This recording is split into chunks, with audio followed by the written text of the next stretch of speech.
Two. Good morning, ladies and gentlemen. Welcome once again. Thank you for waking up early and bright. It's good to see a good number of the delegates joining us again today after a very long and hectic day yesterday. We do believe and hope more will be joining us as the day progresses.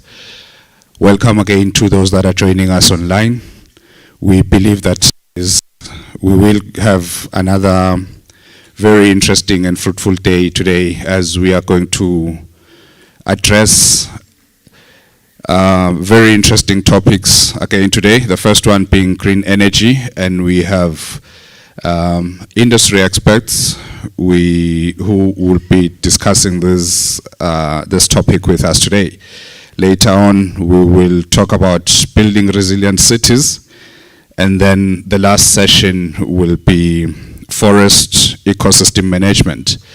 So, ladies and gentlemen, as I introduced myself yesterday, I am Sanzo Malaza, working for the Royal Science and Technology Park. And I will request that once the panels or the panelists have done their presentations and it's a question and answer session, when we field the question or when we pose the questions, can we maybe introduce ourselves before posing a question so that we can know who is from where and we can properly address one another. So, ladies and gentlemen, without wasting time, may I start by apologizing for the late start. We believe it is not going to affect our day, though, because it's not a very long delay. But sincere apologies nonetheless. For the first session, which is green energy, I am pleased to welcome Dr. Kukumsane, who is going to be our moderator for this session. If she may come and join me on stage, can we give her a big round of applause as she comes up?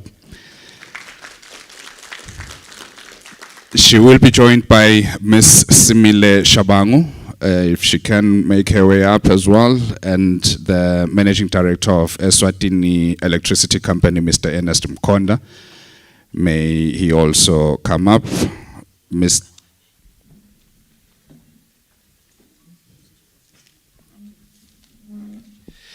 And then can I also invite Mr. Sihle Makakula from the Eswatini Energy Regulatory Authority and Mr.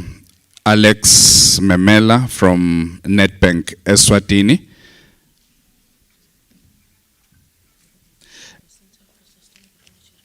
Can I also invite Dr. Mavimbela from the Center of Sustainable Energy Research?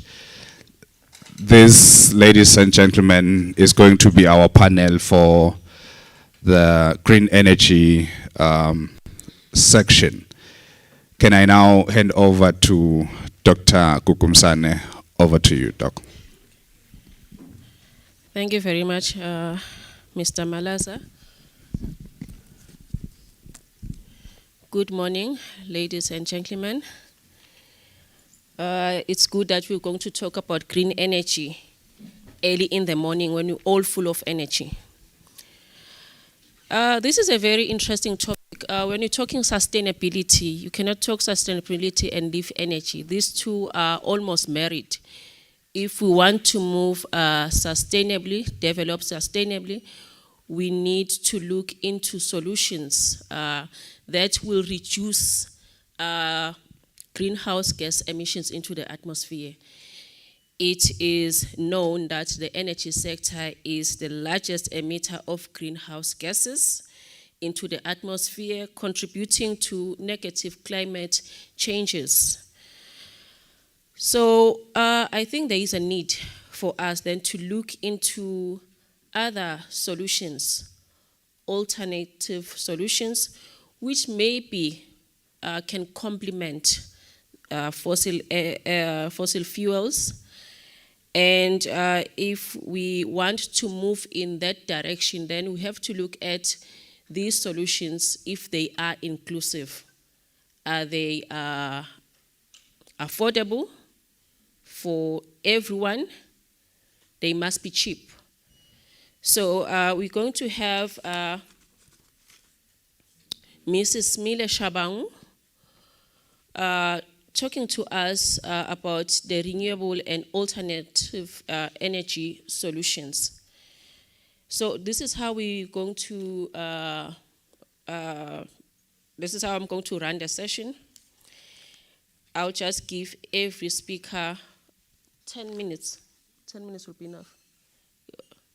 No, 15, yes, 15 minutes to just give a presentation. And then after that, we'll have a Q&A session. It will be a little bit different for Dr. Mavimbela, because he'll be talking to us about something else that I think as a country we should take interest into.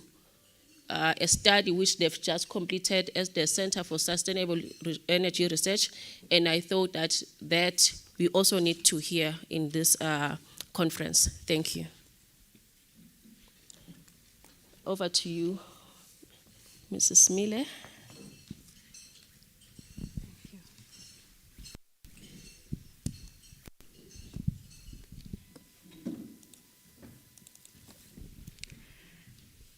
Good morning, ladies and gentlemen. It's quite scary up here. My name is Simile Ngaye Shabangu. I am a graduate trainee for the Ministry of Natural Resources under the Energy Department. I hold a Master's of Science in Environmental Sustainable Development, majoring in Energy Technology and Policy, along with a Bachelor's in Oil and Gas Engineering, majoring in Operations and Maintenance of Oil Facilities. I am currently part of the Commonwealth Sustainable Energy Transition Action Group, where I sit in the Policy and Advocacy Committee. Today I will be presenting under the topic, the application of gasification technologies for electricity generation in Eswatini. Is it connected?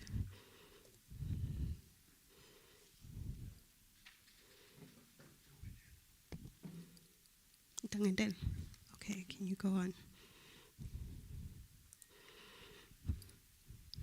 Eswatini, like most countries, faces a plethora of challenges, both at community and national levels.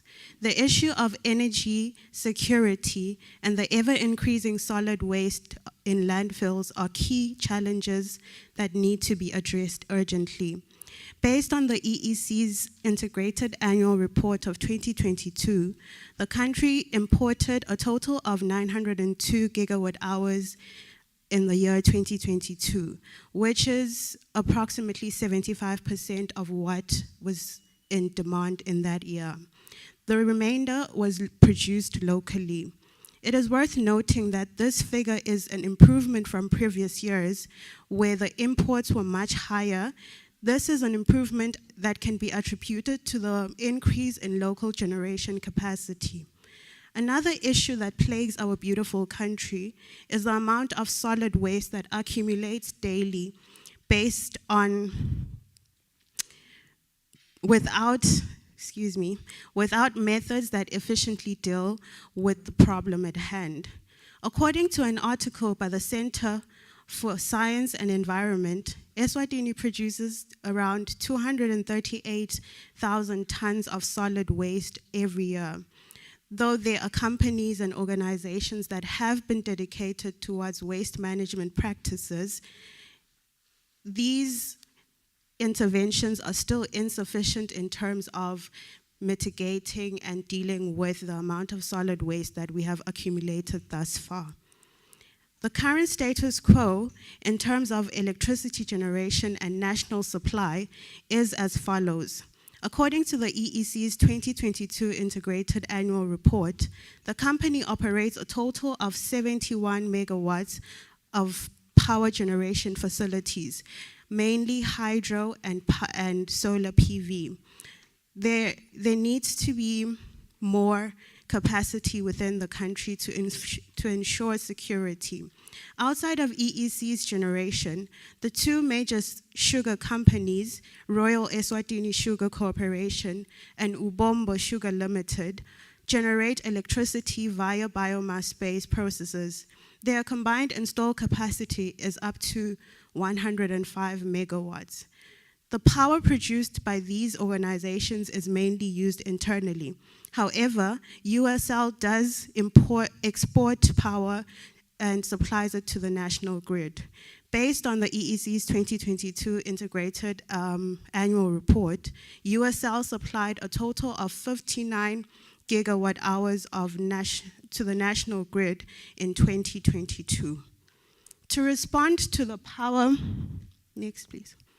To respond to the power and solid waste issues at hand, the application of gasification-based power generation system is proposed as an additional avenue to already existing renewable energy system in Eswatini. Establishing a gasification-based power generating system in the country could provide baseload power, as local generation is largely based on variable renewable energy technologies, whilst also reducing the amount of imports and thereby increasing the country's level of self-sufficiency. The technology's advantage is mainly in its feed flexibility, coupled with lower emissions and product application diversity. Unlike direct combustion, which does offer feed flexibility, however, it requires costly and additional measures for pollution control. Here is a schematic depiction of the process, where a variety of materials from commercial waste to biomass as well as plastics can be fed into a gasifying reactor.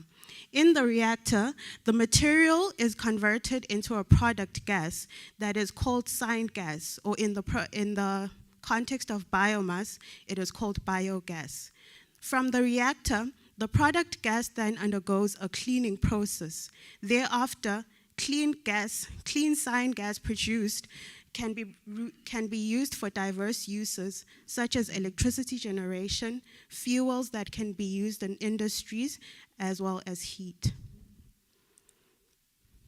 There are three main types of gasifiers. We have fixed bed, fluidized bed, and entrained flow. In terms of fixed bed and fluidized reactors, research shows that the integration of these gasifier types with simple IC engine-based CHP systems can be successful. However, complex configurations add costs and more opportunities for failure. The formation of tars within the system still remains a problem, and feedstock quality is a critical issue.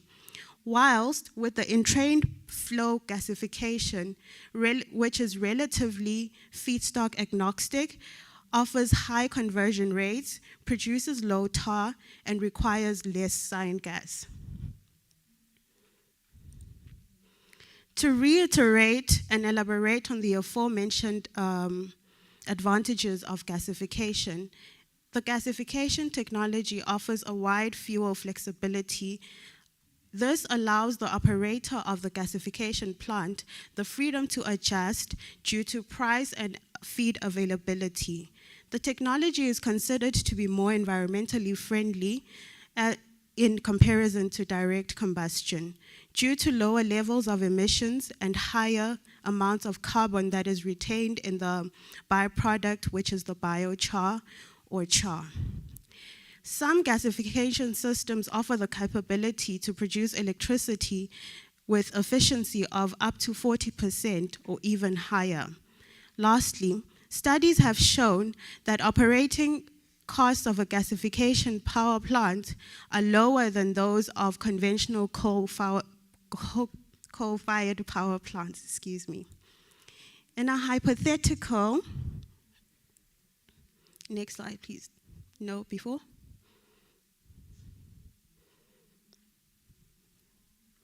Yes, next. Thank you. In a hypothetical consideration of the application of gasification systems in Eswatini based on the system's efficiency, a polygeneration-based system with an efficiency of 33% is considered, as can be seen in the diagram.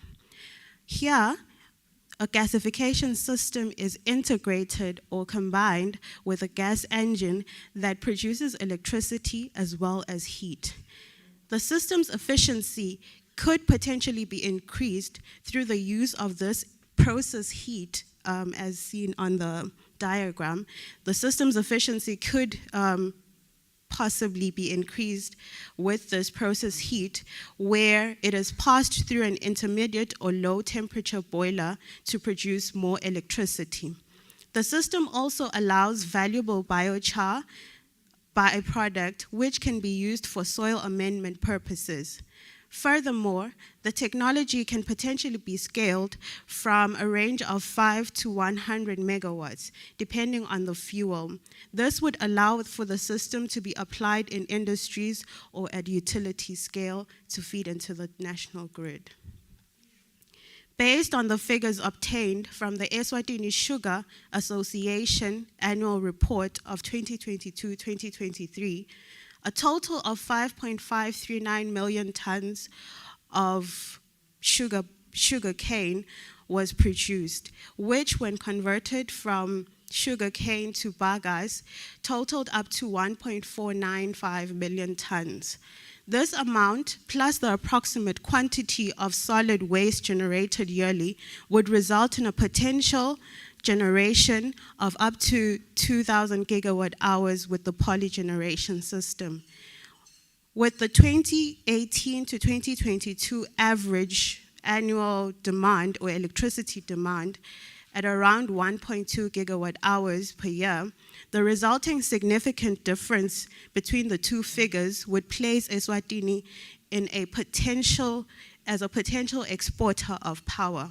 However, the sugar company's electricity demand would have to be taken into account, as well as the limitation of feedstock being scattered all through the country. An important indicator of the viability of a technology is in its sustainability. Utilizing a waste-based gasification system for power generation will ensure that we hit the following marks in terms of sustainability. This intervention is carbon negative, in that the process delivers a negative net greenhouse gas emissions when processing general waste, which would otherwise be sent to landfills. Secondly, according to the United States Environmental Protection Agency, solid waste is considered to be a renewable energy source, consequently making the process a renewable energy system. Further, the utilization of solid waste will ensure that less waste is sent to landfills. And finally, producing renewable energy from waste helps to accelerate the transition to a circular economy where waste becomes a resource for the production of everyday products.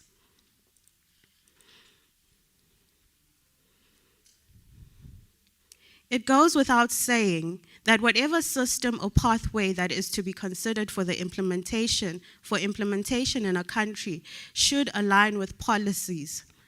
The proposed intervention would likewise align with, first, the latest National Development Plan through outcomes 2 and 6. Outcome 2, increased employment, stimulating investment, climate smart investment, as well as 6, which is sustainable, secure, clean, and affordable energy. And if you know anything about the SDGs, this one hits on number 7.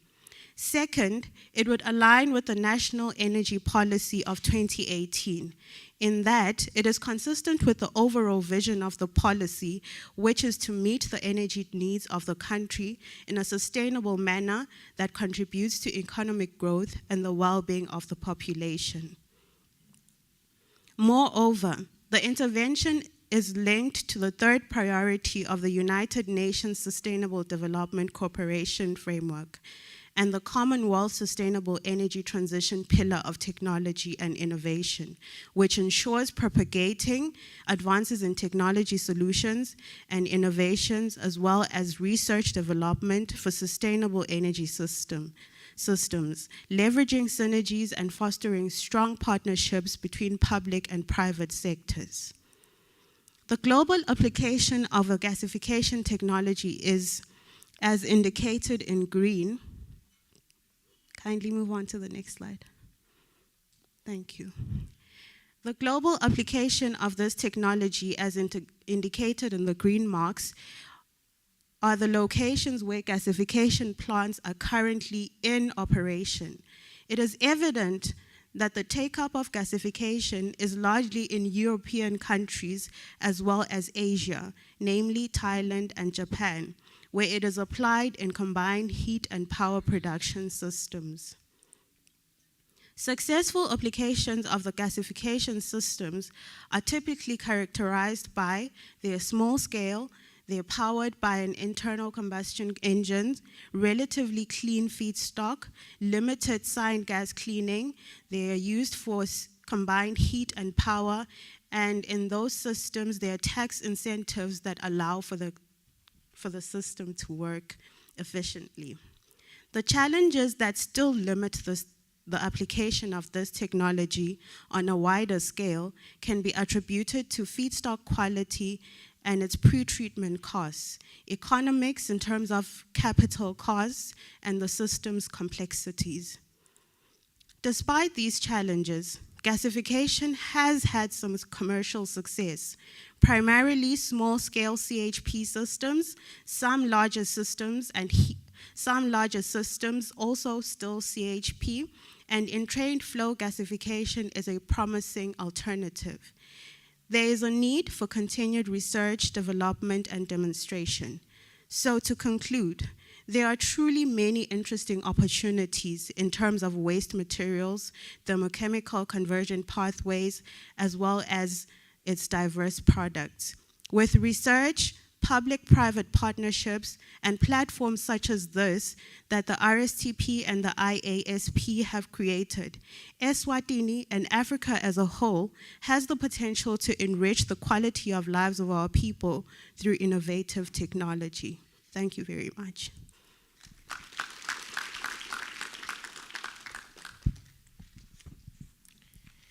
Thank you very much, Ms. Shabang. Yeah, I really heard what you were talking about. It seems very complicated. I was really also hoping for some solutions which are already on the ground on alternative energy solutions.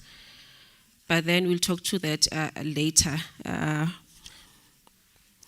Our next presenter is Mr. Ernest Mkonda from the Eswatini Electricity Company. He'll be talking to us about practical applications of renewable energy Eswatini context. Please welcome Mr. Mkonda. Thank you.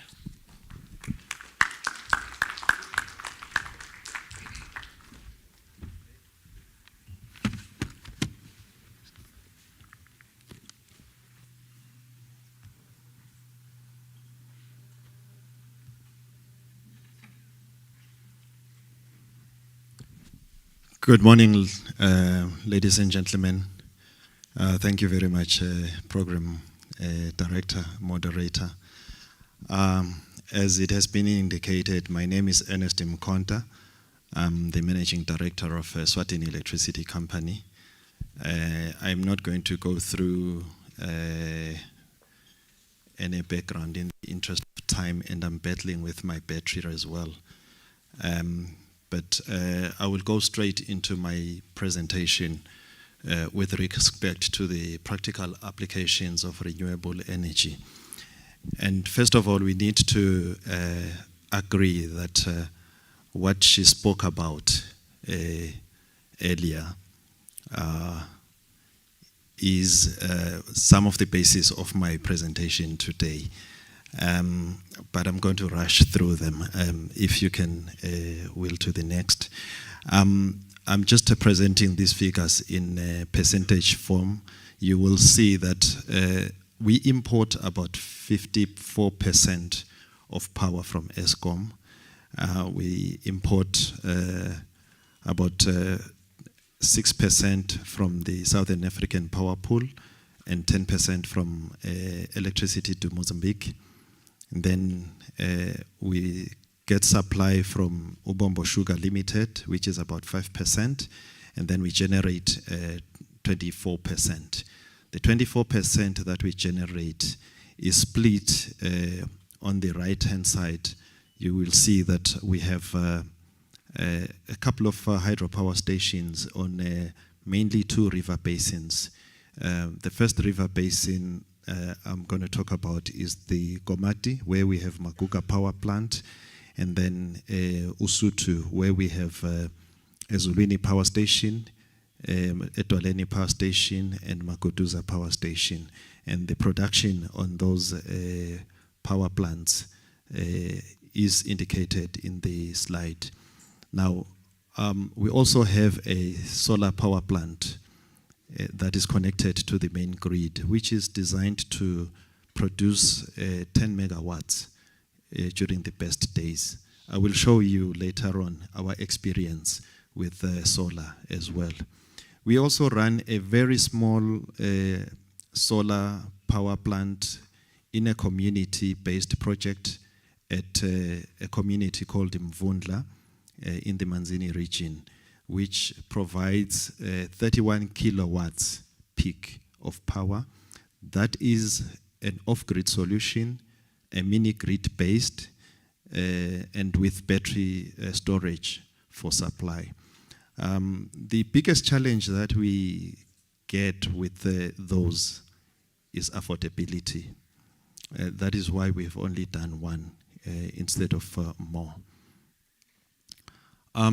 This is an overview of our, next slide please.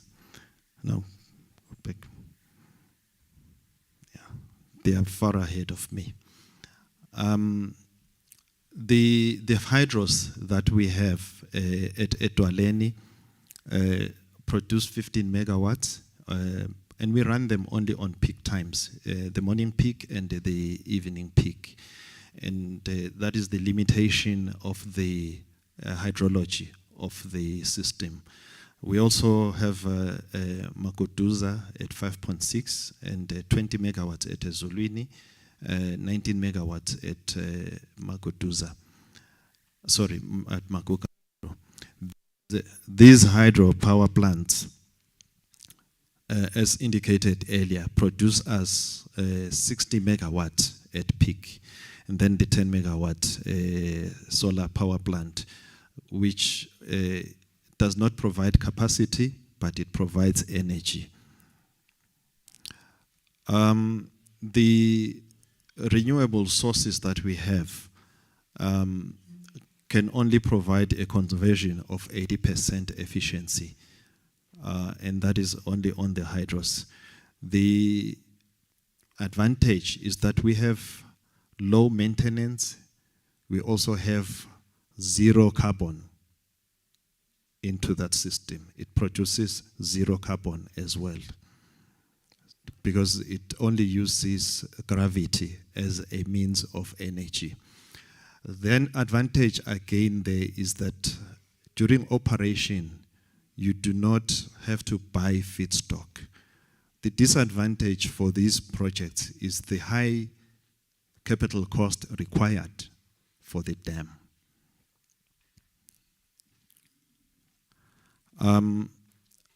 If you consider once again the other limitations is the variability of the rainfall. During winter time, when there's no rainfall, we have to strictly run it within the period of peaks in the morning and peaks in the afternoon. But in summer, when we have floods, we are able to run them 24 hours of the day. You may be wondering, why are we increasing the capacity of the hydros? The reason for that, if we were to do so, we would need more dam storage capacity. We will need more water in the hydrology system. Now, they are also susceptible to climate risks. In 2016-17, you will recall that we had a drought during that period. The power plant at Maguga had to be suspended for a period of about 9 months because there was no sufficient head for power generation.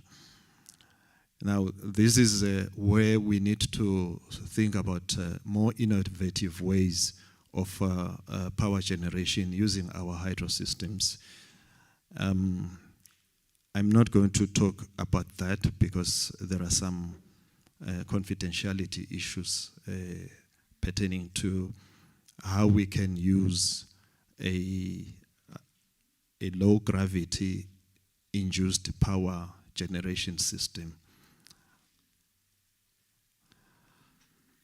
with water circulated. Now, turning to the second technology that we are using, which is solar PV. Our experience with the 10 megawatt power plant in Lavomisa with a small battery storage is that it ticks the boxes for green energy. It also provides us with a low maintenance option. Even though the initial capital cost was a little bit high, but we have observed that those costs are going down, coupled to the fact that current solar technology can yield higher per square meter than what we have at Lavomisa. These panels were designed at 360 watts per square meter. Current panels can produce 715 watts per square meter. So you can see now that between 2018 and to date, there has been leaps and bounds on the technology. And we can leverage on that because now we can produce more per square meter than what we have at Lavomisa. The total area that we used for this power plant at Lavomisa is sitting at about 35 hectares for 10 megawatts. Now, with the doubling of the output of the technology now, it means with the same area, we could have doubled it to 20 megawatts. Unfortunately, we cannot dismantle this plant and then build a new plant with the present systems before it can return the investment that we put in. The advantage with the system, again, is that it is modular and it is scalable. In this particular case, we used stringed technology rather than the central inverter technology. That means that when these panels reach end of life, we can start phasing new panels which have a better yield than this, with a few changes on the cabling as well. What we have also done in this particular plant is that we have introduced a small battery to hybridize the technology. The battery is used as arbitrage in the evening. We charge it from the grid, and in the morning peaks, we discharge from the battery. During the day, we charge the battery from the solar power plant, and during the evening peak, we discharge from the battery to mitigate the cost of imports from the peak. What you can see here in this is the profile of a power plant at Lavomisa. What you see on the right-hand side is that during the evening, there is no production throughout the night. The only production you get is during the day, where you have this upside down U shape. The other disadvantage with this plant is that during a bad weather condition, the production goes down. in this particular day, you can compare 104 megawatt hours produced in one day and 44 megawatt hours produced on the other day. On some days, when there's a complete cloud cover, it produces as low as 5 megawatt hours per day. However, it echoes very well with what the first speaker said regarding complementing these power plants with base load power plants. So it is important that as a country, we look at an energy mix rather than a single source. Now, the next slide, I'm showing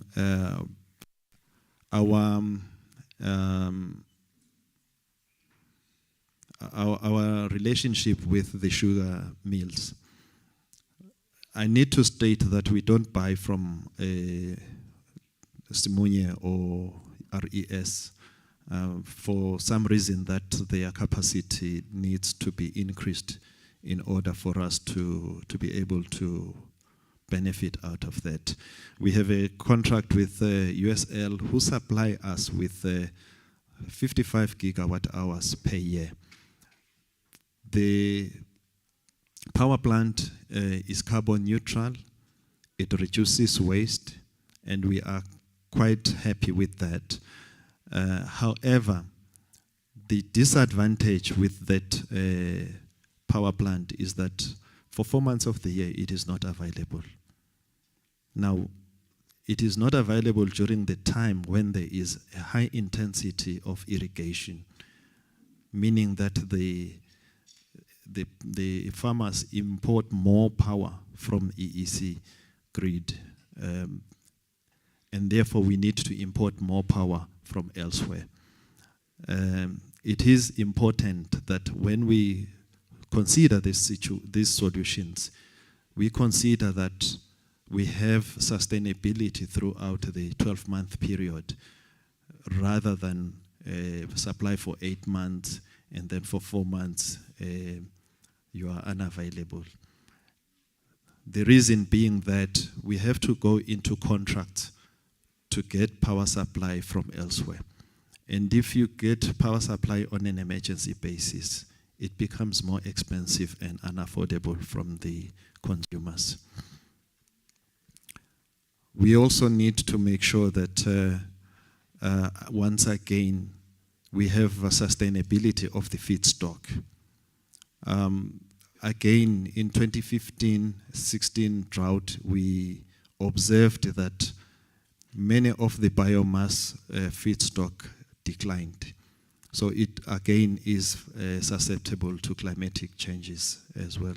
So we need to make sure that when we plan on these solutions, we look at increasing efficiency so that we use less feedstock and produce more power. I will turn to the off-grid solution, which is a mini-grid solution at Mvundla. As I mentioned, it's a 35 kilowatt peak solar power plant with a 200 kilowatt hour battery storage system. The system is designed to stand alone from the EEC grid. It's a mini grid that services 23 homesteads through a low voltage reticulation system. And this solution was offered to this community, one, to test the viability of using the off-grid mini-grid systems. Two, the capital requirement to extend the grid into this community far outstripped the money that we had available.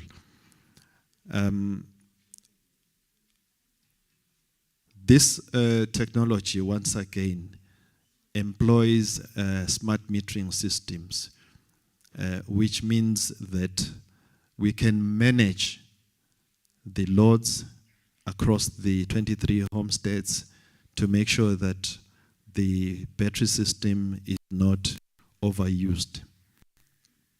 We can also manage the battery system from a smart system to make sure that when the sun shines, the system charges the batteries as well as supply the homesteads and balance the energy that is produced. Now, what we have done as part of innovation here is that we have involved the communities on the maintenance of the system so that we achieve longevity. This is just a schematic of how the system is planned. To the next slide. Now, what we have observed with this system is that it provides a highly reliable electricity supply, and we only have had 2 interruptions in the past year. And the reasons for these 2 interruptions relate to cloud cover. If you have cloud cover for more than 4 days over the area, then the battery is discharged completely and shut down. The service is isolated and inaccessible community. It's across a very wide ravine. There is no road that leads to this community. The capital investment that was put into this was minimal as compared to extending the grid. However, like all rural electrification projects, this project is not cost reflective. We are charging the customers the basic electricity charge that everybody gets charged in the country. However, they should be paying something like 6 emalangeni instead of the 2 emalangeni, just to make sure that this is economically viable. This graph here is an indication of the performance of the plant, and you can see that there is sufficient energy that is generated to charge the batteries as well as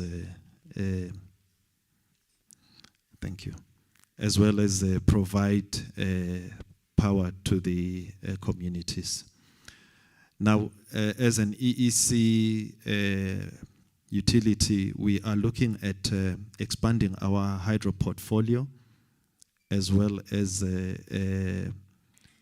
take more solar from the independent power producers. We also are looking at developing a wind turbine project which will contribute towards the green energy.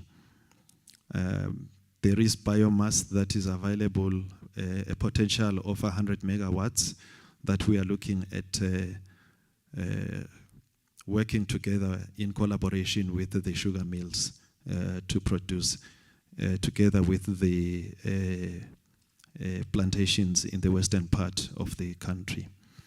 Now, the most important thing that we are looking at as EEC is partnerships with service providers to provide a solution that will be affordable and reliable and sustainable to the country for the development of our economy. Thank you very much.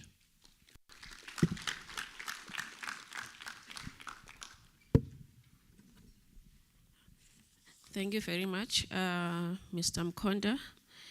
And those solutions which you talked about, I like the fact that they are zero carbon emitters. But I didn't hear you saying we'll do away with fossil fuels, Mr. Mkonda. Are we almost there? Green energy plus fossil fuel equals what? Okay. And he also talked about that we need an integrated approach, like an energy mix in our grid. which I think underlines sustainability. Okay, we're going to move on to our next presenter, Mr. Iasp Matsapha from Eswatini Energy Regulatory Authority. He'll be talking to us about government policies and regulations for promoting green. Please welcome him.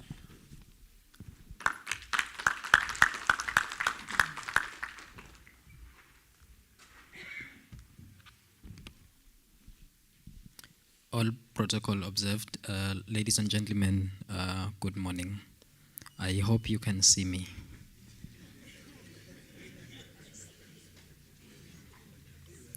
As introduced, my name is Iasp Matsapha from the Eswatini Energy Regulatory Authority.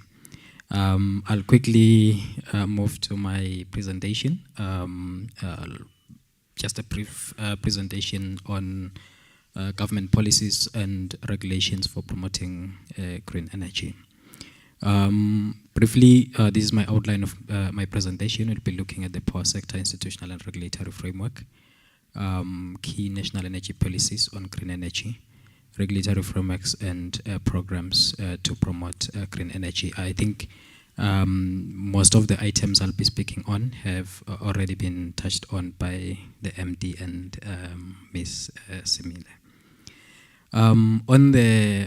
Before we get into what policies are there in detail and the initiatives and programs in place to promote green energy, I would like to take you through a high-level institutional and regulatory structure or framework for the Eswatini electricity or power sector. We know that we've got government agencies and the power sector market participants with the Ministry of Natural Resources and Energy responsible for driving policy in the energy sector. And then we've got the energy regulator responsible for the administration of the Electricity Act. And then we've got market participants with the key player being the main utility, the EEC. And then we've got other independent power producers and neighboring utilities and distributors. And then on policies and regulatory instruments, there is three key legislation or pieces of legislation. That's the Electricity Act, the Energy Regulatory Act establishing the energy regulator, and then the Swaziland Electricity Company Act, all for 2007, establishing the EEC.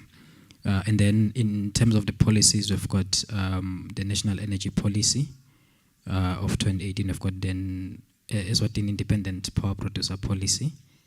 We've got the Energy Efficiency and Conservation Policy. And then we've got the Energy Master Plan. But I'll speak to the National Energy Policy and the Eswatini Independent Power Producer Policy in detail for the purpose of this discussion. Next slide, please. Key national energy sector policies. We've got, as highlighted in the previous slide, the National Energy Policy with a goal to meet the energy needs of the country in a sustainable manner that contributes to economic growth and well-being of the population of Eswatini. And then we've got the Eswatini Independent Power Producer Policy, which was established with the aim of creating an enabling environment to promote sustainable renewable energy and private sector participation within the energy sector. And then we have the Energy Efficiency and Conservation Policy to stimulate energy efficiency programs in the country. In terms of the National Energy Policy, its principles are based on ensuring access to available and affordable energy for all, ensuring energy security, stimulating economic growth and development, ensuring environmental health and sustainability, as well as enhancing employment creation. Now, I'll speak to the key policy positions from the National Energy Policy that then promote green energy in Eswatini. One of the positions is to support the development of renewable energy resources, and we have a target of 50% of the energy mix. And then the second one is to ascertain options and ensure establishment of a national electricity fund in support of renewable energy, and accelerating access to modern energy throughout the country. That speaks also to universal access. There is several efforts and programs that are in place to achieve that. One of them is the deployment of mini-grids and off-grids. I think the MD touched on what they are doing around the Mvundla area. There is also other initiatives in place using renewable energy sources. And then the other key policy position is planning and supporting a comprehensive development of national capacities in renewable energy. From that, we have the National Energy Master Plan, which provides long-term planning in terms of the energy sources, the energy mix. I think the one we have right now is looking up to 2034, and I believe it's under revision to look up to 2050. The other one is to ensure that within the sector we've got relevant and appropriate standards for renewable energy. And then on the Eswatini Independent Power Producer Policy, we've got a number of key policy positions, but only selected these few, of which one of them is to increase the utilization of extensive local renewable energy resources, including biomass, solar PV, wind, etc. It's also to promote the deployment of independent power producer capacity to meet the country's electricity needs and enhance energy security. The other one is to stimulate and enable the deployment of embedded generation and mini-grid solutions to diversify the country's energy mix, to also increase access, especially to the remote areas that cannot be electrified using or through the grid extension.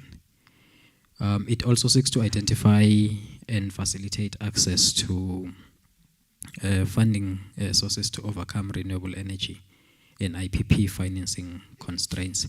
All are these means to improve and promote private sector participation within the Eswatini electricity market.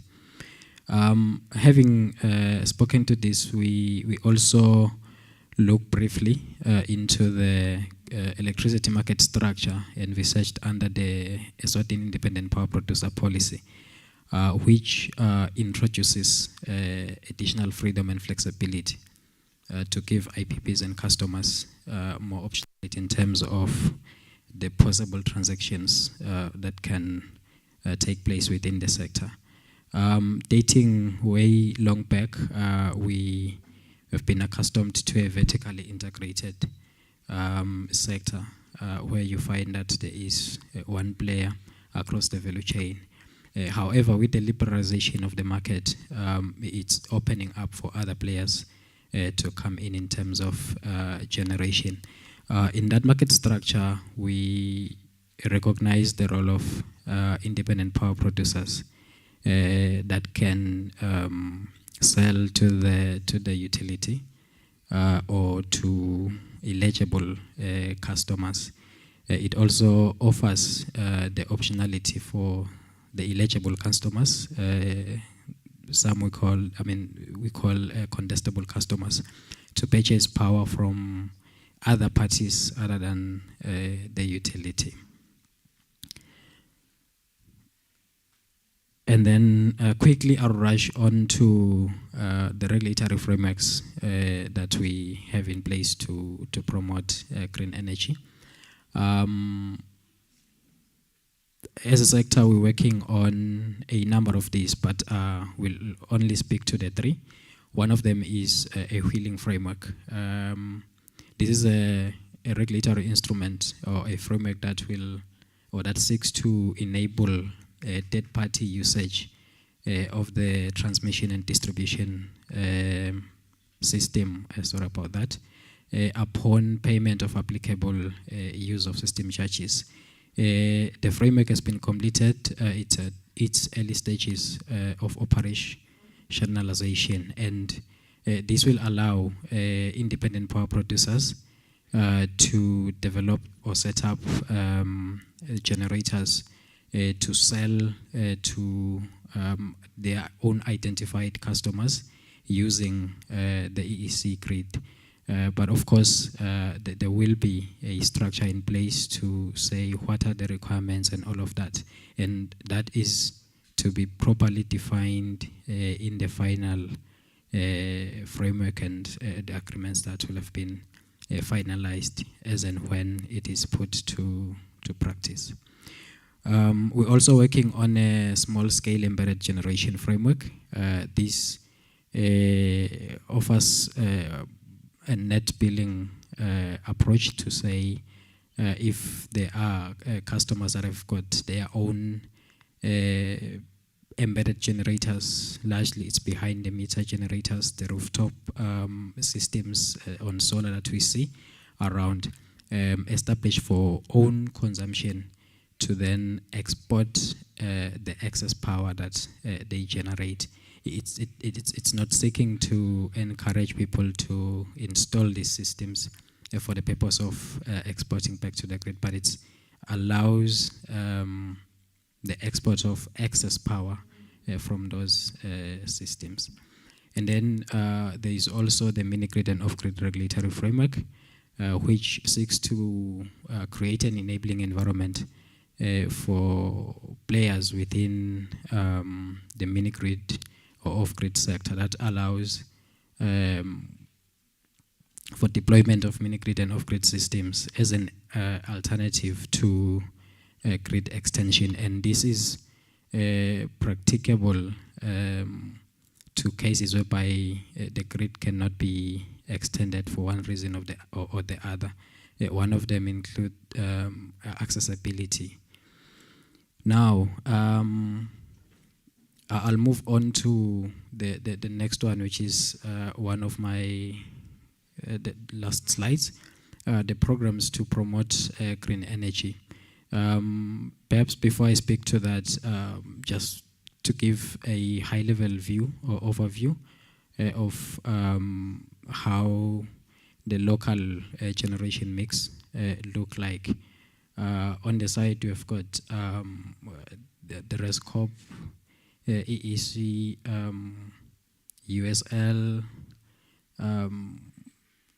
USA distillers, Wonder sites, and then small-scale embedded generation. That is systems for own use. And you can see that we've got a variety of sources, which is hydropower, biomass, solar, and others. But we can see that from the mix, I think the predominant source is biomass from IPPs with a total of around 105 megawatts. I think Ms. Simile spoke to that. And then on the programs to promote green energy, I think through the Ministry of Natural Resources and Energy, the regulator is in the process of procuring 75 megawatts solar from independent power producers. There is also ongoing is procurement of 40 megawatts biomass power from independent power producers. There is consideration for procurement of wind and small hydro, also from independent power producers. The MD spoke to their program to expand their portfolio of hydropower stations. And I think one of the projects they have is the Maguga expansion and a new hydropower plant around that. I've spoken to some of the regulatory frameworks that we have in place or we have developed and currently operationalizing. which seek to promote the use of renewable energy sources and increased private sector participation within the sector. Program Director, I think this is the end of my presentation. Thank you.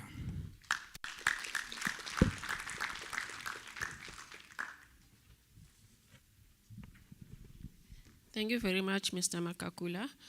I think it is very encouraging to see that the authority is working on frameworks that are already creating a conducive environment for the rolling out of renewable energy sources, and also the programs which are ongoing. I think they will help us to transit into renewables. Okay, our next speaker is from Nedbank Eswatini, Mr. Alex Memela, and he'll be talking to us on green energy investments for a sustainable future. Please welcome Mr. Memela with a round of applause.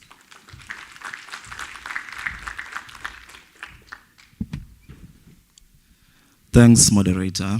Wow, what a great session and what a great time to be in this conference, talking about a legacy that we are trying to achieve. You know, a lot of people, when they speak about legacy, they speak about doing something financial for their children as well as their grandchildren.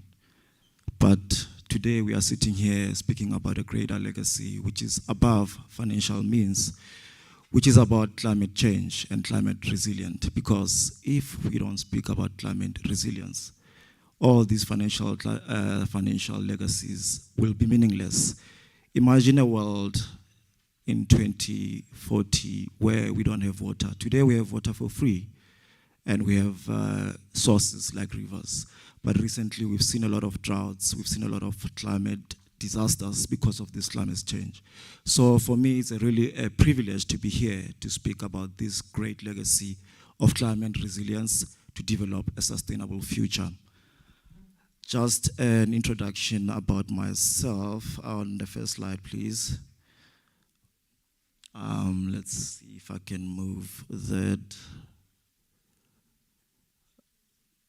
Okay, so thanks. I'm Alex Memela. I'm an associate principal at Nedbank. I specialize in energy finance, which basically entails the financing of all these renewable energy projects. We've had previously financed fossil fuels, but in line with our policy now, we are focusing on financing only renewable energy projects. We have as well gas financing, but we have taken as Nedbank a policy to say we will only fund gas up until the year 2030, because we have seen and we have financed some of the technologies that are carbon neutral, zero carbon, and that are cost effective, that can be utilized, of course, to supplement the fossil fuels. And my background as well involves, I worked at Standard Bank in energy and infrastructure as well, looking at similar projects as well as infrastructure projects. I also worked for one of the biggest global independent power producers or developers by the name of ENGIE, which is a French company which actually looks at global investments when it comes to renewable energy. As well, they've taken a policy as well to move away from oil and gas and all the fossil fuels and look into renewable energy. But someone can ask, why is it that you move from fossil fuels into renewable energy? It's because there is returns to be made when it comes to renewable energy. And the move that we are seeing by the global community is because they are trying to combat the climate change, as well as realize their returns, because when you put in financial commitments, you need to realize your returns. And I've also been on the advisory side at Mazars, where I was looking at project finance as well, advising. Luckily enough, while I was at Mazars, we had an engagement with a Swatini electricity company. Back then it was called Swaziland Electricity Company, but the name was changed. So my background, basically, I've learned quite a lot about this space and the financing of this. And the message that I want to give to you today is the message of hope, that there is finance out there for these projects. Because a majority of people, they want to undertake these solutions, but they don't know where to get the financing. Some people may think that it's impossible, but the message that I want you to take today is that financing is there, and finance is readily available. And today we are here as partners to discuss this. where we'll share information, where we'll share ideas to say, Alex, or whoever is around here, we've got these initiatives, how do we finance this? Of course, there's a lot for me to learn this side. I've learned a lot from EEC, I've learned a lot about the regulation as well, which is what we need for us to be able to finance these projects. Okay, on the next slide, basically, it's key to understand that this problem of climate change is not a local problem. It's a global problem.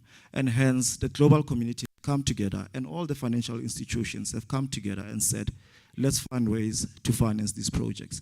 As you can see in 2010, about 11.9 billion US dollars have been invested in green energy. That has reduced to about 10.8 US dollars in 2021. That was because of COVID, were challenges that we've seen, all of us, in terms of COVID and other geopolitical challenges that we've seen, such as Russia and Ukraine. However, the key message that I want you to see in this graph on the right, out of the $10.8 billion that has been invested in green energy, about 39% of that was invested in sub-Saharan Africa. That's a clear message to say that sub-Saharan Africa is an appetite for the global community to finance these projects. And as much as we've seen a slump in the investment in this sector, luckily enough, sub-Saharan Africa saw a 45% increase, which means there's been a dedication to take some of the financing from other regions and bring it into sub-Saharan Africa, which means me and you, as citizens of sub-Saharan Africa, we need to take this opportunity and utilize it in developing these solutions. Another thing also, which you can see in the finance trends, and you'll see in the next slide, is that the type of funding that we are getting now in terms of green energy is usually grants and equity, which basically means that we are no longer getting that type of funding that will give us a burden to maintain. But the type of funding is quite easy for us to absorb and also bring in partnership with the local involvement. Sorry, you've sort of like moved away from. But anyway, we can move to the next slide, thanks. This slide is a clear indication. You can see initially investment into sub-Saharan Africa was a bit low, looking at the graph in 2010. But as we move forward from 2015, and by the way, 2015, that's where we met in Paris and came up with a pact that we need to deal with climate change. We had goals for 2030. And these goals need to be achieved by 2030. So if you look at from 2015, there's been a lot of flows of money into sub-Saharan Africa. And you can see from 2015 until today, most of the financing that has been flowing has been into sub-Saharan Africa. And when people say there is no funding in sub-Saharan Africa, today I want you to go back and say, those are lies. But that's nicely, of course. You can't be arrogant and speak to people. The next slide basically is to outline the type of technologies that have been looked at. Predominantly in previous years, you can see hydropower had a huge weight when it comes to the financing, right? And because of climate change, and I love that Mr. Mkonta touched on that, because climate change gives us unpredictable climate changes. One day you have a drought, one day you have a very rainy seasons.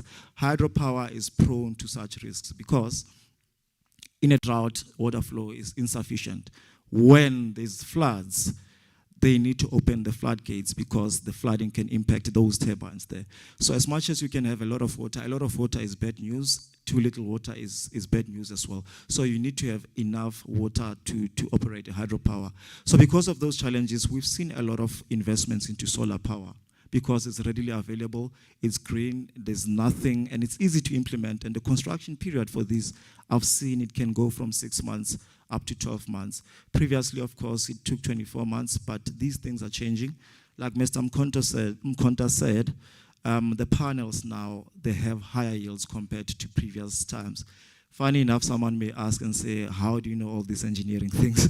I'm a finance person, but because we need to understand the fundamentals for us to be able to structure the financial solutions to these. And we can see that solar PV, as well as wind, are providing higher yields, less risk, and more reliability when it comes to power production. And from an environmental perspective, they are net zero. That's why there's been a lot of investments in this. As well, the Southern Africa region is well endowed when it comes to the solar resource and the wind resource. So that's why there's been an initiative to focus on those two technologies, because we need a quick solution. To construct a solar PV plant is quicker. To construct a wind plant is quicker when compared to other types of technologies.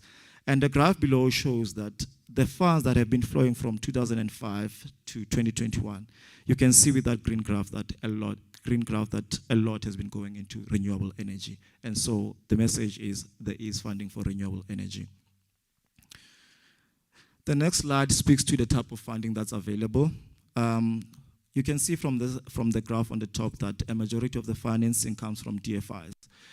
DFIs actually are those multilateral institutions that give concessional funding as well as cheap funding, for lack of a better word, whereby they can charge interest rates up to 2% compared to commercial funding. Of course, we've seen changes when it comes to commercial institutions, but the pricing as well is going lower, is getting more affordable. And also the combination of the funding as well, you can see that equity as well forms part of the financing, which is quite majority. Those are the two types of financing that are risk-free when it comes to the counterparty and gives less burden when it comes to the counterparty, and quite favorable if you look at these type of transactions as well. And the graph below highlights this point that majority are loans, and secondly is concessional funding, which is sort of like a cheap funding. And the reason for this is because we fund these projects on a project finance basis. What do I mean by that? I mean that when we fund a project of this nature, our risk view is basically to the project. We don't look at anything else in these structures. And so we don't encumber other assets. When you have other assets, we only look at that project and the project flows. And that's why we can use so much debt. And in recent years, we are seeing projects that are being financed using up to 90% of debt, which means basically equity providers are providing nothing. There is money out there for you to fund these projects without even injecting that much. There's a lot of support out there. That's the message that we want to communicate as well. In the next slide, I just want to speak about something from the World Bank, which they call the virtuous cycle to power transition. Now, it's very key to understand that we are transitioning, right? We are not saying we're stopping fossil fuels. Tomorrow we are taking renewable energy. I had a closer friend who used to say to me, Alex, which basically means no matter how much you can eat today, you're not going to get fat. It's a process. It takes years for you to get there. That's why we call it a transition. We're not going to say, it's not fossil fuels versus renewable energy. We are transitioning. We are finding solutions. And these take some time for us to realize. And the key things that they've highlighted here is the government involvement and the regulatory involvement. Thanks to part of our speakers who outlined this, and I'm quite happy to see that there's some new frameworks that they are working on in order to combat and also enable this green energy, such as the Wheeling framework, which is quite new when it comes to sub-Saharan Africa.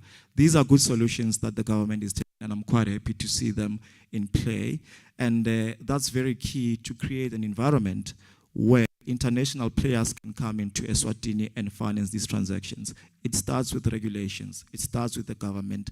It starts with this discussion whereby we come up with frameworks and ideas and policies on how we want to undertake these projects. And once we found a good framework, then you can see at the bottom private capital into these projects, and we'll create a pipeline. Slowly but surely we'll see a good pipeline, and then we'll transition slowly away from fossil fuel power projects. And the next slide, I want to speak about the lessons that we can learn from other nations, what they've done. And in this case, South Africa being an example, the neighbor to Eswatini. You will see that they drafted a white paper on renewable energy in 2003. That's about 20 years ago. And only in 2010, they came up with an integrated energy plan to come up with renewables. And from there, they've been doing this program, and then they've realized some capacity when it comes to renewable energy. And then in 2019, they got back together and said, the 2010 plan was good, but we've seen some lessons over the past years. Let's update this plan and then come up with the RP 2019. Which shows that this process is a process. It's not going to happen within one day. You will get it wrong first day, you will get it wrong second day, but third day, fourth day, as you build up, you'll get it right. And the more you get it right, the more funding is coming in. There's a lot of financing that's dedicated to green energy. I don't know if you follow the news. about $8.5 billion has been committed to finance renewable energy projects into South Africa. So the more you transition, the more you do all these frameworks, the more you will realize your goal. And they've got the goal to 2030. The graph on the right, or the table on the right as well, shows that decommissioning of coal-powered plants and then going into hydro, solar PV, wind, and other technologies. There's another technology that's not highlighted in these graphs, which is hydrogen, green hydrogen, which is coming to actually change the landscape of this sector. It's still in its infancy, but it will revolutionize the whole sector as well. And that's another opportunity we as Eswatini, or we as Africans, can benefit from, because we've got a lot of resources when it comes to green hydrogen as well. If we move to the next slide on the lessons as well, I mean, on the table on the top is showing their goal from where they were in 2019 up to 2030. And as well, if you look at this, a lot of people, when we speak about these technologies, they say, no, this technology is expensive. True, they used to be expensive. If you look at that graph at the bottom, you can see that the price of electricity in 2011 was 3 rand 65 cents. Last year, when they announced Rand 6, it was 50 cents. That's a drastic drop. And the question is, how is this achievable? Financing is involved as well, whereby we had to revisit some of our financing terms and come up with terms that are quite friendly, come up with conditions and terms that are quite not punitive and quite collaborative, because we realize this is a challenge for all of us and we need to be involved in all levels. Our managing director, Mr. Mike Brown, if you listen to the announcement of the results, he was quite bullish when it comes to green energy, and he said our focus coming the next few years will be on green energy, and hence that is why we are able to achieve such low tariffs from the 3 rands. Okay, I'll wrap up quickly. Sorry about that. And besides, we can talk about financing, we can talk about price of energy as well. There's other benefits as well. You can see there's black ownership in these projects. You can see as well there's community involvement, shareholding, where communities, they had no money to finance these projects. But through this program, the way designed such that local communities will be involved, and institutions such as Nedbank are willing to finance those local communities and local involvement and local participation. Last thing is about Nedbank as well. You can see we've been very aggressive on that on the African continent, and we've done a lot in South Africa. We've financed the biggest project in Ghana, which is a OCGT power plant. That's our dedication when it comes to Africa. And we've done as well private sector PPAs, whereby now we are not selling to Eswatini Electricity Company or Eskom, but now we are selling to private off-takers. And we've got expertise in this sector. We've been involved since 10 years ago. So Nedbank is your partner. Nedbank is not a bank. It is a bank, of course, but what I want you to take today is that Nedbank is your partner. Please feel free to come to us and speak to us, whether it's to seek knowledge or seek information. We've got the expertise, we've got the experience, we've got the track record, and we are ready to work with you. I thank you.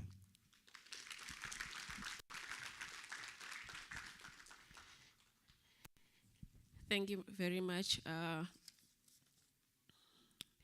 Mr. Memela. I think even from the colors of Nedbank, it really, the green shows that you are for green energy. It's, you know, having all these solutions without funding wouldn't maybe even dream that you will have some of these green, what do you call them? All these sustainable energy solutions being rolled out. So we thank Nedbank for being brave. I must say, you being brave for supporting such.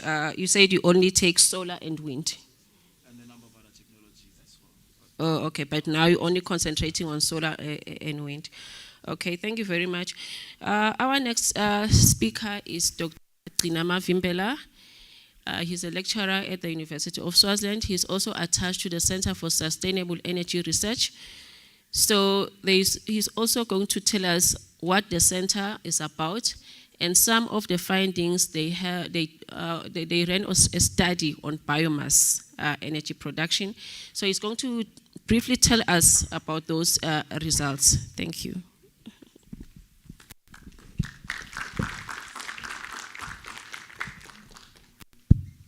Thank you, Program Director. Good morning, ladies and gentlemen. As I've been introduced, I'm attached to the Center for Sustainable Energy Research at the university. This is a center that is only just 4 years old. It operates primarily on staff at the university, but also experts that are external to the university, because we are not necessarily experts in some of the energy issues that we are interested in, but we see ourselves as people who are interested in learning about all these different challenges and what we can do about them. Primarily, we focus on research. We also focus on issues around training, but because of the way in which we're established, without, I would say, funding or without proper financing structure, we've had to focus quite heavily in the first 4 years on what we can do on the consultancy front. So the study on biomass, for instance, was part of the work we were doing as a consultant. Now, I think if the program director had the first 2 presentations beforehand, she would have found no need for me coming up to speak about electricity coming from biomass. But still, I think I can add a thing or two on the subject, because there are some challenges there, and we have to think about what it is we can do about those challenges. I think you would be aware that I think Mr. Makakula pointed out that there's around 106 megawatts worth of installed capacity of combined heat and power plants in the sugar belt. Now, these power plants are not fully operational in a sense, in that actually out of the 106 megawatts, only it's slightly below 80 megawatts that is fully utilized. So there are challenges there. And also, there is a challenge that has to do with the fact what the MD pointed out, that these systems operate only 8 months in a year. So even if they were to be upgraded and we started using them to support our base load requirements as a country, you still have that 4-month challenge. So this brings me to basically the first challenge that perhaps we can talk about and start to think around and basically say, if we were to say we want to support base load using this technology, what happens in the 4 months? Because sugar harvesting, for instance, is between April and around November or so. So what happens during December through to March? So that's a challenge. And we can begin to think about things outside the box in terms of what can be done around this. There is also operational challenges to these systems that we're talking about. The power plants that ban biomass as a feedstock fuel. What are some of those challenges? Generally, if you're looking, for instance, in the sugar industry where you have access to bagasse, that feedstock fuel has a high moisture content. It is used with that high moisture content. And what limitations does that then bring into the picture? I think some of the things we were talking about with the stakeholders during that study was also this issue that generally if you're looking at bagasse, it's about 50% water. And when you burn it in a boiler, you also have to some of the energy is used up in boiling up that water and evaporating it. So we're going to begin to then talk about that challenge as well, that what can be done. But actually quite important to this picture is the fact that the western end of the country, as the MD has pointed out, has timber. And there are sawmills there, planks being produced. But what's also important is that in the production of a plank from a log, about 50% of that actually becomes wood chips. Primarily, those wood chips are currently being exported to lucrative markets outside the country. Yet, this is a resource that we could tap into and actually look at how it can complement or supplement the bagasse that's available in the sugar industry. The numbers on the bagasse, for instance, have been popped out that you are looking at roughly, at the present moment, you are looking at roughly 1.5 million tons of bagasse with an energy content of around 7 to 9 gigajoules per ton. So, and then if you contrast that, the timber industry, I think we primarily consulted the owners of the main sawmills. They indicated that in a year they are able to produce up to 600 tons or 0.6 million tons of wood chips a year. Now, the wood chips have a slightly lower moisture content. As a result, the energy content in those wood chips is much higher. It's around 13 gigajoules per ton. So you can see the significant difference between those two, such that while in terms of tonnage, the two may seem apart, but when we actually look at the energy content in these things, they are comparable. So we can then begin to say, what solutions can we craft around these problems? And I think we can begin to say, okay, if the sugar mills are able to do something for a certain part of the year, maybe the timber guys can do something for the rest to complement and ensure that, because unlike the other sources like solar and stuff, when a power plant is dedicated as a baseload power plant, it really needs to operate 24/7 for as long as possible. So you can't afford, for instance, significant shutdowns of that power plant. Otherwise, you'll have a big hole in terms of your energy supply or your electricity supply. So some of the things that we can then begin to think about, again, is what is the problem with the current systems there?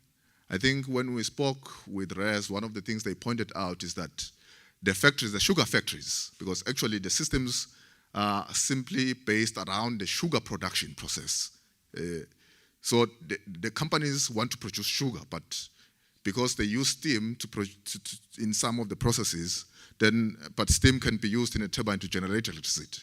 So the question is, there are issues of efficiency that they pointed out, that the current systems as set up are not as efficient in their use of steam. So that's one drawback that can be solved. Of course, it requires investment to refurbish or refit those factories.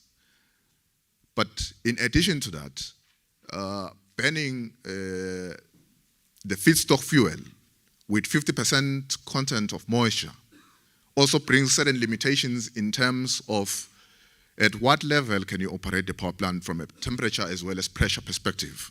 So the people who work with thermal power plants will tell you that there are normal thermal power plants. Even if it's a coal-fired power plant, it will still be at around 33% if it's a normal one. But you can actually move up on the temperature and pressure grid to what we refer to as critical power plants. I think there is thinking in the sugar belt to actually move up to at least critical power plants. There are also those that are referred to as supercritical. But of course, if your feedstock has too much moisture, it's you really will have a hard time getting to a supercritical power plant. So we as researchers perhaps can begin to say, what would be the cost of reducing the moisture content versus the efficiency improvements that can come with using a feedstock fuel that has less moisture. Now, we'll need, of course, to sit down and do calculations around that. Unfortunately, the study didn't really get to that part. But one is fairly aware of the fact that if you improve the quality of the feedstock, then you can really improve on the efficiency of the systems. If you improve on the efficiency, which means the amount that you start with in terms of the raw energy, you are now beginning to convert more of it into electricity. So it's something that can be looked into. Now, there's also issues of saying, okay, in addition to just thinking about efficiency improvements of the systems themselves, there is this issue of the 4-month gap. Can something be done there in terms of, if you were to improve the efficiency, which means you will need less feedstock to operate at a certain level, can you then store some of that feedstock? But of course, because of the high moisture content, this thing will develop molds in no time, right? So that's a problem. How do we solve such a problem? Perhaps we can think about drying, but actually my colleague has been speaking about gasification. Can we think about those processes? What is the cost of saying some of that feedstock fuel that can be saved by moving to critical power plants? If we were to take some of that and gasify it, it's easier to store a gas than to store the solid biomass. So those are some of the things perhaps we can talk about in terms of this issue of the 4-month gap. But also, there's also the western end of the country, which has a resource that is fairly available throughout the year, right? So what can be done in that front? Let's say you were to develop all these systems. One thing you can think about is, okay, you can transport wood chips from the western end of the country to the sugar belt during the off-season. But of course, you have to worry about the transport costs of moving the wood chips from one end to the other. What will be the impact of that in terms of the cost of that electricity? But again, we can also say, what if we develop systems on the western end that are going to be primarily used, will be more heavily used during the off-season of the sugar side, which means in terms of the maintenance shutdowns and so on, those systems will shut down when those other systems are in operation. So that when the eastern end operations shut down, then you rely on those other systems.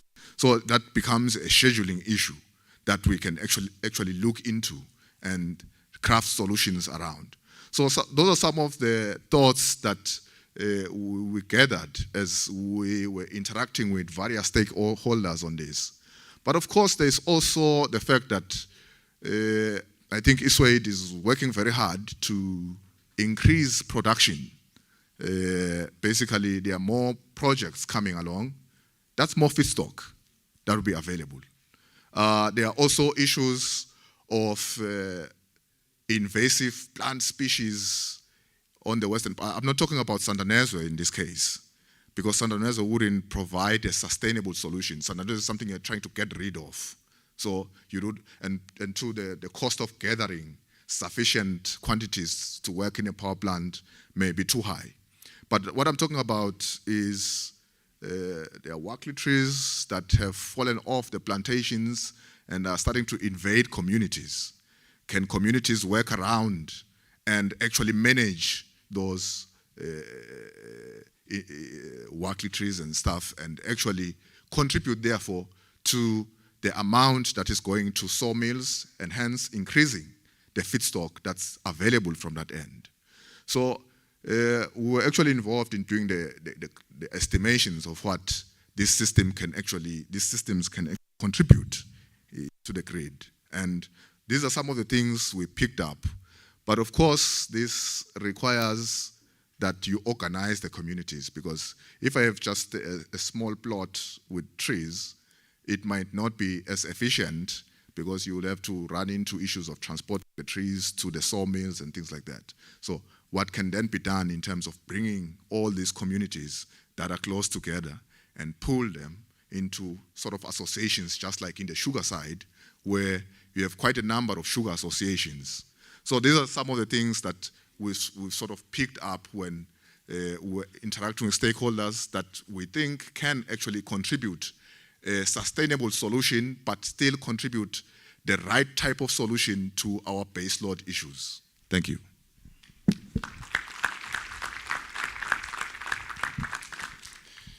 Thank you very much, Dr. Mavimbela. It was quite a mouthful. Biomass is one of maybe some of the resources that are overlooked. So thank you for bringing us as what biomass is and what can be done to maybe increase the energy that we can get from biomass. So now we'll get straight into the Q&A session. I think maybe we'll just, when you, as the program director did indicate in the morning, please, when you're asking, start by introducing yourself.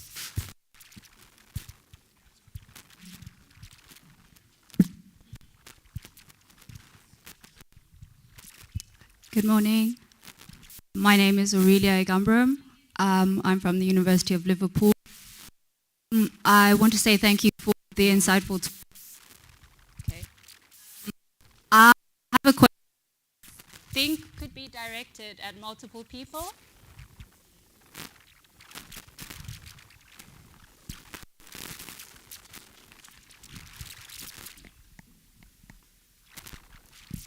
Okay. My question, I think, could be directed at multiple people. I appreciate the fact that there are different technologies and policies that are emerging, but I think the consistent thing that has been discussed is the inconsistency of the current renewable sources that we're using. So solar not available when there's cloud cover, and hydro not being available when we have droughts. And from an infrastructure section and perhaps also policy, I was wondering if we were looking at ways for energy storage. So technologies such as redox flow batteries are capable of storing energy, converting this from electrical into chemical, and then discharging this into the grid. And I wanted to know if this is something that we'd considered. I know that you mentioned down in the Lavumisa project, there was a battery, and I just wanted to understand what kind of technology that was. Thank you.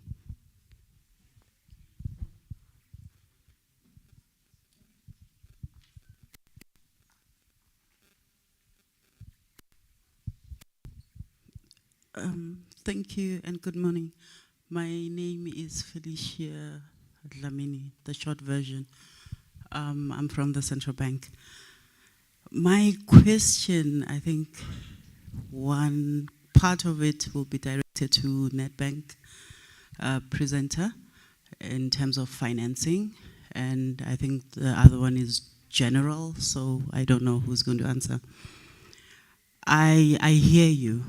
And I am encouraged by the decision that you have stopped financing coal.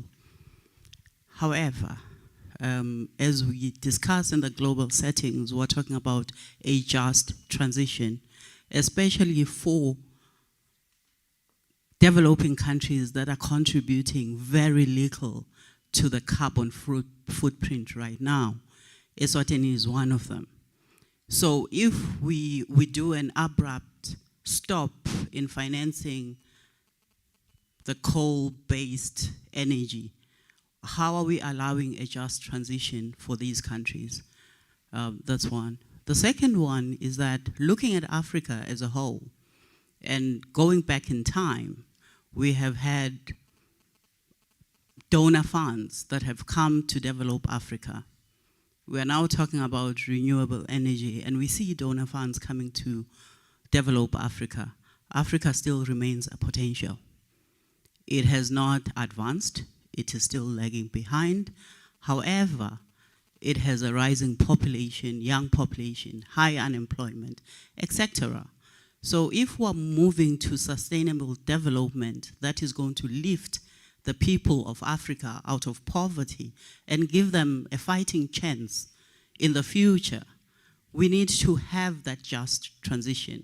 How are we thinking about it? I thank you.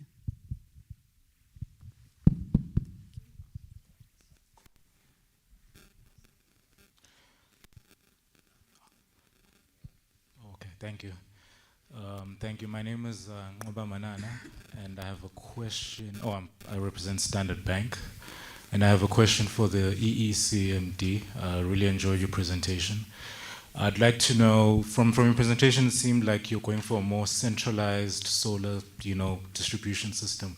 When are we looking to move towards decentralizing it and basically having the average person have their own solar generation system in their home and then sell back to the EEC? therefore reducing the load on the actual grid. Because there's a lot of building developments happening recently, especially in the country. You know, you could have solar roofs paying themselves off within 7 to 10 years, and that'll basically contribute to the sustainability. So what are the plans for that? And then also, how are you going to put that into policy to make sure that we don't pay VAT for solar panels, basically encouraging the average person to contribute to the program? Thank you.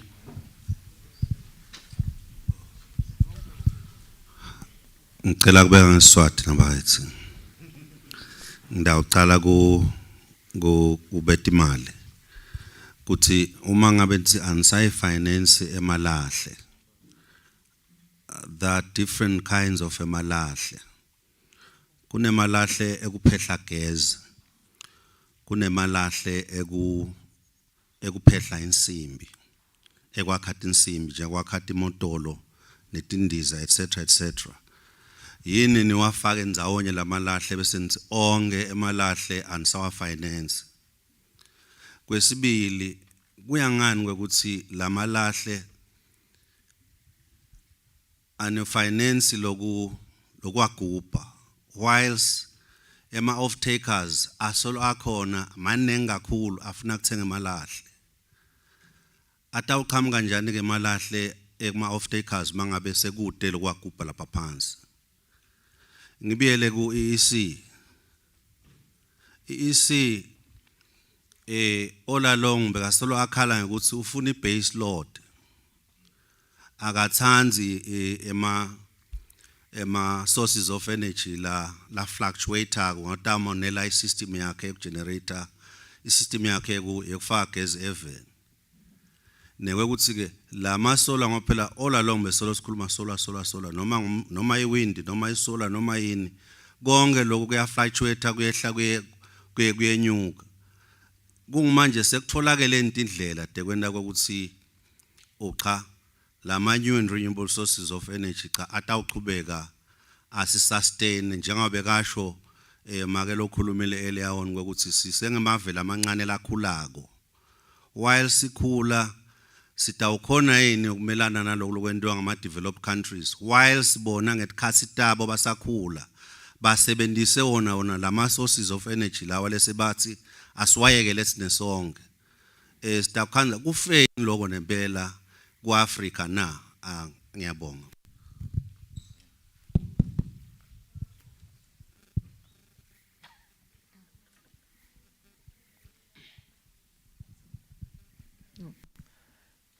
Thank you so much. My name is Iasp Matsapha from the Ministry of ICT.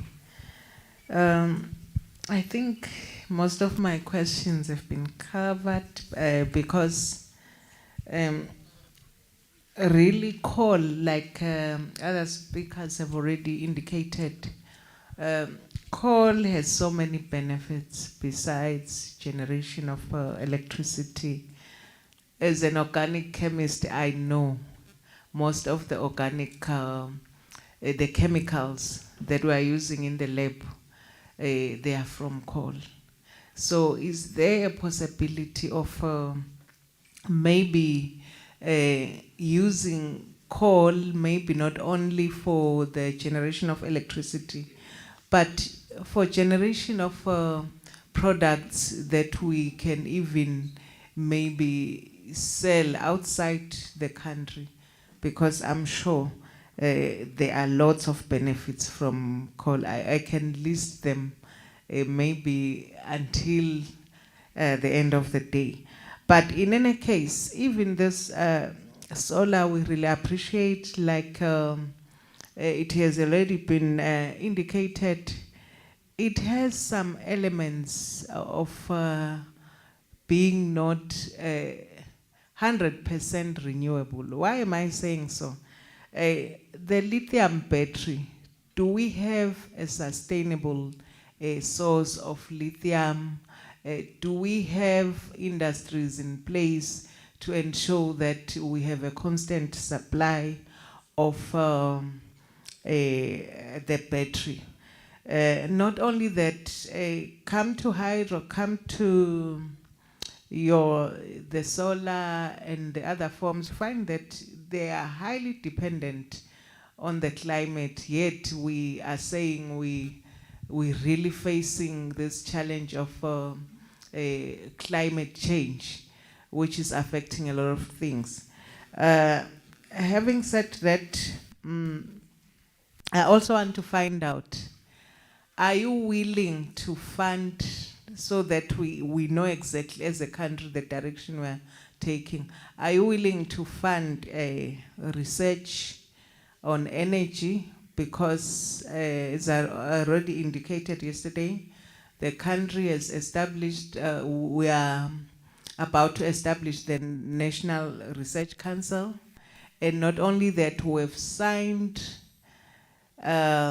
agreements, some with the regional agreements. We have rectified some of the documents at regional level, where as a country we are committing that in terms of funding research, we want to ensure that it's 1% of the GDP.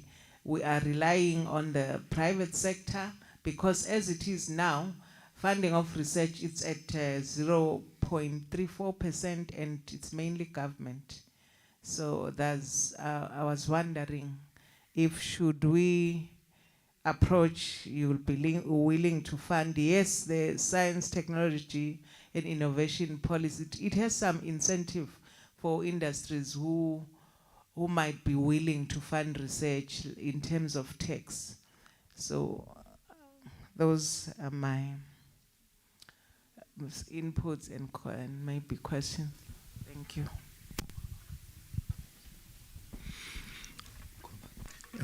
Linda Zgalala, waga World in One. Oh, sorry, Linda Zgalala from World in One. Babem Alex Manela, you know, your French connections have made us interested in your WhatsApp numbers. And then, ngalangaga, on the part of MD EEC, in my heart, I've always longed to give credit to this company. Yeah, I know some people might not agree with me. But you see, in 1978, in the capital, Mbabane, whenever there was a dark cloud indicating that there's going to be a storm, or maybe there was some light winds, you knew electricity would be non-existent that night. Now, the difference is tremendous. Power from EEC has become very resilient despite storms that we see. Now, may we please encourage you to continue on that line. And then on the issue of maybe like there was a gentleman who was on radio. I think it was last year. He was crying about his son who got killed by electricity that was passing through a tree. There's an issue of carelessness when it comes to human safety, or rather, no, let me not say human safety, but safety. Nkosi yami, Babem Konda, could you please look into that issue? Siyabonga.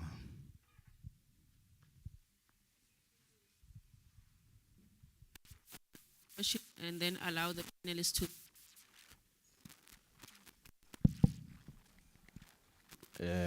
Morning, everyone. My name is Lamine Guseni from Eswatini Bank under Corporate Banking Department. My question would be to our counterparts in NetBank. I would like to know, what is the appetite or the uptake of the already existing finance in terms of financing the energy sector, and if the appetite from the customers is low, what are the key challenges that you actually face in terms of when appraising their project? And also another question would be forwarded to EEC together with the regulatory agency. You know, I just want to know if is there any strategies in your strategic planning in terms of maybe 1 year will be going to consultations or in those workshop meetings whereby we'll be talking about the price of electricity reducing, rather than each and every year going to those meetings to talk about kutsi next year stakulisa another 15%. Thank you.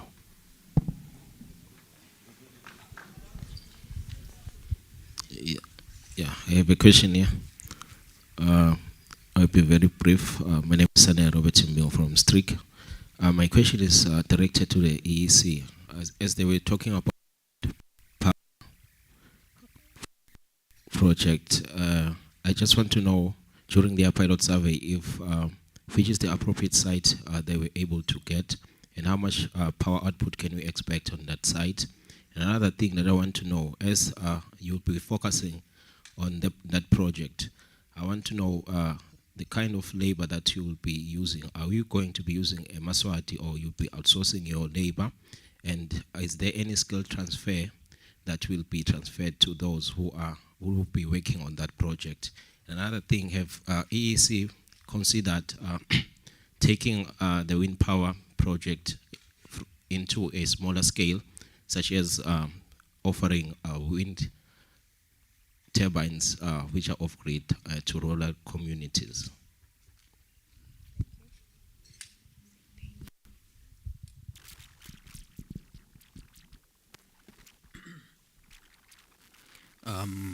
Thank you for the questions. I think I'll speak to roughly three. I think the first one relates to a policy and regulatory environmental framework on energy storage. I think perhaps it didn't come out in my presentation, but one will say that as the regulator, we have initiated a process to develop an energy storage regulatory framework. It is still at its early stages, but we are working on it together with the key industry stakeholders. We are alive to the fact that there is several emerging technologies, and it has been a general observation that policy and regulation when it comes to emerging technologies tend to fall behind. But I think we are deliberating, ensuring that we have a strategy around ensuring that we have an enabling environment in terms of such emerging technologies. I think just to add another one will be to say that just recently, I think the Ministry of Natural Resources and Energy issued an intention, I'll put it that way, to develop an EV policy. And those are the things that are actually taking place in the industry as far as emerging technologies is concerned. We're hoping that from a process point of view, we will have the energy storage regulatory framework that we're developing finalized by the end of this calendar year. And then there was a question also on net metering, net billing, but I think I'll touch briefly from the regulator side. The MD will then speak to that in detail. So I think as part of the frameworks and initiatives that we're working on, we together with the utilities, the EEC, and other key industry stakeholders, we have in place or have completed development of a small-scale embedded generation framework, which is based on a net billing approach. That is, it doesn't allow for direct monetary compensation, but it's looking at offsetting the credit versus the debit. That is what one feeds to the grid versus what they consume over a certain period of time. We are in the process and working very hard, that is the regulator and the utility, to ensure that this framework is put into practice. And at this stage, I think we at a piloting phase that to test the systems, the processes, to ensure that when this is rolled out nationally, such a rollout is done in a safe and a sustainable manner. I think the other one was speaking to electricity prices and tariffs. And again, I think I'll speak to it in part, and the MD will also address and fill up on that. When it comes to electricity pricing, there is various drivers and objectives that then shape how the prices come out. But we always strive to ensure that there is a balance between the various components, affordability, sustainability of the sector, etc. And also, we have in place a tariff methodology. So one cannot really say that surely next year the prices will go down. But I think the MD will speak to the drivers because those are the drivers that then influence how the prices change over time. Thank you, program moderator.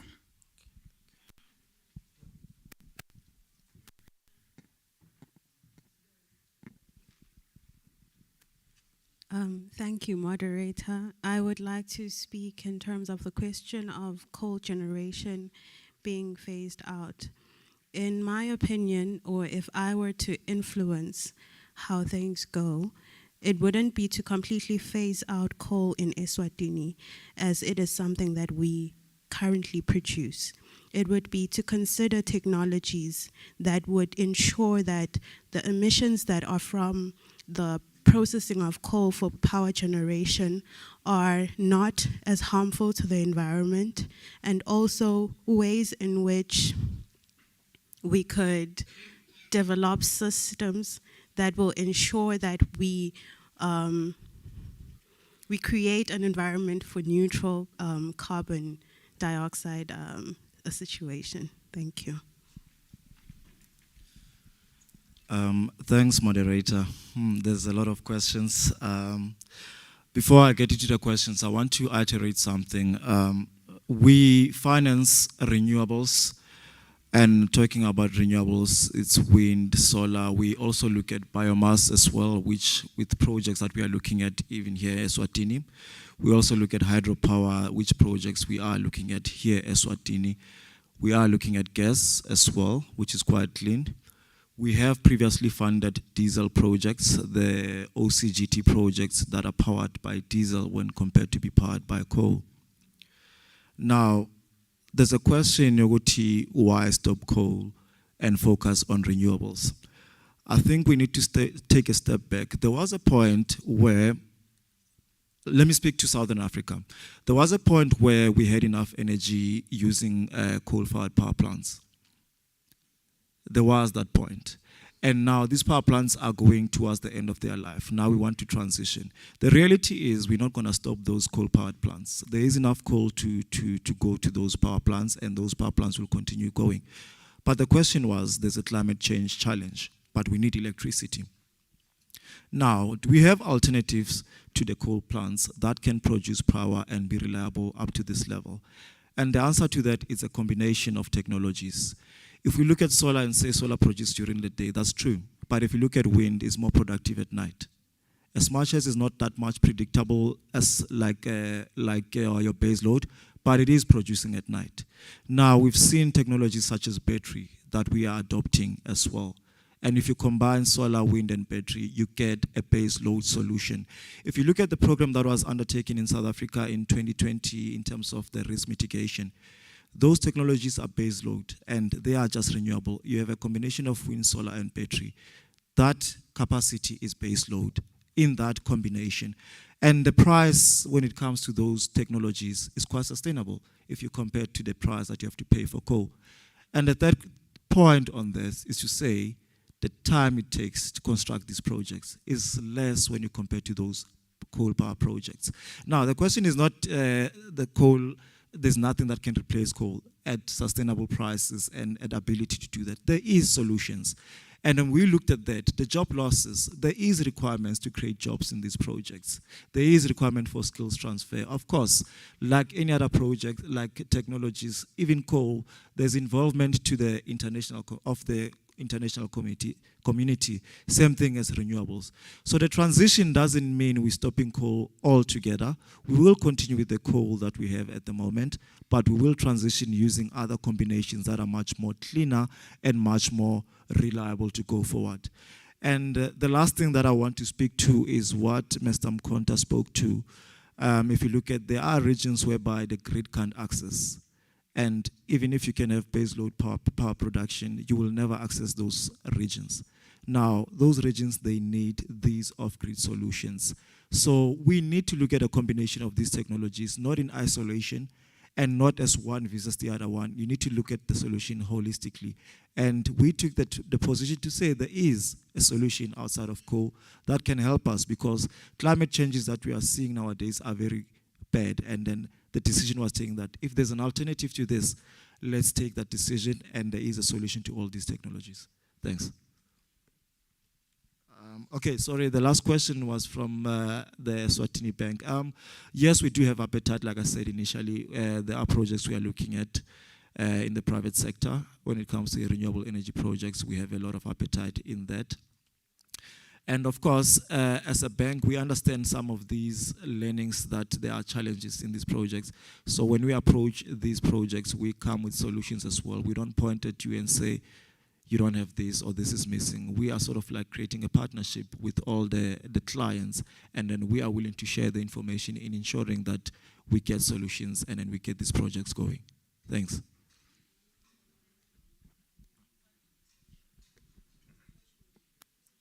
Oh yeah, so, okay.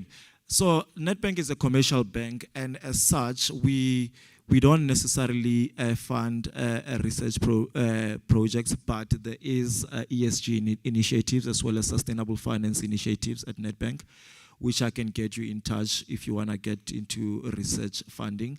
And as well as having relationships with all these independent power producers, they do have commitments into funding research.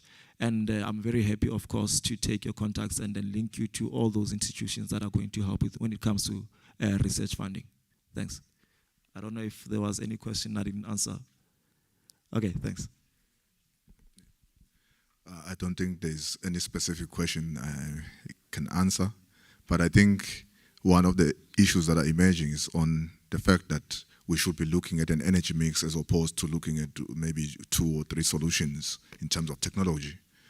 I can assure you, because I also sit in the team that works on the National Master Plan, the team is advising government in the sense that what has been worked on is actually an energy mix with a variety of technologies in it. So it's not that the country is going solar or going, it's actually considering quite a number of solutions. Right. Thank you very much, ladies and gentlemen, for the questions that you have posed. I believe there are quite a number of questions that I need to respond to. But before I do so, I am just taken aback and to a period earlier this year when I was invited to speak about energy poverty at the University of Exeter in the United Kingdom. What I observed in that conference was that we have a different context of energy poverty. In Africa, when we talk about energy poverty, we talk about clean energy, and we discard all the other natural sources of energy, such as firewood, and we focus on electricity. Whereas in the context of the United Kingdom, they were talking about the price of electricity now affecting the end user who was unable to afford electricity and then had to make a choice on whether or not we use the money that you have to buy electricity or use the money to buy food and try to use other areas to keep warm. One particular interesting point was that students tended to use the library more because they couldn't afford electricity. The library was warmer than their environment. Now, coming back to renewable energy and the storage thereof that is contemplated, we need to think about what are the uses of electricity in the kingdom. One of the uses of the electricity is for home use and also industrial use. Now, industries are very high intensity users of electricity compared to home. Now, these solutions that we talk about need to take that into context, because industries also require a high level of reliability, a high level of capacity, which cannot be afforded by the renewable energy resources in as far as the solar, even with batteries, are concerned. Recently, I was talking to a consultant who was doing a project in Mozambique where they were required to put a solar PV together with a battery for a mine. But the battery could not run for the full extent of a power outage, even though the capacity of the battery was similar to that of the solar. Battery discharge. The battery that we have in Lavomisa, which is a lithium sulfate battery, will only last for half an hour for 1 megawatt. And then for the rest of the time, we need to charge the battery and then use again for about half an hour in the morning peak. Now, it is important that when we devise these solutions, we consider what Dr. Mavimbela has indicated, that we must look at an energy mix. Now, coming back to the issue of transition and sustainability, it is important that when we consider the transition from fossil fuel to cleaner energies, we consider the technologies that are available to clean the fossil fuels as well. We are currently working on a project where we will be generating power from coal, a resource that is sourced within the kingdom. But we are not oblivious of the fact that there are emission standards that need to be observed. And we are designing that power plant to meet the emission standards and create a sustainable environment. Other areas as well that need to be put into consideration is the high youth unemployment. What do we as a nation do to create jobs for the youth? Do we forego available opportunities and look for opportunities that are 10 years from now? We need to start at looking at what do we do in the short term and what do we do in the medium term to alleviate this challenge of youth unemployment. And mining provides employment opportunities. Coal-powered generation provides more employment opportunities compared to a solar power plant. Our experience with the solar power plant in Lavomisa is that we've only employed security. That's about 4 jobs, 4 people rather, and maybe 1 job created or 2. Whereas when we talk about a coal thermal power station, that will create more jobs for the engineers and for the technicians and for the accountants and others as well. Now, it is important that we look at this. Now, the question regarding the intermittency of the renewable energy resources, particularly solar. There are no solutions to resolve those intermittents at the moment. The battery storage systems are quite expensive, and if you were to implement battery storage systems to try and smooth the intermittency of the solar, you will find that your tariff increases. And it brings us back to the question that was asked again in the floor, that why do we always increase tariff? Do we ever have a strategy to reduce tariff? Now, as I have alluded, tariff is also driven by the macroeconomic factors that exist in our environment. And we have to be alive to that as well. We can try and minimize the tariff increase, but the bottom line is that the tariff will increase. And therefore, the solutions that we are looking going forward should be designed in a manner that it will not drastically increase the tariff to the consumer, because that will drive away industries.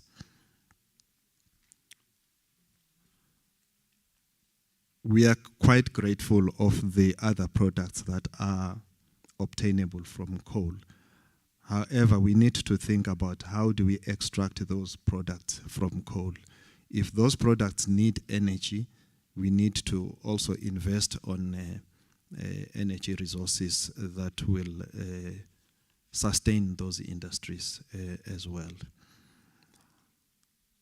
We are quite grateful for the comment that the EEC power has become reliable over the years. However, there are concerns about safety. We take note of that, and we continue to educate our consumers not to plant trees under power lines to avoid these incidents as well. I think the last question that I would like to respond to relates to the power output and also the way forward on the off-grid solution. I think in the presentation, Sihle did mention that they are looking at taking up and rolling out that project in other communities. What we did was a pilot project, and the economic viability of that project is very dim, because the tariff for that project should be sitting at around about 6 emalangeni per kilowatt. We are selling electricity at about 2 emalangeni 10 cents, and therefore that's an immediate loss on that project. In terms of skills transfer, whenever we employ a foreign contractor, we require them to employ local staff and also to employ local contractors on some of the work that they are doing. And we also encourage that there should be training of those resources that they use.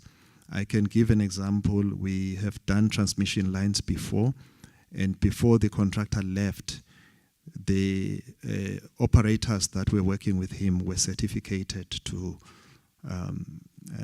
be part of transmission line construction teams. Regarding the wind power project, it is on the back burner for the EEC because there is still a lot of work that needs to be done to determine the viability of wind energy in the country. Thank you.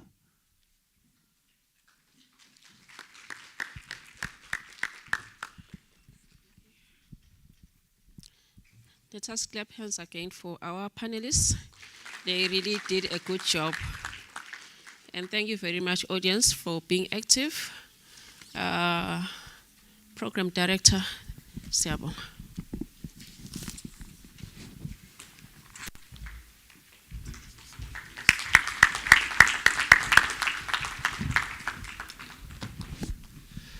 Thank you very much, Dr. Msane and the panel.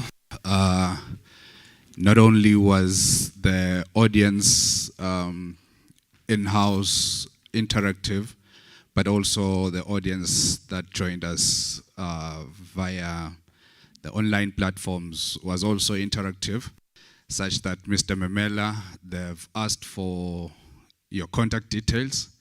You seem to have whet an appetite for a number of entities that would love to get funding, particularly for renewable energy. So, ladies and gentlemen, thank you again for these wonderful presentations that we've just received. Can we now break for tea? Tea will be served on the other side of this room to my right. Can we make it a 15 minutes, ladies and gentlemen, so that we can push our program to fall back on time? Thank you again. See you in 15 minutes time, which will be 11:15.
Ladies and gentlemen, our time is over for tea. Can we please come back so that we continue?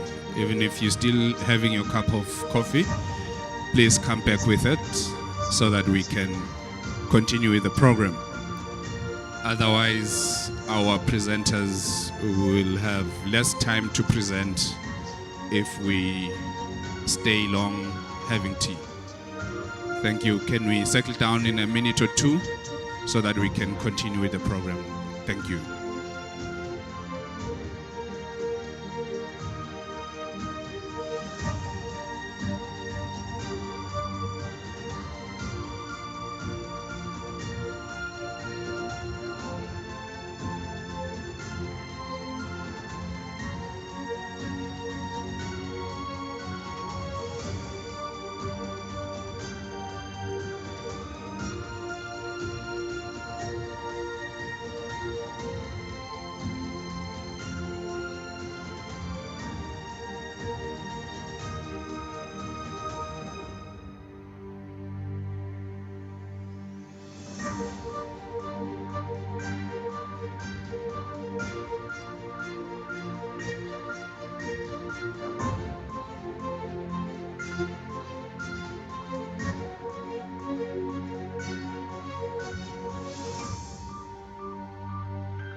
Ladies and gentlemen,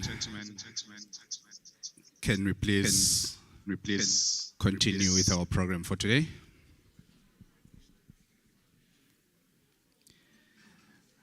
Once again, can I thank Dr. Kukumsane, who was the moderator for our previous session, under the sub-theme Green Energy.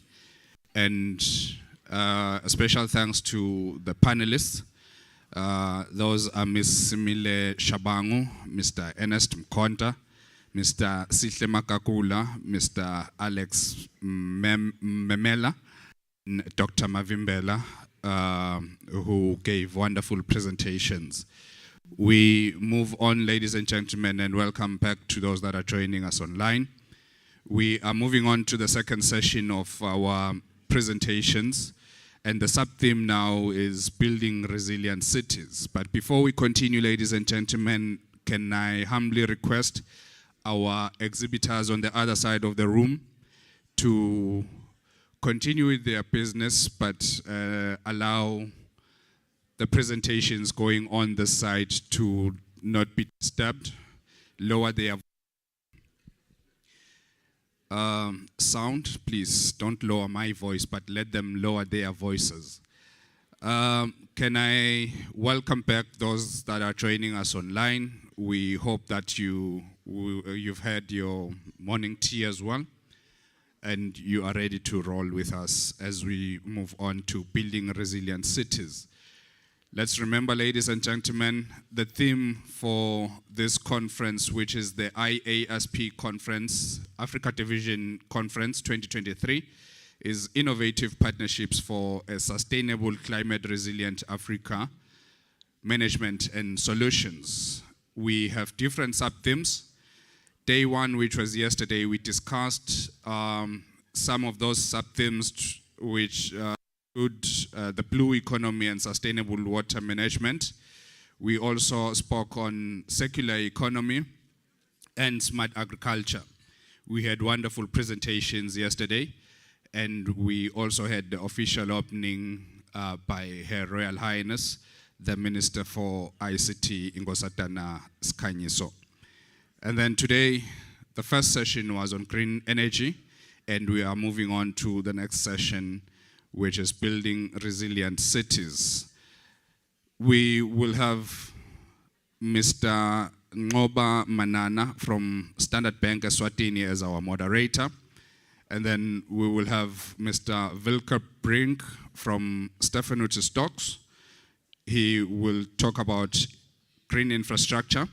We will have Ms. Felicia Dlamini Gnene, the Deputy Governor at Central Bank of Eswatini, talking to us about the role of financial systems in advancing sustainable development. We will also have Mr. Motibedi Machele from the Innovation Hub Management Company, who will join us online. He will talk to us about the innovative financing and public-private partnerships for sustainable cities and strategy. Can I again, ladies and gentlemen, request those that will visit the exhibition stands on the other side of the room for their voices, and also request the exhibitors themselves to ensure that we run this program smoothly and without any disturbances from the other side of the room. Can I also remind you, dear delegates, that we do have paper presentations on room 2, which is just upstairs from this building. You walk out of that door and you will see the room 2 at the end of the stairs as you walk up. Thank you very much, ladies and gentlemen. Can I now invite Mr. Manana, Mr. Ngoba from the Standard Bank of Eswatini. Can we give him a huge round of applause as he comes up? May I also invite Mr. Wilke Brink to join him. Ms. Felicia Dlamini Gunene, please, Mlangeni, can you please join the panel as well? and we are going to get rolling. Let's enjoy, sit back, and interact as we have done in the past sessions. We hope that those that are joining us online will also be able to interact with us. You will be alerted if you can send your questions, comments as well, so that we can have your input as we deliberate on this very important subject matter. Over to you, Umkos. Thank you, Chair, for that rousing introduction. Also, I mean Program Director. I forget we're not in a Teams meeting here. So, ladies and gentlemen, distinguished guests, and fellow innovation enthusiasts, I am honored to be your moderator for this engaging conversation on the subtopic, Building Resilient Cities. Now, before I introduce the panel and ask the first speaker to take the podium, I'd like to give a preamble, basically just set the scene on answering the question, what do we mean when we say building resilient cities? Now, some of you might have an idea, but when we talk about building resilient cities, we talk about creating cities that can withstand the punches that Mother Nature throws, at the same time adapting to the ever-evolving needs that our communities have. So today we're going to explore the fascinating world of sustainable infrastructure, green spaces, and innovative solutions to make our cities into fortresses of resilience. Now, it's sort of like creating a skyscraper of Legos. It takes collaboration, creativity, and a whole lot of patience. So today we have 3 speakers, as the program director mentioned. Our first speaker will talk about green infrastructure. Hello. Okay. Green infrastructure. And this will into the transformative potential of addressing the pressing environmental challenges we face. From climate change to urbanization, our world is undergoing a rapid transformation that demand bold and sustainable approaches. And then we'll have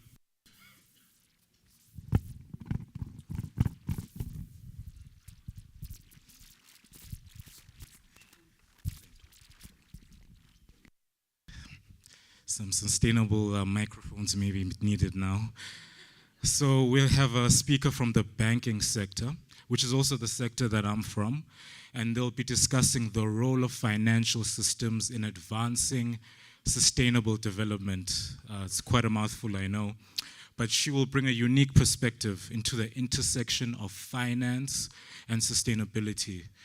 They'll expand on how financial systems drive positive change, foster innovation, and create opportunities for a more inclusive society. And then lastly, we'll have a speaker that will be focusing on innovative financing and public-private partnerships for sustainable cities, because it is with these partnerships that we can unlock the potential to build cities that are not only economically prosperous, but socially inclusive. So I don't know about you, but based off these briefs that I've been given, I am itching to hear the presentations. But lastly, colleagues, remember that resilience is not only about surviving, it is about thriving. So fasten your seatbelts, grab your hard hats, and get ready for a lively conversation filled with insights, ideas, and maybe a few unexpected twists. So a few housekeeping rules. We have 3 speakers. We'll give them 15 minutes each. To the speakers, when you have 1 minute left, I'll cough twice. If I cough 3 times, it's probably COVID. And to you, the guests as well, you'll have 15 minutes for your regular Q&A. But please make sure that you ask the speakers very difficult, very thought-provoking questions to really drive the conversation forward.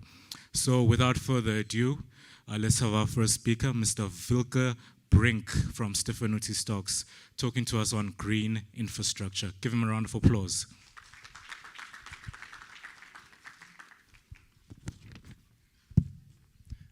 Thank you, Mr. Manana. Thank you for the wonderful introduction, and yeah, we look forward to the very difficult questions at the end. So I'm here to address the conference about green infrastructure. I work for Stefanuti Stocks, which is a contractor that operates here in Eswatini, and I'll be looking at resilient cities from a built environment perspective.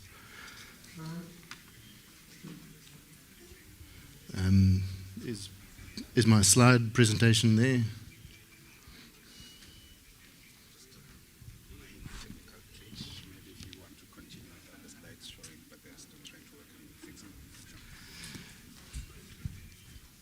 Okay, we've got a slight technical difficulty here. My slide presentation's not working. So I'll try and narrate the presentation without the slides. So the first question is, what is green infrastructure? Green infrastructure is a combination of both built environment matters like stormwater, green zones and cities, water harvesting, I think, which was elaborated on yesterday by Mr. Koza. So how I'll address the green infrastructure issue is to just give a brief overview of the academic research and work that's gone into defining the subject, and then look at green infrastructure management and solution initiatives. So, yeah, and unfortunately without my slides it's a bit difficult to explain, but the research into green infrastructure has skyrocketed since the year 2012, where the green infrastructure publications in scientific journals have exponentially increased. This is can partly be correlated to the change of the Millennium Development Goals into the Sustainable Development Goals at the UN Conference for Sustainability in Rio 2012. Then in 2021, a group of researchers, Matsler, Miro, Mel, and Zuckerman, did extensive research into this increase in the use of the green infrastructure phrase. And they defined green infrastructure as a popular term in practice and research for a strategy to address both environmental, socio-cultural, and economic challenges. Because green infrastructure is a concept that gets used in various fields, both in engineering, civil engineering specifically, science, and law and policy, the definition of the definition of green infrastructure is contested by the users of, or the authors of, the various sort of policy fields. Green infrastructure is also a concept that has different meanings in different geographical locations. In the United States, green infrastructure predominantly revolves around the management and catchment of stormwater. In the EU, green infrastructure is focused on the use of green spaces and socioeconomic factors relating to heritage of old buildings. In Australia, green infrastructure predominantly pertains and revolves around water-sensitive urban design. Excuse me. And then finally, in sub-Saharan Africa, green infrastructure focuses on ecosystem services and systems. The green infrastructure concept relates to today's sub-theme, building resilient cities, in the following categories. Firstly, it's green space planning, meaning greening up of cities through the use of parks and green zones. Urban ecology and land use. This is predominantly based on around town planning and how cities and metropoles are developed and where zones are allocated for specific use of land for example, power stations or water treatment plants, or where airports are built, or where transport nodes are placed. And then lastly, stormwater management and catchment. To develop the green infrastructure concept fully in Eswatini, an advocacy statement needs to be developed to fully define how green infrastructure will be understood and applied in Eswatini. A few of the topics that have already been discussed at length in this conference is green infrastructure needs to be infrastructure that is resilient. Green infrastructure also needs to reduce emissions, both through the construction and the operation phase of the specific piece of infrastructure. And then lastly, green infrastructure needs to preserve biodiversity in the area where it is constructed. Next is the relevance of green infrastructure in Eswatini. Recently, the beginning of August, the World Bank issued an economic update on the Kingdom of Eswatini entitled Raising the Game with Efficient State-Owned Enterprises. In this report, the World Bank identified state-owned enterprises as the primary provider of infrastructure and infrastructure-related services to businesses and households. I think Mr. Mamela in the previous presentation aptly pointed out that everything starts with government, and in this case it's no different, that infrastructure starts with government, and the state-owned enterprises are the conduit through which the infrastructure is delivered. In one of the policy considerations in this economic update by the World Bank is the enhancement of service delivery through economic growth and investment. And this was, under this policy consideration, the infrastructure and building out of infrastructure within the kingdom was considered. So from where my view would be that this is where green infrastructure, or the inclusion of green infrastructure, would play a crucial role in the policy framework. Now, I think closer to how to implement and what solutions there are. In 2012, the Federation of Consulting Engineers, or by the acronym of FIDIC, published a report, the State of the World report on sustainable infrastructure. This also correlates with the Sustainable Development Goals that were published by the UN in 2012. In this report, the FIDIC defines infrastructure, or sustainable infrastructure, as infrastructure that needs to deliver its service over its lifetime efficiently and reliably, and it needs to be adaptable and resilient to change and shock. As I mentioned previously, in the kingdom, the state-owned enterprises are the conduit to deliver infrastructure. And whether it is through a specific project or a program of projects, but that's the state-owned enterprises are the delivery mechanism. So in this report, FIDIC proposed a tool to assist with decision-making in infrastructure projects or programs. They entitled the tool the Sustainability Decision-Making Hierarchy Tool. And it is split into two large stages, the project stage and the service stage.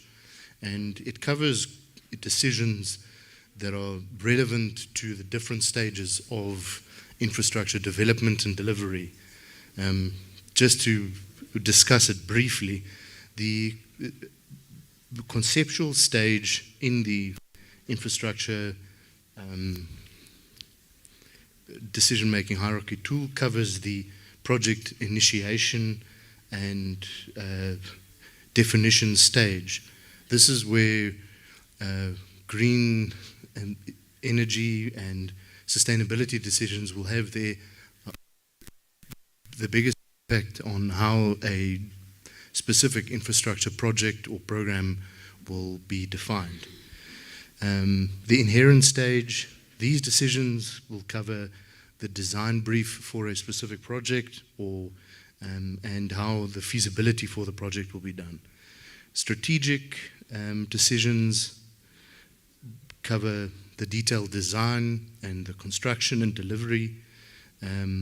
Tactical and operational decisions cover the final handover and operation of a specific piece of infrastructure. And then end of life is obviously how once the use of a piece of infrastructure or program has been concluded, the specific piece of infrastructure or project will be decommissioned or disassembled. So the green infrastructure in Eswatini, my presentation conclusion is just the start is define green infrastructure by using the advocacy statement and to focus on how we can, what is resilient infrastructure, how to reduce emissions, to preserve biodiversity. The next step would be to select the relevant SOEs for the implementation of these green infrastructure projects. I think the previous presentation on green energy was quite comprehensive and touched on green energy, on the green energy component of green infrastructure, but I think water supply, transport, and maybe also food production is something that also needs to be considered. Agriculture as well. And to apply the sustainability decision-making hierarchy tool to implement these projects through the SOEs or with the relevant government departments that oversee the rollout of infrastructure projects. Thank you so much. I think that covers the highlights of the quick overview of my presentation. Thank you. Thank you, Mr. Brink, with 2 minutes to spare. Very impressive. I think from his presentation, he definitely explored the possibilities of green infrastructure. And let us remember, colleagues, that green infrastructure is not about just building fancy parks or reducing emissions. It's about building cities that are resilient and harmonious with nature. So thank you for the chat, Mr. Brink. Very, very informative. Next up, we have a speaker representing the Central Bank of Eswatini. She'll be discussing the role of financial systems in advancing sustainable development. Ladies and gentlemen, help me welcome Ms. Felicia Dlamini-Gnene.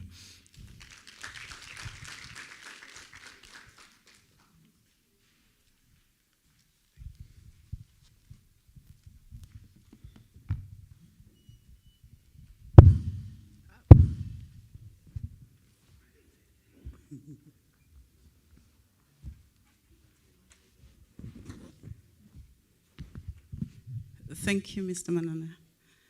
And I hope the audience took the cue from him when he was mentioning what I was going to do. He was taking calculated breaks, which means program director, the chief executive of RSTP, captains of industry, policymakers, researchers, entrepreneurs, distinguished guests, ladies and gentlemen, all protocol observed. Good afternoon. Good afternoon. We just had tea.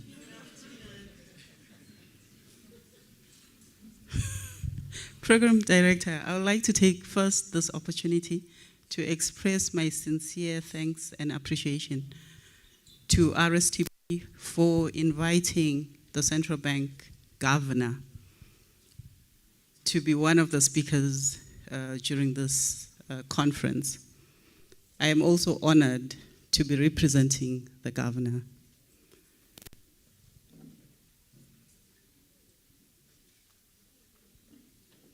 The topic that I have been given to talk about, and as Mr. Manana was calculating how he presented it, is the role of financial systems in advancing sustainable development. This is by no means an easy topic, Program Director, and 15 minutes, Mr. Manana, might not be adequate. I therefore beg your indulgence, and when you get tired of me, just let me know. I shall stop wherever I am, and the audience will get a chance to see the total write-up after this. Let me start by trying to define sustainable. I have paraphrased it from the Oxford Dictionary to mean maintain a certain balance consistently over time. Sustainable development, according to a colleague of mine at the Central Bank, it is development that is consistent in perpetuity. The pursuit of this topic, sustainable development, has become very important for our planet and future generations. We live in a world where climate change, inequality, and environmental degradation pose significant challenges, as we've heard in the morning. Versatility is a necessary ingredient, therefore, for leaders in a VUCA world, a world characterized by volatility, uncertainty, complexity, and ambiguity. Versatility is the ability to read and respond to change with a wide range of complementarity, skills, and behaviors. Ladies and gentlemen, sustainable development, therefore, seeks to address these issues, ensuring that our actions today do not compromise the well-being of the future generations. Whatever we do to sustain ourselves today should leave a legacy for our future generations and also allow them to build their own sustainability and well-being. The question then is, why are we concerned about all this? It's simply because of the role of intermediation. We all recognize that for us to be concerned about the relationship between the financial system and sustainable development is because they are a mediator, a conduit for resource mobilization, as we heard from Sir over there, Nedbank this morning, and a lubricant for our system. This simple response has led to us globally recognizing the need to align the global financial system with sustainable development and sustainable development objectives. So how are we going to do this? What does it take? It takes integrating environmental, social, and governance factors in investment decisions and promoting responsible investment practices, ensuring that financial systems consider the long-term risks and opportunities associated with sustainability. Ladies and gentlemen, sustainable development aims to balance economic growth, social well-being, and the protection of the environment to meet our needs today as the present generation without compromising, as I initially said, the ability of the future generations to meet their own needs. Financial systems, therefore, have the power to influence and shape economies, markets, and investments. They serve as a catalyst for providing the necessary means to drive sustainable practices and projects. Hence, the decisions that we're not financing coal anymore, we're now financing green energy. But at the same time, we need to strike that delicate balance. In my presentation, I will try to untangle this interconnection between financial systems and sustainable development. I will explore how they facilitate access to finance for sustainable initiatives, encourage responsible investment, and support inclusive and equitable growth. We must recognize that navigating this path towards sustainability is not without its challenges. It is not an easy journey. Hence, the conversations are not as simple. I will address some of the barriers and obstacles faced while also identifying opportunities for innovation and collaboration, Mr. Gunene. Therefore, this is going to be a bit long. Let me briefly define the financial system. I have chosen two definitions amongst many. According to Goodspan 2008, the financial system is comprised of the financial markets, financial intermediaries, other financial institutions which execute the financial decisions of households, businesses, and governments. Howells and Bain, on the other hand, define financial system as a set of markets for financial instruments and the individuals and institutions that trade in those markets, together with the regulators and supervisors of the system. When I combine these two definitions, I conclude that the financial system describes the arrangements, that is, financial markets, financial intermediaries, and control systems that allow for the exchange of financial instruments, namely financial contracts, so that the funds may flow between participants, lenders, and borrowers.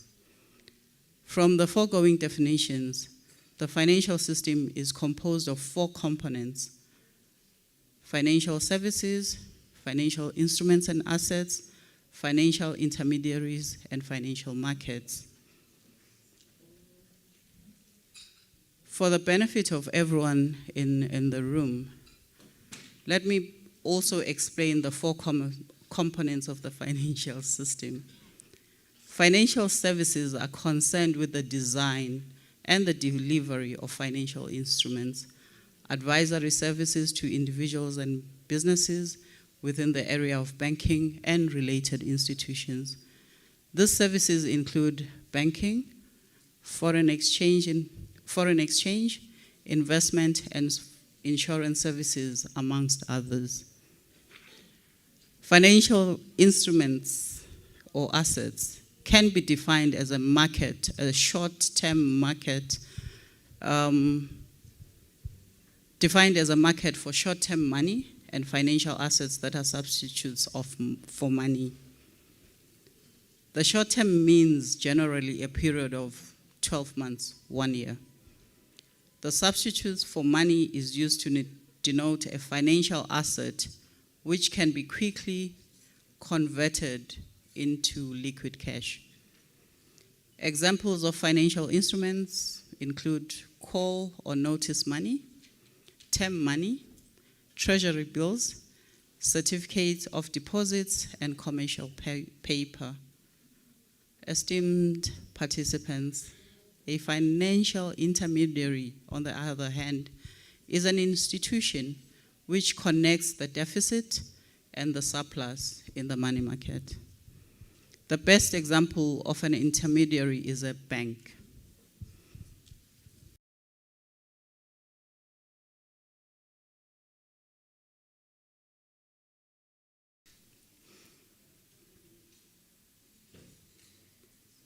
Which transforms the bank deposits into bank loans. The role of the financial intermediary is to distribute funds from people who have extra inflow of money to those who do not have enough money to fulfill their needs. Financial intermediaries are divided into depository institutions and non-depository institutions.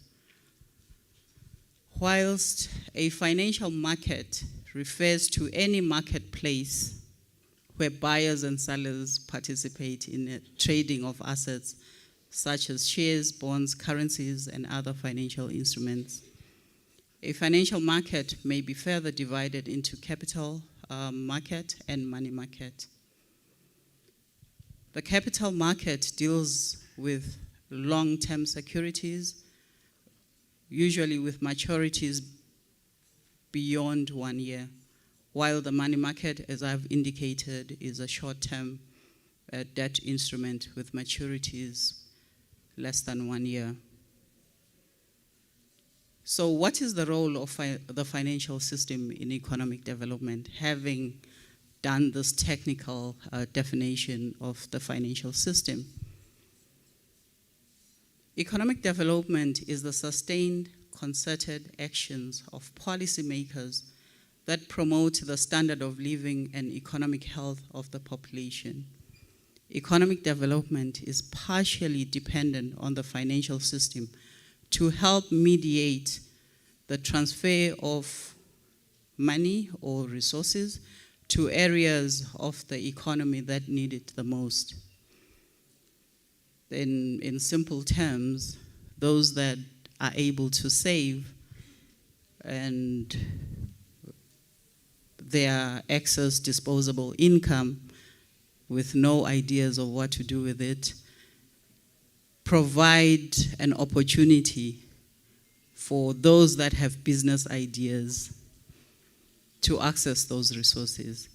But because of information asymmetry, I would not know that Ms. Figile Nkosi has excess resources, but Nedbank will know that. So that's the intermediation. To attain economic development, a country needs more investment and production. This can only happen when there is facility for savings. As such, savings are channeled to productive resources in the form of investments. Here, the role of the financial system is important, as I've just made the simple example. These savings are then channeled by lending to various businesses which are involved in production and distribution.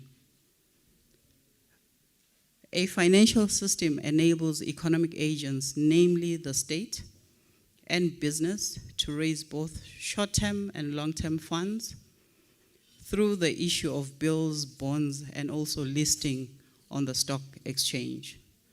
The issuance and the listing carry attractive rates, usually,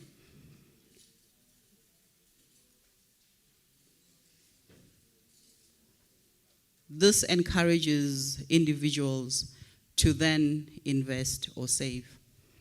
Thus, the capital market, money market, along with foreign exchange markets and government securities market, enable businesses, industries, as well as government to meet their funding requirements.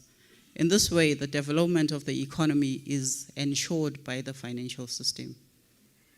It is through the financial system that the government can create a conducive business atmosphere, calibrating macroeconomic policies that ensure stable prices so that neither a rapid rise in inflation or a persistent deflation is experienced in the economy. This preserves the value of the currency. Public policies, which is monetary policy, fiscal policy, and structural policies that we're discussing in the morning, should encourage intermediation throughout the economic and business cycles. The industries should be protected through ensuring that the financial system has adequate liquidity to meet their credit requirements, even during difficult periods. The government, on its part, can direct resources to productive investment that supports economic development. We were just discussing during the tea that growth is either driven by consumption or by investment and production. So sustainability is growth that is predominantly driven by productive investments. Further, the regulators, like the central bank and the FSRA, for instance, can also regulate the financial system through suitable legislation so that unwanted speculative transactions are not good for the economy.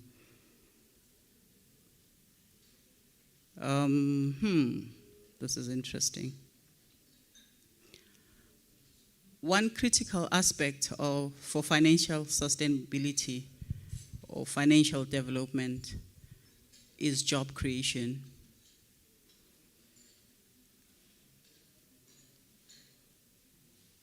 Yeah, I'm assessing how much time I can. 5 minutes, okay.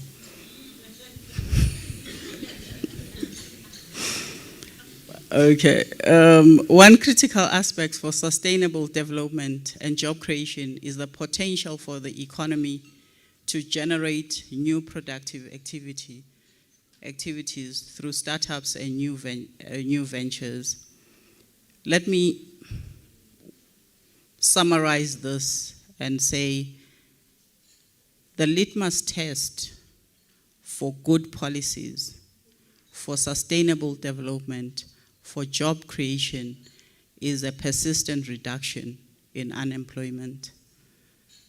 The rest, I think you will have a chance to read, especially the part where I emphasize on what the central bank has done to support sustainable development in the country. Just briefly, as I indicated, that we do not want too much deflation or too much inflation. During downtimes, we want to make sure there's adequate liquidity. In 2021, in 2020, we were hit by COVID. Everything came to a standstill. What did we do as the central bank? We adjusted our monetary policy. We made it more accommodative. We reduced the interest rates. We reduced the liquidity requirements so that there is enough liquidity in the system to support business. We also gave moratorium to banks for non-performing loans, provisioning, etc., to allow business activity to continue, despite that, with the fact that everything was grounded. So these are the policy initiatives that the central bank does. Recently, we've increased the interest rates significantly until the last monetary policy committee because we were seeing significant inflationary pressures and every one of you was complaining. hey, the inflation. So we have made our monetary policy a bit more restrictive to make sure that we preserve the purchasing power of our population. With those remarks, I thank you. And after this, the speech will be circulated.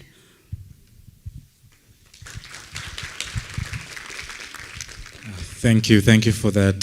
That was quite a very interesting presentation. I think at this point we can all apply for jobs at the central bank. Very, very informative. I think just to cover it, we learned about financial institutions and how investment strategies and innovative financing mechanisms can drive a sustainable future. I think my only question is, how can we ensure that the financial systems prioritize long-term sustainabilities over short-term growth? But you can mull over that question, then we'll get to the Q&As. Lastly, on the agenda for building resilient cities, we have Mr. Motibedi Machele from the Innovation Hub. I believe he'll be joining us on Zoom. So if you can please connect the honorable speaker. Thank you.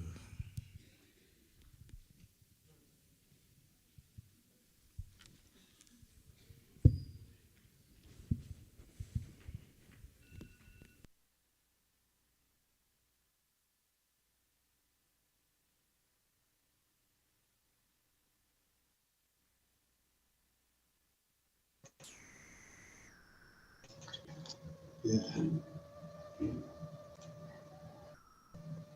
Is it chilly?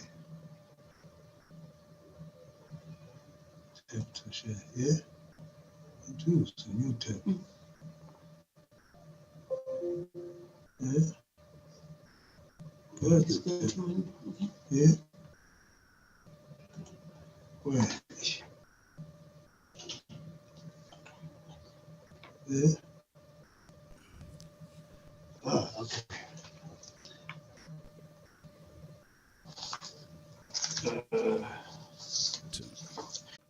CEOs of CONSA, and the Royal Science and Technology Park. I will be speaking on innovative financing and triple Ps for sustainable cities. I will cover briefly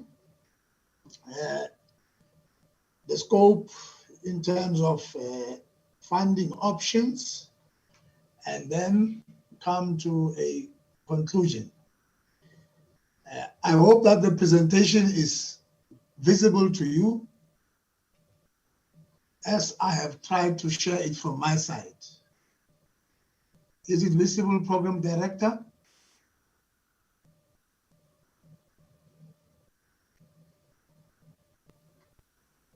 Is the presentation visible? Not yet. I think we'll be seeing it.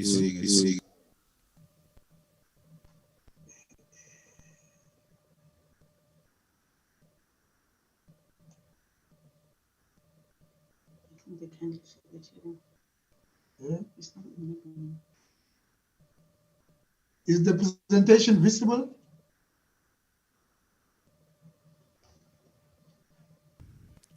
We can't see.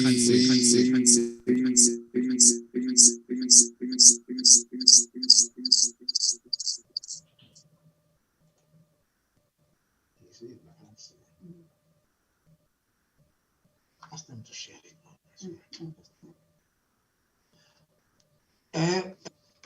In order not to waste time, I will proceed. And I think we did send the presentation. It can be beamed from that side.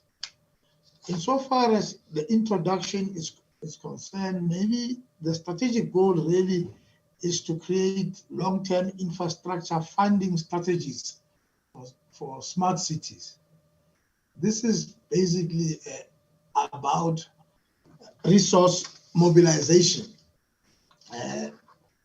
Smart cities cannot be able to create green infrastructure on an ongoing basis without a long-term funding strategy that mobilizes resources for service delivery. And in an African context, this is one of the biggest problems, mobilizing resources so that regional competitiveness can be built, so that wealth can be created, and so that quality of life can continue to rise. The backbone for smart cities is actually areas of innovation who on an ongoing basis enhance and increase the innovation capabilities of their respective areas. And this is the backbone for driving smart cities.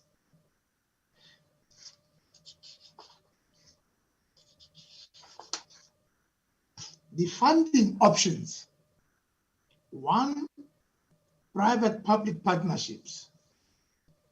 Private-public partnerships provide financial and technical capacity to cities. They can transfer risk and create operational efficiency for resource optimization. The problem with triple Ps, especially when they are regulated by laws, like in South Africa, our treasury regulations prescribe a particular procurement process insofar as triple Ps are concerned. And they draw a sharp distinction between a procurement case where the state has funds and procures a public service. But in the case of a public-private partnership, the state allows the private sector to provide that public service, which cities can do, and thereby transferring risk to the private sector, thereby leveraging capacity, financial and technical capacity from the private sector. Special purpose vehicles. Special purpose vehicles, although they can be used within the public-private partnership context, they in the main are and mean structures for service delivery. They are fit for purpose and are ordinarily focused.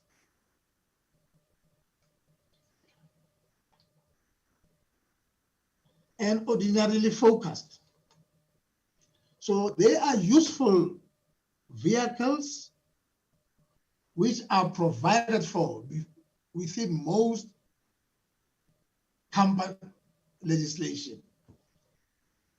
And then front loading. One of the biggest problems for cities and a stumbling block for service delivery is the provision of suitable bulk infrastructure. Bulk infrastructure in terms of water, in terms of energy, in terms of transport systems, in terms of bandwidth provision, in terms of waste management, and in terms of human settlements. But one of the ways that could be deployed, especially within a public context, is for another public entity, a sister public entity to the cities, when the city has provisions of funds which will flow to it from a central or regional government over a 3-year or 5-year term for a development finance institution in the context of South Africa, like the Development Bank of Southern Africa, to front load the bulk infrastructure by providing the funds against the allocations of that particular city. And these funds are allocated for planning, design, and delivery of appropriate infrastructure. And they are provided against the allocations over the medium term. And then another option that cities can consider, again, is public-public partnership. Public-public partnership recognize the fact that the state or state-owned entities, being the key drivers of service delivery, can leverage from one another, deploying memoranda of understanding or agreement for financial and technical resources. And in the case of government to government or SOE to SOE, the complexities, because it's a sibling affair, it is easier and should be easier to leverage capacity from within the public sector. A lot of capacity in many countries has been built within the public sector, which in most cases is not leveraged. This does not mean that we shouldn't go to the private sector, but I think the point that is being made is one can start within the public arena first before going to the private sector to leverage capabilities that are not available within a city. Syndication is an old method where the banks and financial institutions will, to control risk and for risk sharing purposes, in large-scale project funding, syndicate to control their risk. It's especially when it comes to a bulk and large-scale projects.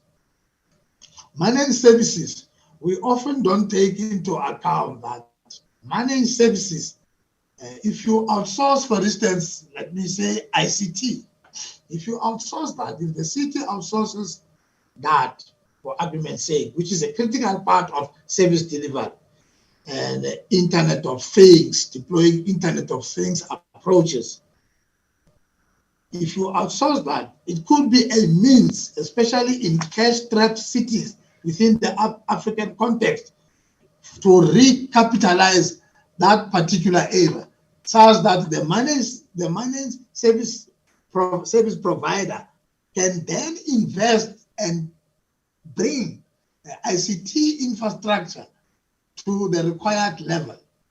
ICT, people speak of tier level 4. If you don't have the means for your data centers to come to tier level 4, you can then deploy managed services as an outsource option to leverage capital to upgrade your broader infrastructure and leveraging not only financial but also technical capabilities. So managed services must also be seen as an option, to support a long-term funding strategy for cities. Program director, I think, in conclusion, the alternative and innovative funding options are the future for resilient smart cities, and their backbone is actually areas of innovation or science and technology parks, which are key for ongoing improvements in building innovation capabilities of regions and cities. I thank you.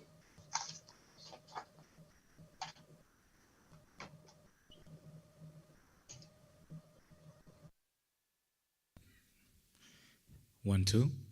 Okay, thank you, Mr. Motiveri, for the very insightful presentation. So now we will move on to our Q&A section. So I'm sure you've been noting down all your questions and you're itching to ask and challenge our speakers. So may we please get our first few hands up. Lady in red.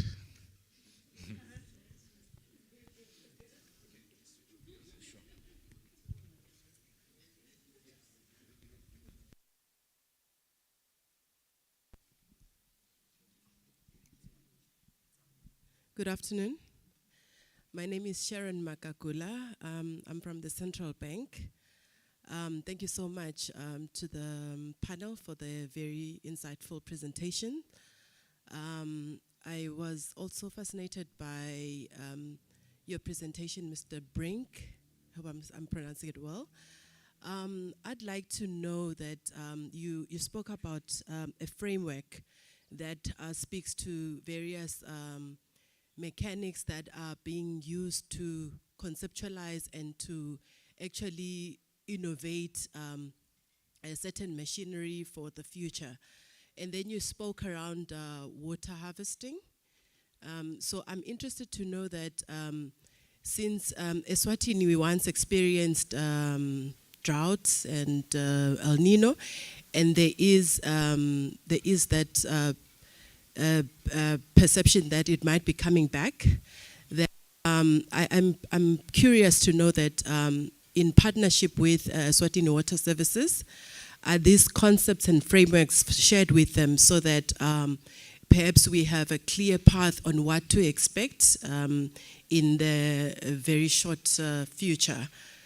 So I'm quite fascinated by that. Thank you.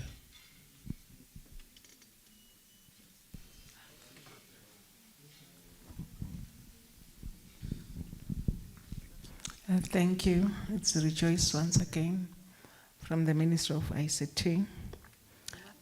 Thank you so much for the very insightful presentation, challenging our minds. We really appreciate that. Felicia, indeed, we are faced with the VUCA world. It's not even a joke. It's volatile. It's uncertain, and really, it seems things around us are becoming more ambiguous by the day. But that says to us, we need to change the strategy, because to be honest, the presentation, all three of them, they talk to digital transformation. We need to transform so that we participate in the digital economy.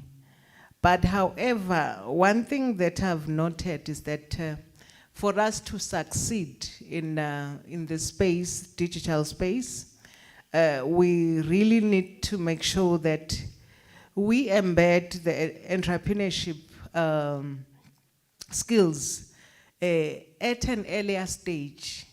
So we are talking smart cities. How about smart classes? Because if we don't groom them while they are still young, we won't be able to participate meaningfully in this digital economy. Thus, I was wondering if maybe it's possible for Central Bank to ensure that they assist in funding of innovation hubs, maybe in all, let me say, maybe regional, in all the regions, 4 regions of our country, or maybe in the Tinkundla centers, we have innovation hubs. That would be, I mean, expansion of RSTP, actually, let me put it that way, not in isolation. So that's not only that, because what we see here is the youth economy. So it is for that reason that we need to look at it in a serious manner. I was just reading one article here as you were presenting. Actually, there is one author who says, civil servants, they need to participate meaningfully in ensuring that we have sustainable growth, meaning we have to be workers. Thus, we have to ensure that we are equipped with entrepreneurship skills so that we know that when I'm delaying this paper, that means I'm not doing justice to sustainable development. So I'm not sure What could be your comment on that or your advice on that? Thank you.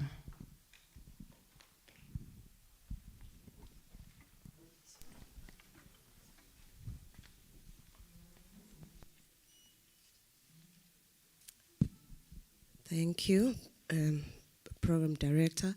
I am Tobile Dlamini from RSTP. My question is to the Central Bank as well. It's not a question, actually. It's a plea to the Central Bank. According to the presentation, she said that job creation has been seen as one of the factors for sustainable development. And I am from the business incubation sector. And may I request the Central Bank to look into policies that can assist startups. Presently, for Eswatini, the solutions that are coming from the financial institutions are focusing on already existing businesses, operational businesses, yet the solutions of the country are within the startups. They come up with with future solutions that we are waiting for in terms of the digital economy that we are hoping will sustain the country, or where the world is moving towards. But unfortunately, there is no finance for them. And we have heard that there is the part of the financial institutions, the commercial banks, that are able to move money from those who have to those who don't have. So maybe if there could be policies put in place on how startups can be financed and they pay later, or how the financial institutions can facilitate the angel investors community for Eswatini. Thank you. Good afternoon. My name is Kulile Dlamini from the Ministry of ICT. I'm not sure if it's a comment or a question, but I would like to ask from the Central Bank if it's possible that they introduce financial literacy at grassroots level. I'm basing this comment on a spike on sports betting. And I was just going through the page right now on the sports betting page, eBet and Mula Sport. When you go on the main site, you don't even have a warning that that activity is gambling, which could be possibly addictive. So if possible, can we introduce education on that so that whoever is partaking in that knows the full implications of that activity? Thank you.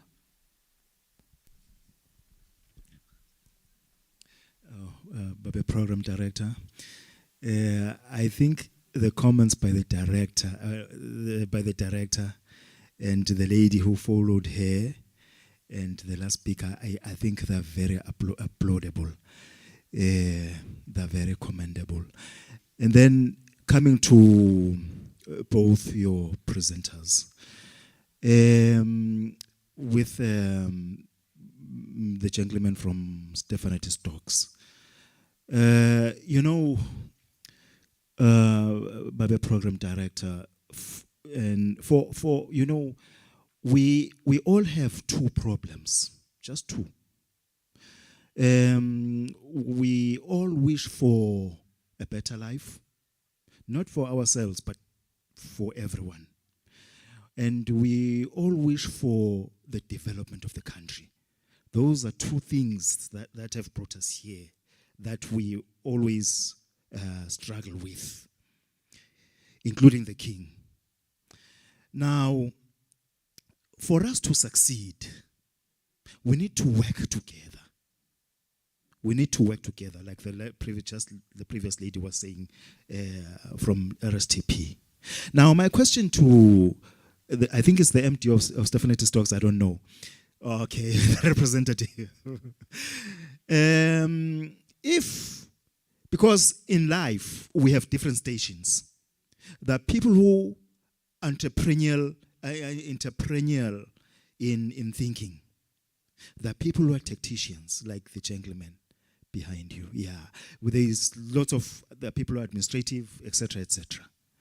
Now, if someone who has an entrepreneurial mind comes to you, Babe, is it Mr. Who? Brink, as Stephanus talks, and comes up with an idea and wants to work with you, are you willing to partner with such a person, listen to their ideas, and maybe find a way forward? And then coming to Magegnene, I think you said it's the Deputy Governor of the Central Bank. Because we're talking about eco-cities. Eco-cities are expensive to build. Let us say now someone comes up with an idea that is worth maybe 850 billion, 700 billion, somewhere around there. In this kingdom, in this present economic situation. Now, what are the inhibitions? Because I have been made to understand that you can't bring such a large amount of money at the same time because you will collapse the economy. Now, what if that money is brought into the country maybe in something like 4 sections of maybe 200 billion, 200 and something billion per year in 4 years? I mean, like, could the Deputy Governor please explain to someone like me, a layman, the complexities of bringing such an amount into the country? How do we have to go about it? Because, Babe Moderator, in the end, you find someone is working, is trying to take things forward, and then the central bank comes in and says, "This one is a criminal."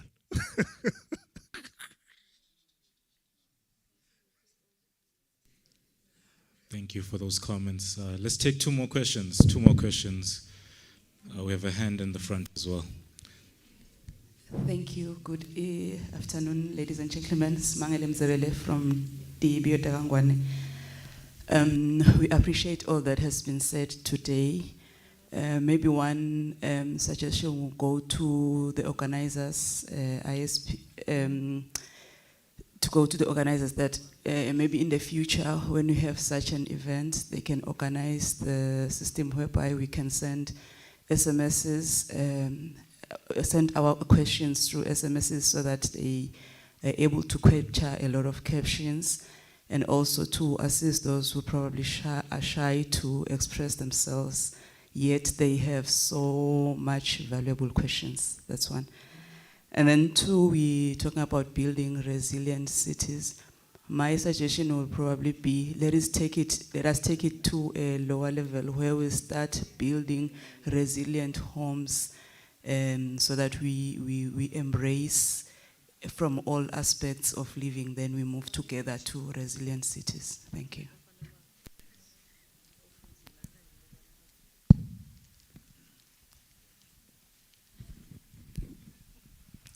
Thank you. My name is Walter Lamini from the Central Bank. Just 2 questions for me for Mr. Brink.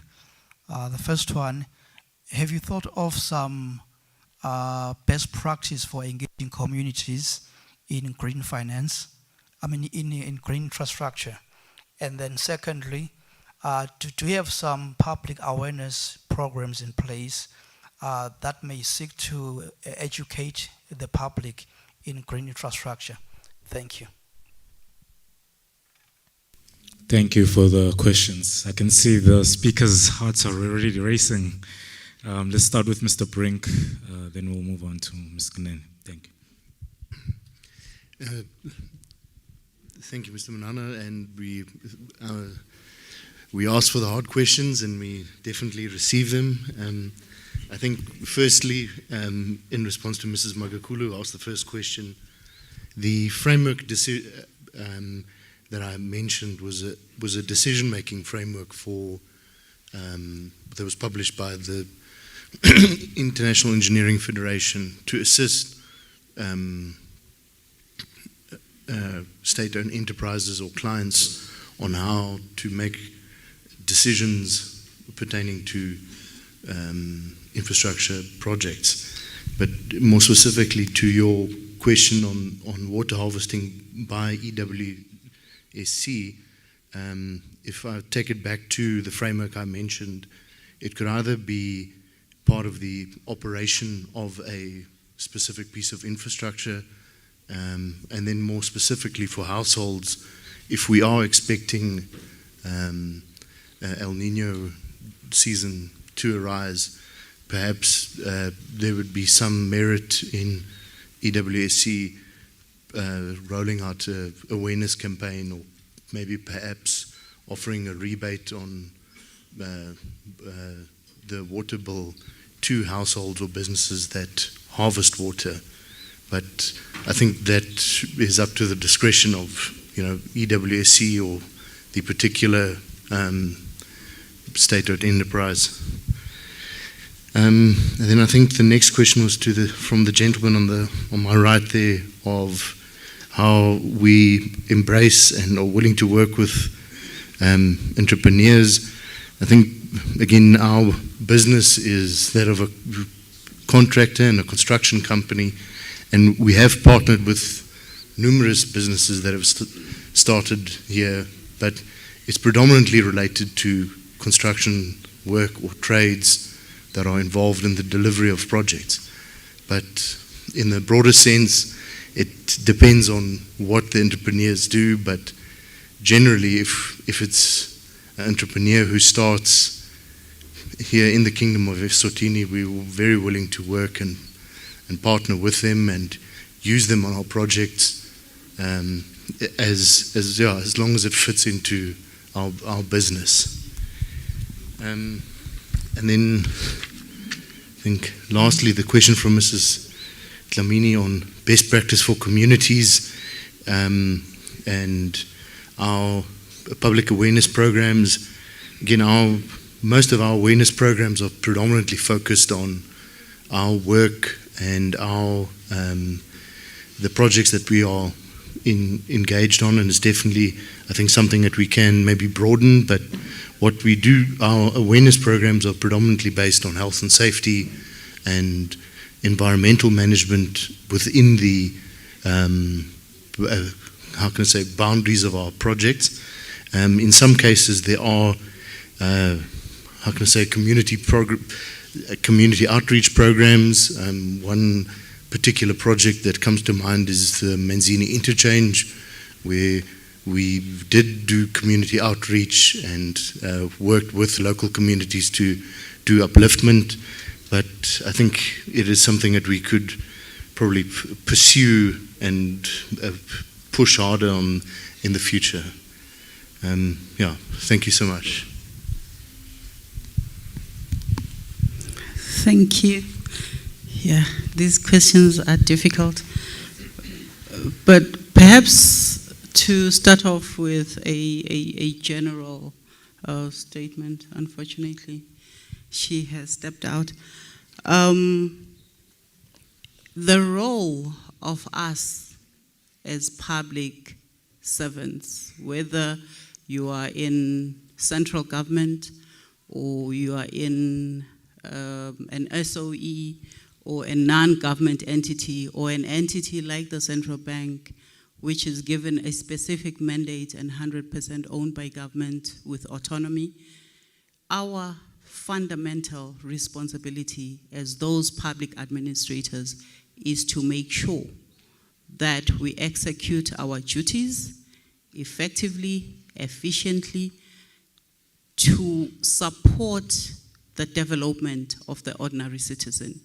We have to preserve, we have to protect resources and use them effectively.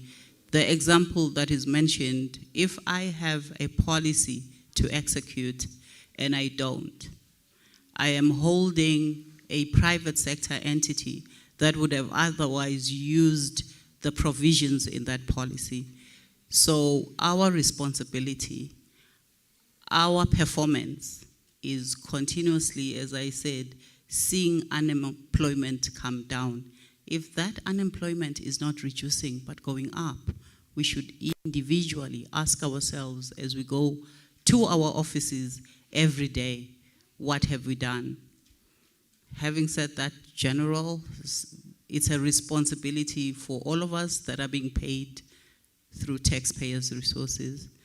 Having said that, we have partnered with, I think we have a Eswatini FinTech Working Group, which promotes innovation amongst young people. I know we need to catch them young. We have to collectively, Minister of Education, Central Bank, RSTP, other ministries that are concerned, structure the education system such that it meets our current needs and positions those young people for their own future. So what we have done in the Eswatini FinTech Working Group, we are encouraging young people to come up with initiatives. There are capital resources there is training, there are opportunities for networking, and we want to leverage on their creativity. So there's that partnership. We also have a sandbox in the central bank. We call it the regulatory sandbox, where startups, fintechs, can come and test their product in a safe environment. And if they're good for consumption, they then go out and start the application process accordingly. But we have a mandate of financial stability, price stability. So our focus is in the financial system. So those fintechs are those that are offering financial products. Maybe quickly to the question on financial literacy. Eswatini undertook to conduct a financial inclusion strategy. Part of that is realizing that some of the risks we take them because we're not well informed. And to have people participate effectively in the economic system, they need to be aware. We want to drive financial literacy, and we're currently working with the Curriculum Center as Ministry of Finance, CFI, and Central Bank to have a module in the curricula. And fortunately, when we approached them, we discovered that they were in the process of reviewing their curricula. So we hope that it will be in the module. So the generations that are going to graduate from the school system will have that fortunate benefit of having started talking about financial literacy early. At the same time, some of the people that are taking the risks are people like us that are informed. So when you investigate some of them, you know that they know, they are taking the risk, they are hoping they're not going to be caught. So, and we deal with those accordingly, according to the law. So it's balancing, making sure that we have economic and financial literacy, but also mitigating the risk, as I mentioned in my presentation, that the regulatory aspect of it ensures that the risk is mitigated, and if ukanga sikshaye accordingly. The issue of resources coming into the country.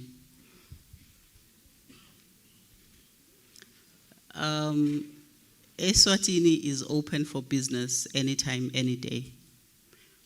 As a central bank, we encourage investments into the country. It's part of the foreign direct investment.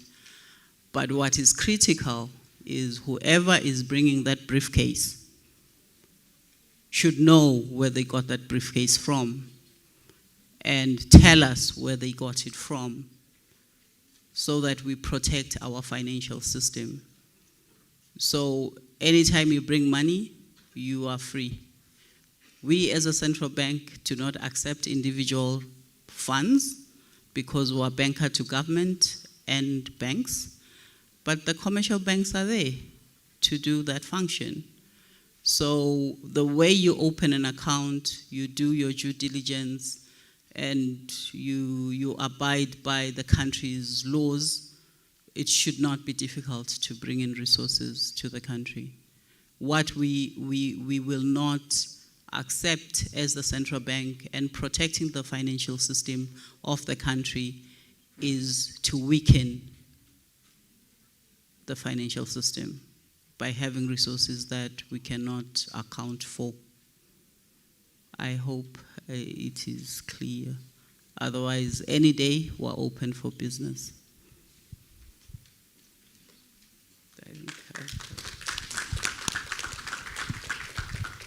Okay, thank you. Thank you for answering those questions so eloquently. Thank you to the delegates for asking such cracking questions. I really learned a lot from the session and appreciate all your time. Back to the program director. Thank you. Let's give them a round of applause, please.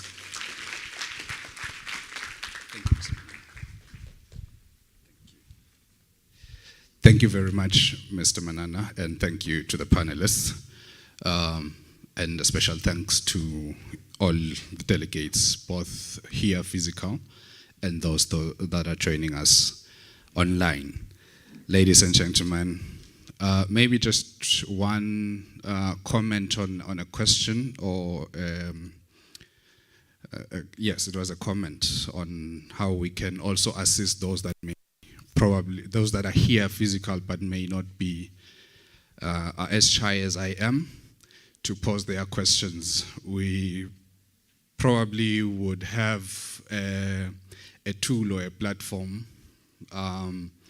Maybe my colleagues would advise after lunch or the later session, but if not, we believe as the Royal Science and Technology Park, we've done enough to be able to showcase that Eswatini in general and RSTP in particular is fit to host similar conferences. So we'll be hosting more of such. So in future, we definitely are going to provide that platform such that those that are here physical can actually send through their questions. But those that have joined us virtually, we do have that platform. They are able to send their comments and their questions. Ladies and gentlemen, that brings us to the end of the session.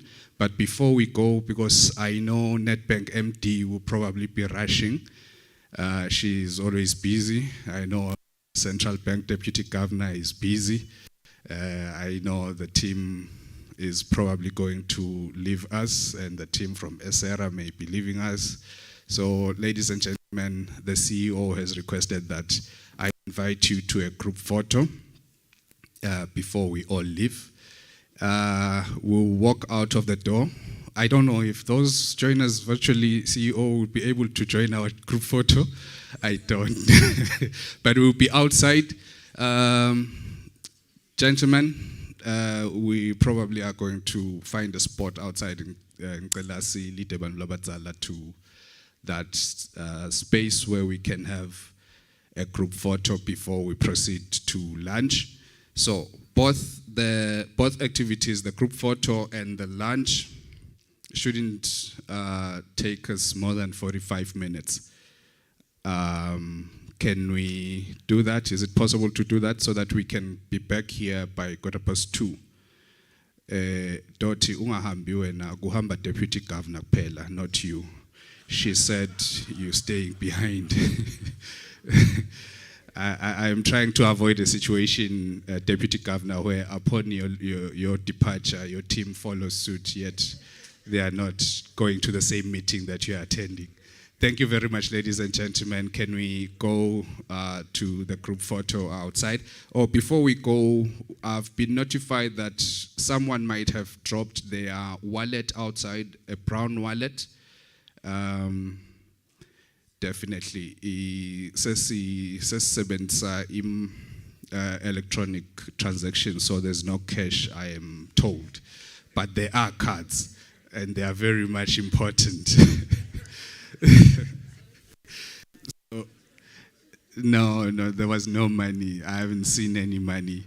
I'm told that there are cards, and the card reflects that it is someone who is a Kumalo. So I doubt all of us are Kumalos here. Definitely I'm not, so it's not my wallet. But if you seem to have lost your wallet, please be in touch with me. I will connect you to the people from the hotel. But otherwise, can we go out and let's enjoy lunch afterwards? Thank you very much.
The last section of the program is going to be an interesting one, forest ecosystem management. So we have quite a couple of speakers, lined up, ladies and gentlemen.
I guess we can proceed, ladies and gentlemen.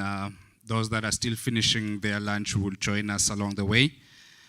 I hope none of our presenters are part of the team that is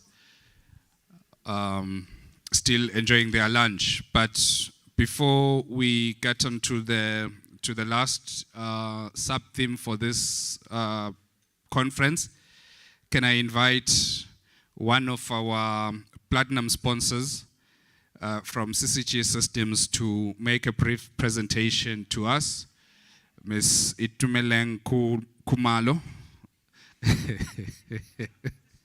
For the soccer fanatics, they will understand. Unfortunately, I'm not a fan of that team. Otherwise, I would have easily called a different surname. Can we give Ms. Kumalo Umlangen a huge round of applause? Thank you so much, Program Director. Good afternoon. Good afternoon, ladies and gentlemen. Ours really is not that much of a long presentation. I'd like the team to share. Thank you. So ours is not that much of a long presentation because the solutions that we have, they differ depending on the verticals that are there and what the need is. However, we would like to appreciate the opportunity that was offered to us by RSTP to actually be a part of this event, because we align in so many ways in terms of the vision that RSTP has, and we would also like to partner at that level as much as far as technology is concerned. So on the next slide, I'm just going to take you back to, where it all started and where are we now. So in terms of the STEM, science and digital technology, these are the first 3 industrial revolutions that transformed our modern society. With each of these 3 advancements, the steam engine, the age of science, mass production, the world around us fundamentally changed. So what we are saying as CCG is that we are now in the 4IR, and CCG System is championing the new era. So on the next slide, it's just our philosophy. Jack Ma, Uti, you have to build a company that will be competitive in the future. Trying to compete with the current established companies is a waste of time. So what we are doing is we are forward thinking. We are always thinking about other innovative ways, more especially when AI was introduced. I think a lot of people were confused, and some companies are still confused in terms of what do we mean by that. But with time, you know, when now everyone has adapted to that philosophy, we make sure we are ahead as far as technology is concerned. So just a short brief in terms of who we are. We are an ERP house with over 20 years experience that is implementing, developing ERP systems. And it's not only that, we also have AI, we have IoT, you name it, we have the brains to make it happen.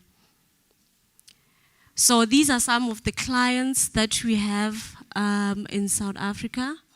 Not only in South Africa, we have others in Rwanda, in Tanzania, in Harare, Zimbabwe. Yes, we do have visibility there as well. And then obviously one of the highlights that we have on the next slide, thank you, is that we have visibility in all the 9 provinces and visibility in some African countries as well.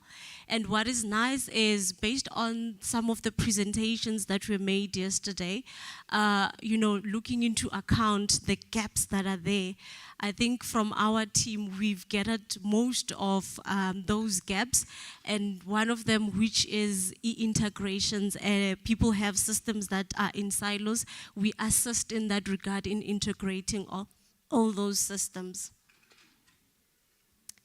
So in a click of a button, yes, you're able to have visibility in terms of your operations, depending on what the core of that business is. So we are also ISO compliant, GRAB compliant, PFMA compliant, and ISA as well. So I think from our side, that is just a high level in terms of who we are, because I understand that we have different representatives from different verticals, and obviously the processes are not the same. And us going through all the systems that we have, it won't make any sense because the verticals are not the same. But from my side, I think I appreciate the CEO being here. So the question, I think I will direct it to you, Ngozi, to say, His Majesty King Mswati III's dream is to see Eswatini attaining First World War status as far as the 4th Industrial Revolution is concerned. So what initiatives and programs is RSTP committed to implement or has already started rolling out, and how can we collaborate? Because I think the main purpose why we are here as CCG is we would like to collaborate at that level, but now the question is, where do we collaborate?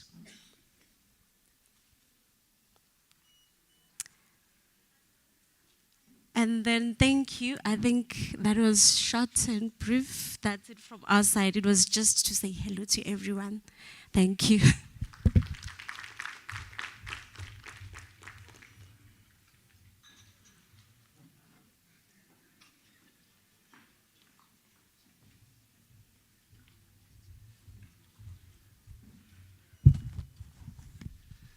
Thank you very much, Ms. Kumalo, for that brief but informative presentation. And yes, true to the theme for this conference, innovative partnerships form part of what we are here about. And the conference has been a huge success, Ngozi, when it comes to that aspect of our theme. So we will go on to the next set of presentations before we wrap up the day, which is forest ecosystem management. The moderator for that session will be Mr. Progress Mbingo from Eswatini Plantation. I would invite Mr. Mbingo to come up on stage, and he will be joined by the panel. I do believe both presenters are here with us. Dr. Mary Nyasimi from UNESCO will be talking to us about sustainable forest-based livelihoods for communities impacted by climate change. And then can I also invite Mr. Wilfred Mbegeni Ngumalo from the Ministry of Tourism and Environmental Affairs to talk to us about adoption of innovative and frontier technologies in forest management and reforestation. So, ladies and gentlemen, I do believe we will have quite insightful presentations. Can I now hand over to you, Mr. Mbingo?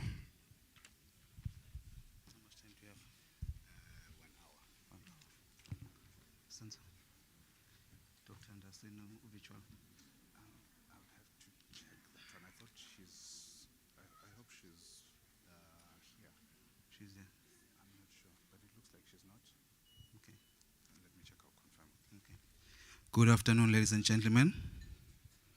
Afternoon, ladies and gentlemen.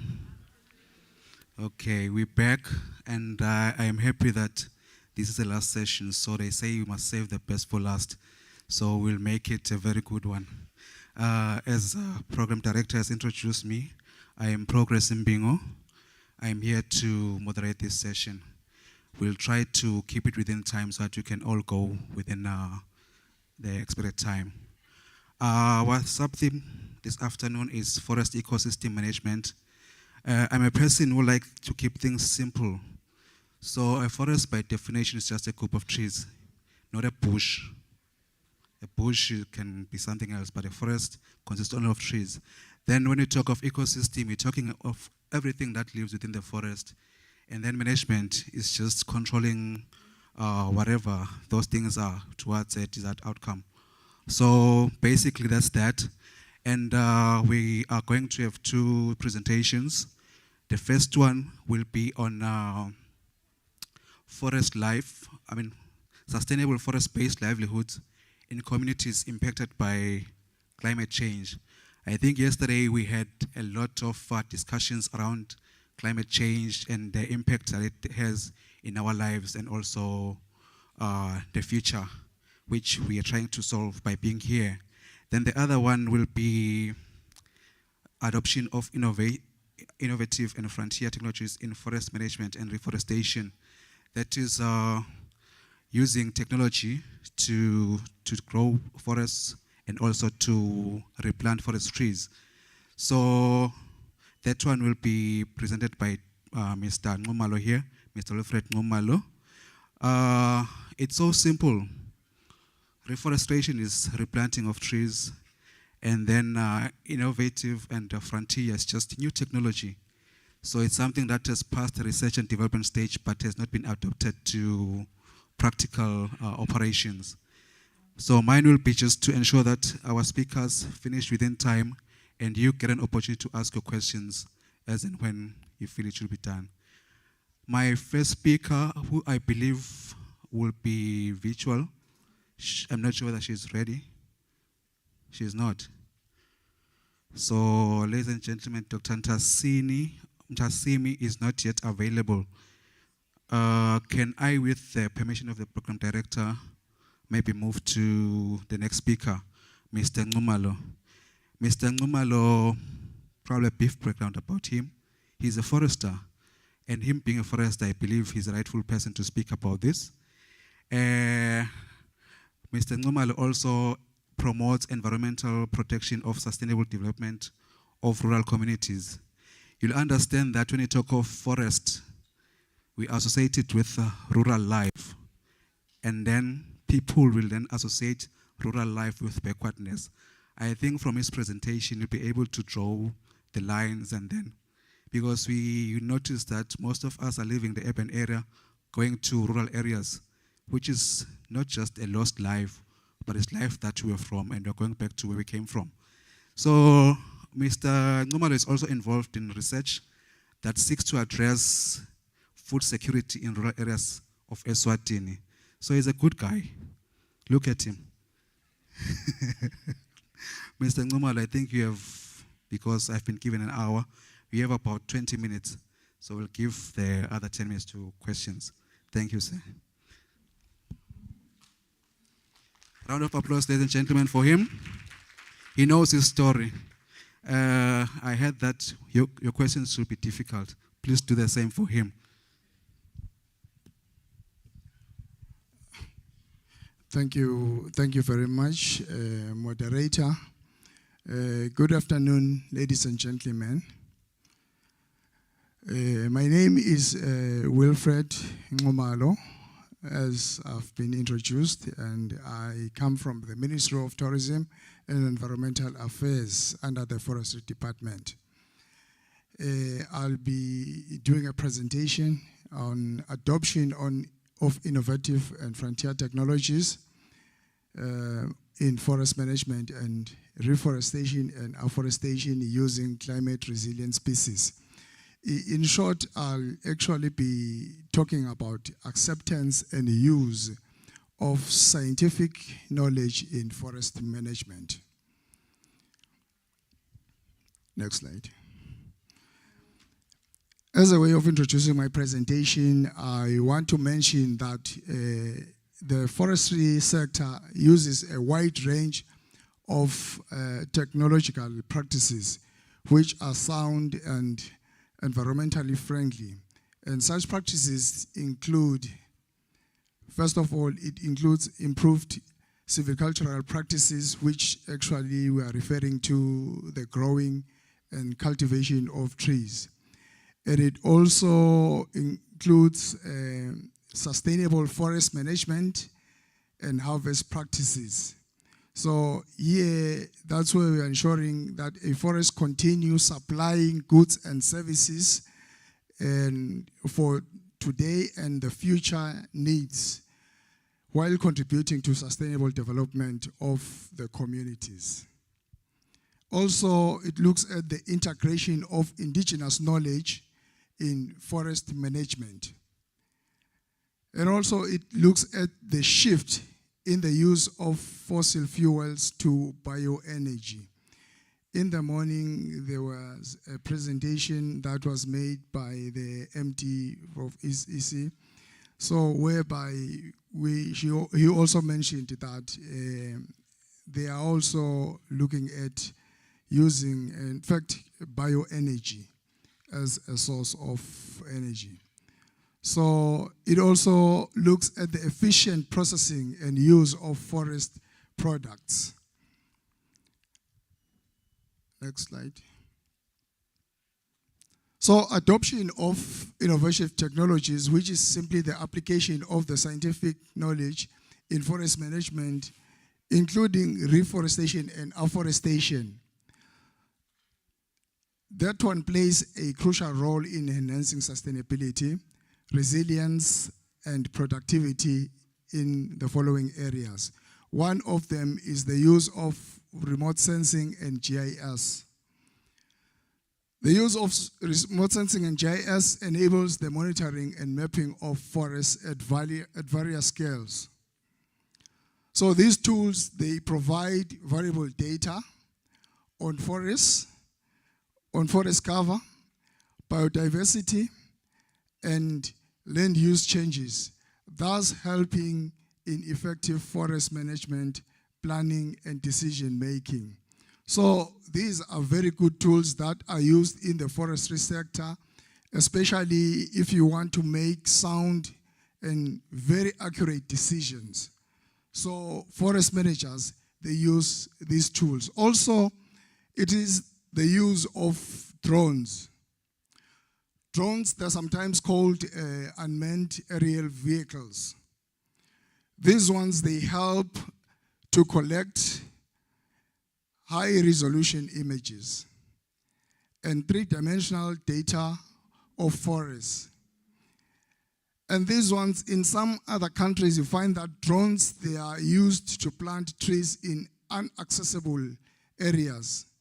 So that's why sometimes you'll find that they'll be called seed bombs.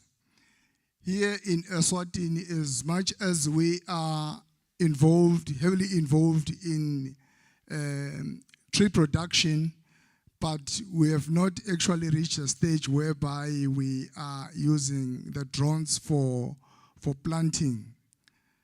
One of the reasons might be is the fact that most of our areas, they are accessible, but there is a project proposal that we have prepared with NTMA, since NTMA is one of the institutions that owns some drones in the country. And so we're trying to explore and trying to make sure that we have these drones not being underutilized, and we have them being used for planting. So the third one, it's also climate modeling. Climate models, they help in predicting future climatic scenarios, and information from climate modeling helps managers in selecting climate resilient species or resilient tree species that are adapted to anticipated environmental conditions. So this is the same model that is being used by the Department of Meteorology. When they are predicting weather for the coming days, they use climate modeling. So also in forestry, this one is used, and it helps in planning. So the climate modeling scenarios, they help to decide whether you have to plant species of trees that are drought resistant based on the situation that is being predicted at that particular moment. So it is worth revealing that, that's the next slide. It is worth revealing that whilst these technologies offer significant potential, their successful adoption and use requires, first, it is capacity building. For any technology to be able to be used, you need to make sure that you have well-trained individuals. Otherwise, that particular technology will not be of any good use. Also, you need adequate infrastructure that will ensure that that particular technology that you are using, it works well. For instance, some of the technologies that we use in forestry, probably they will need proper roads. They also, some of the technologies, they need to be housed in specific buildings, and sometimes they will need electricity. So these are some of the things that you have to make sure that if you are bringing any new technology, you have actually taken them into consideration. The third one is that you also need stakeholder participation, which is, it talks to the acceptability of that particular technology.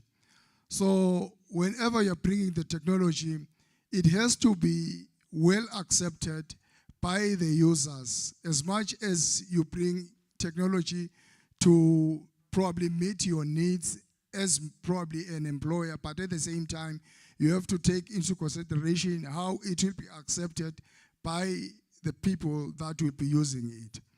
Also, you have to take careful consideration to the social environmental impact.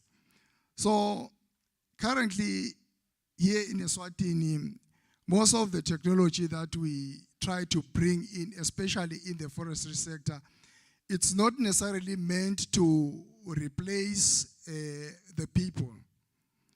But at the same time, we also need to take into consideration that that technology is not destructive to the environment.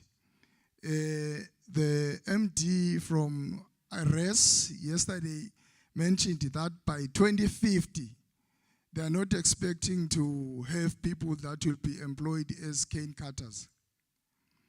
That means probably the technology that they are bringing in the long run, it's going to eliminate people. And then I just want to talk about now the tree planting program here in Eswatini. The Kingdom of Eswatini launched a national tree planting program in 2020, which was dubbed Plant a Tree and Save the Environment. And in Siswati, we're saying Hlanyela sihlahla kude wonge imvelo. And that was in 2020. And it set a target of 20 million trees in a period of 5 years. And we are so happy to say that today we have planted about 5.7 million trees in communities and also in schools. So, which means we have achieved about 50% of the target. That means we still have a long way to go. That's why we are saying you are all invited to ensure that you are involved in tree planting for the betterment of our country. So this has been done through establishment of mini forests, that is in the cities, and planting of trees in the schools and integrated landscapes, and also in the rehabilitation of landfills. So this program was launched here in Matsapha by the former Prime Minister, the late His Excellency Mr. Ambrose Dlamini. So during the launch of this program, a total of 200 trees were planted in the landfill here in Matsapha. And we are so happy to report that these trees that were planted in 2020, some of them, they've grown into a height of more than 2 meters. And we are talking about indigenous trees here. There is this belief that is found in many people, which says that indigenous trees, they cannot grow fast. But what we want to say is that indigenous trees, under proper management, they can also grow as fast as some of these exotic species. So the success of this program can be attributed to the support by communities that have participated in the planting of trees, schools, the private sector companies. They have also played a very important role in the implementation of this program by supplying some of the seedlings that are planted in the communities, especially in the degraded areas, and also financial institutions and embassies, including UN agencies. They have also participated, or they have also contributed in the implementation of this program. So this program has also received support from the present cabinet. From the picture that you can see, that is His Excellency, the Right Honorable Prime Minister, Babe Cleopas Dlamini. He's just planting a tree there at Mafuteni Police Station. So the afforestation efforts has been supported through projects that include ecosystem restoration and protected areas management. And there is a project that was implemented by Eswatini National Trust Commission, which was the strengthening the National Protected Area System of Eswatini, SNPRAS project. And in that project, we planted a lot of trees with some NGOs here in Eswatini. So on the use of climate resilient species, the Department of Forestry, together with another NGO that is called PELAM, we have developed a tree planting manual that is user-friendly, which can be used for indigenous species. Actually, we prepared this one. It addresses the issues on how we can go about planting indigenous tree species that are suitable for the climatic conditions of Eswatini. So it's a very good manual that anyone can use. The country is also a part of the Great Green Wall Initiative. And the Great Green Wall Initiative, or maybe we can say Eswatini, is implementing the Great Green Wall SADC strategy, which aims to combat desertification and land degradation, and also mitigating the impacts of climate change by 2030. And Eswatini's target is to restore about 200,000 hectares of degraded land. On the picture that you can see, that is where we have our cabinet participating in the tree planting campaign. We have the Minister of Finance. He was also involved in the planting of trees around Bunya at Mangongo Clinic. And on the other pictures, we can see the Minister for Education with the Prime Minister during the tree planting day at Mafuteni in commemoration of the International Day of Forests in 2023. And I also want to mention that the Kingdom of Eswatini submitted its NTC, which highlights the importance of land use management and forestry. And the NTC, it prioritizes the planting of trees as a mitigation and adaptation obligation to meet the country's mitigation and adaptation commitment under the Paris Agreement.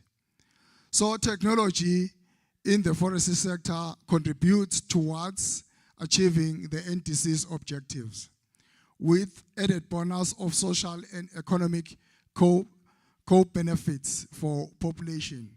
So such actions, they ensure that sustainable goal number 13, which talks to climate action, and sustainable goal number 11, which talks to sustainable cities and communities, and sustainable goal number 15, which talks to life on land, is met. Also, Eswatini, the Kingdom of Eswatini periodically estimates both greenhouse gas emissions from land use change and other forest disturbances, and carbon dioxide removals by forests and trees growing within its borders. And at the moment, we are having a training that is conducted by Coalition for Rainforest. They are training 34 Emaswati on how they can go about calculating or doing the greenhouse gas inventory. So that means after this training, Eswatini will not be relying on consultants to do the greenhouse gas inventory, especially for the Afolu sector. So we'll be saving a lot of money after finishing this training that is ongoing, conducted by Coalition for Rainforest Nations. So the greenhouse gas inventory, it provides guidance on how to select appropriate data sources and perform calculations to ensure standardized reporting and use the inventory information to set transparent climate action targets which can be achieved. Therefore, it is critical for us to understand that emissions from land use and forestry is instrumental in setting mitigation targets with adaptation benefits. And lastly, I don't want to take things for granted that people know where we are. So that light slide, it actually gives information on where we are found in the Ministry of Tourism. That is the old income tax building on the second floor. That is where you find the Department of Forestry. And I believe that RSTP will definitely share the presentation. There is a link there that actually gives all the information about the Department of Forestry and also the services that you can get from the department. And thank you very much for listening.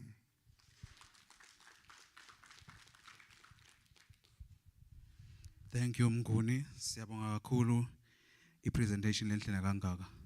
Ladies and gentlemen, I've been informed that Dr. Ntasimi cannot make it go and make it for this presentation. That means all the questions that you had for her topic can be put on hold, and we hope she will make it in the next in the next forum seminar that RSTP will organize for us. I will therefore now go to questions. You can pose as many questions as you want because we seem to have time. Hello, Mark. Can we have a mic for Sis Wamla?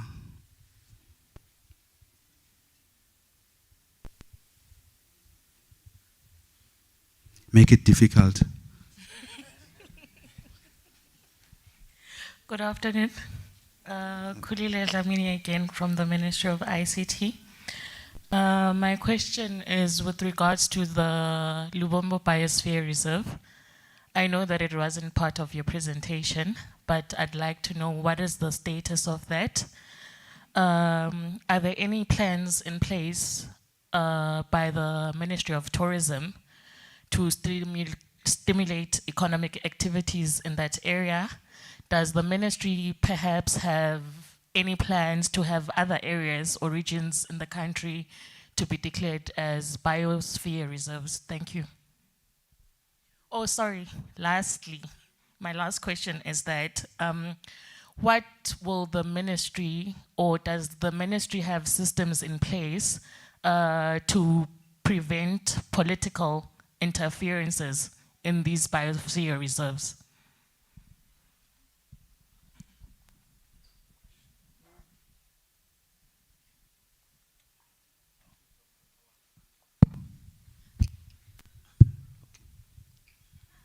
Thank you, Mr. Moderator. My name is Sizu Maboza from Geomatic Surveys. Thank you, Mr. Wilfred, for your presentation. From a service provider's point of view, you have mentioned you use GIS and remote sensing technologies as well as drones. I just want to know, are you using the drones for capturing multispectral images for remote sensing analysis, or you only use them just to capture aerial images for you and your department to appreciate those hard-to-reach areas, an aerial view of those hard-to-reach areas of your plantations or forests? My second question is, in your use maybe of satellite images, assuming that you use them, do you rely on the satellite revisit cyclists, or sometimes maybe you fly your drones out to capture multispectral images for you at times where maybe the satellite has not come back for its revisit? And then the third question is, in the use of drones and remote sensing technologies, is that something you do as an in-house project, or you are looking at local companies maybe to provide expert service in that for that project? Thank you.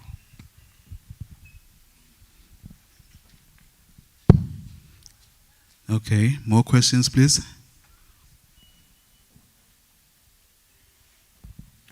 Good day, everyone. Thank you for the presentation, Mr. Mbingo. My name is Kismosi. I'm from EEC. What I just want to find out is, in order for you to meet your target, have you engaged any other organizations? Let's say, for instance, if EEC would request to assist, do you provide the trees for the organization to plant, or you expect them to source their own indigenous trees? Maybe you give them or the specification of the trees that you plant. And one other thing, the indigenous trees, are they just trees? Are there any fruit trees that are being planted? Because I think also what we need to plow back is having the indigenous trees, because most of the young kids now don't have an appreciation of what we used to enjoy while we are heading cattle out there in the field, you know. So I just want to find out if you do give to individuals or institutions the trees that need to be planted in order for you to meet your targets. And then one other thing is that how do you get to monitor, as you're saying that you've planted quite a number of trees now, do you get to monitor, or how do you get to monitor that the number that you've planted has not been cut down, so that you know that at the moment you're still on track, or maybe behind you or as you go along all the trees are being cut down as you trying to meet your target? Thank you. Do we have more questions? Oh, there is a hand here.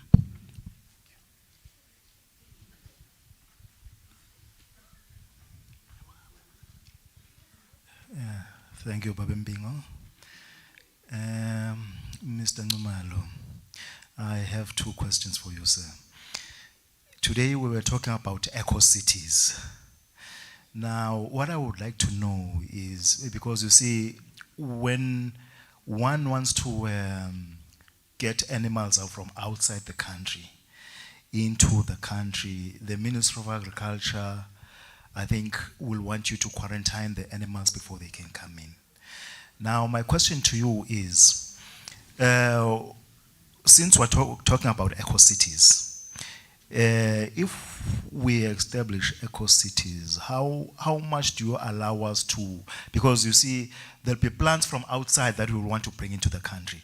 What are your requirements?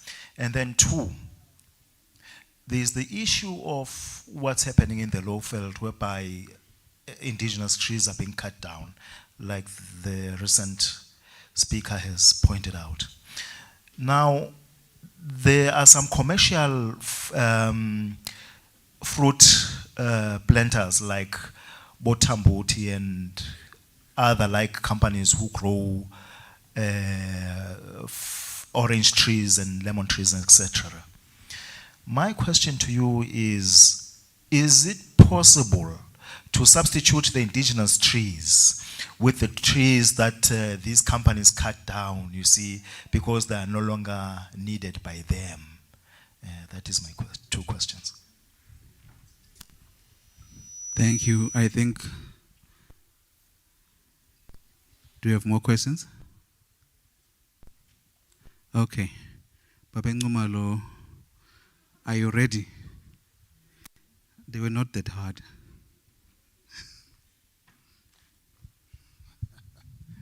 Thank you very much, moderator.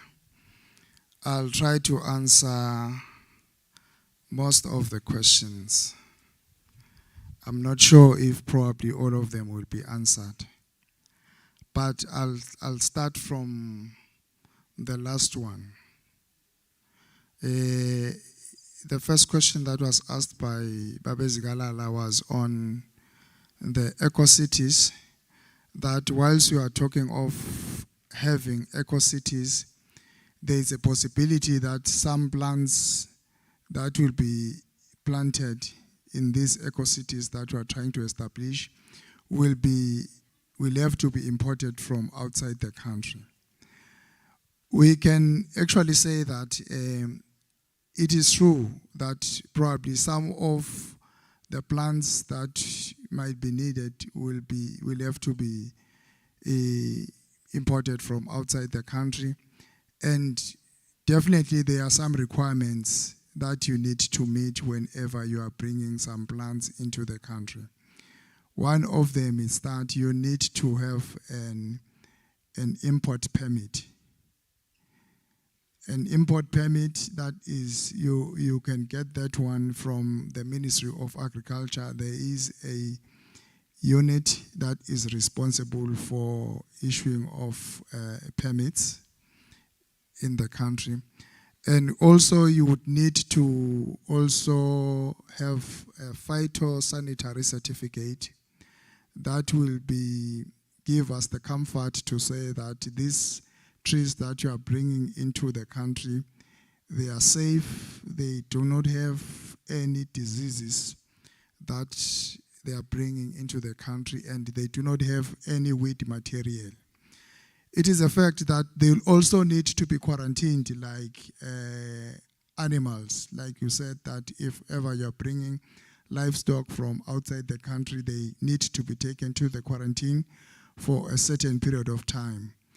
That also applies to plants. They need to be quarantined so that at least they can be observed to see if they are not bringing any disease or any foreign material that might actually bring some problems to the country. You have also talked about the issue of cutting down of trees in the low veld. This is a problem that is happening, and as a ministry or as a department in the Ministry of Tourism and Environmental Affairs, we are actually working with these communities to ensure that at least we do not get to a situation whereby we start arresting them, because there is a law that is looking at the welfare of indigenous trees in the country. It's called the Flora Protection Act. It's a very old law that was enacted in 2001. It seeks to protect the indigenous trees. So, but because sometimes when you have discussions with some of the communities in the low veld, they'll tell you a lot of reasons. But that does not mean that they are not breaking the law. But as a ministry, we have the feeling that it's always good to ensure that we engage the people and have them change their attitude. But if it continues, definitely we'll have no option but to make sure that we have them arrested. But I think I should also mention that as much as we do have the law that is taking care of the indigenous trees, there is a slight challenge with the law. We find that some of the fines, they are so low such that they do not serve as a deterrent to the offenders. So as a ministry, what we are doing currently, we are reviewing that legislation to make sure that at least the fines, they can actually serve as a deterrent to the offenders. You have also talked about cutting down of trees, indigenous trees, by some of the companies, especially in the low veld, that are growing these exotic species. So as a ministry, what we are doing, we know very well that people, they buy, in fact, almost all those trees that you are talking about, they are in the farms that are being owned by the people. But the law, it actually states that as much as you can have a tree, especially an indigenous tree, even in your home, you have no right to cut it down if you do not have a permit from that has been issued by the minister responsible for environment. So these companies, what they do seek for the permit to remove those indigenous trees. And we also have to be considerate when giving out the permits, because definitely the reason why a person can buy a farm, it's because he wants to be engaged in business. And it makes no point for us to refuse with a permit to remove some of the indigenous trees to plant the exotic species. But we encourage them to integrate.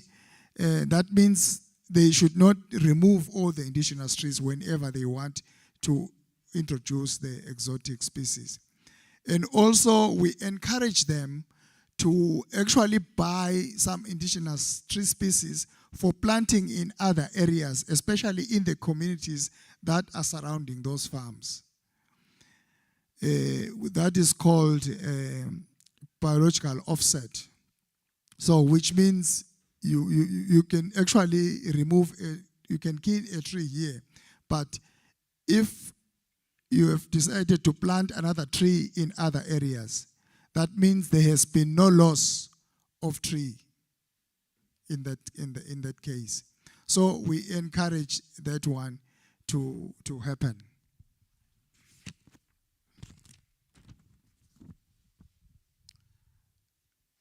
There is a question that was asked by another participant from EEC, whereby they said that if as EEC they are interested in partnering with us in planting trees so that we can meet the target. Yes, we do allow, we are open to partnerships in two folds. One, you can actually, we allow you to, you can come in as a volunteer. That means as a department we'll give you the trees and then you will assist us in planting the trees.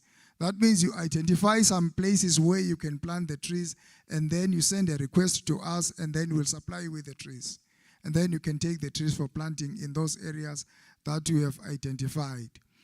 Also, we do encourage companies to buy their own trees, indigenous trees, which they can plant in areas of their own interest, including their compounds. I can say that in this campaign, we have planted a lot of trees with EEC in almost all the decos. EEC, sometimes they'll just choose a day whereby they'll be involved in planting of trees, and they encourage all their staff in the different depots in the country. And then what we're doing, we're supplying them with the indigenous trees for planting in the depots. So by doing so, it's also a way of ensuring that these trees, they are taken care of, because the companies, they need to come back to us and report on the progress that is being made by the trees as they are growing in their compounds. So that is one way. And another thing is, you also mentioned about monitoring. How do we monitor? So after planting the trees, we all know that tree planting is mostly done in summer when there is rain. But usually you find that in winter, we then do not plant, we slow down in terms of the rate at which we plant trees. And we usually use that time to go up back to monitor as to how the trees that we have planted during the summer season are doing.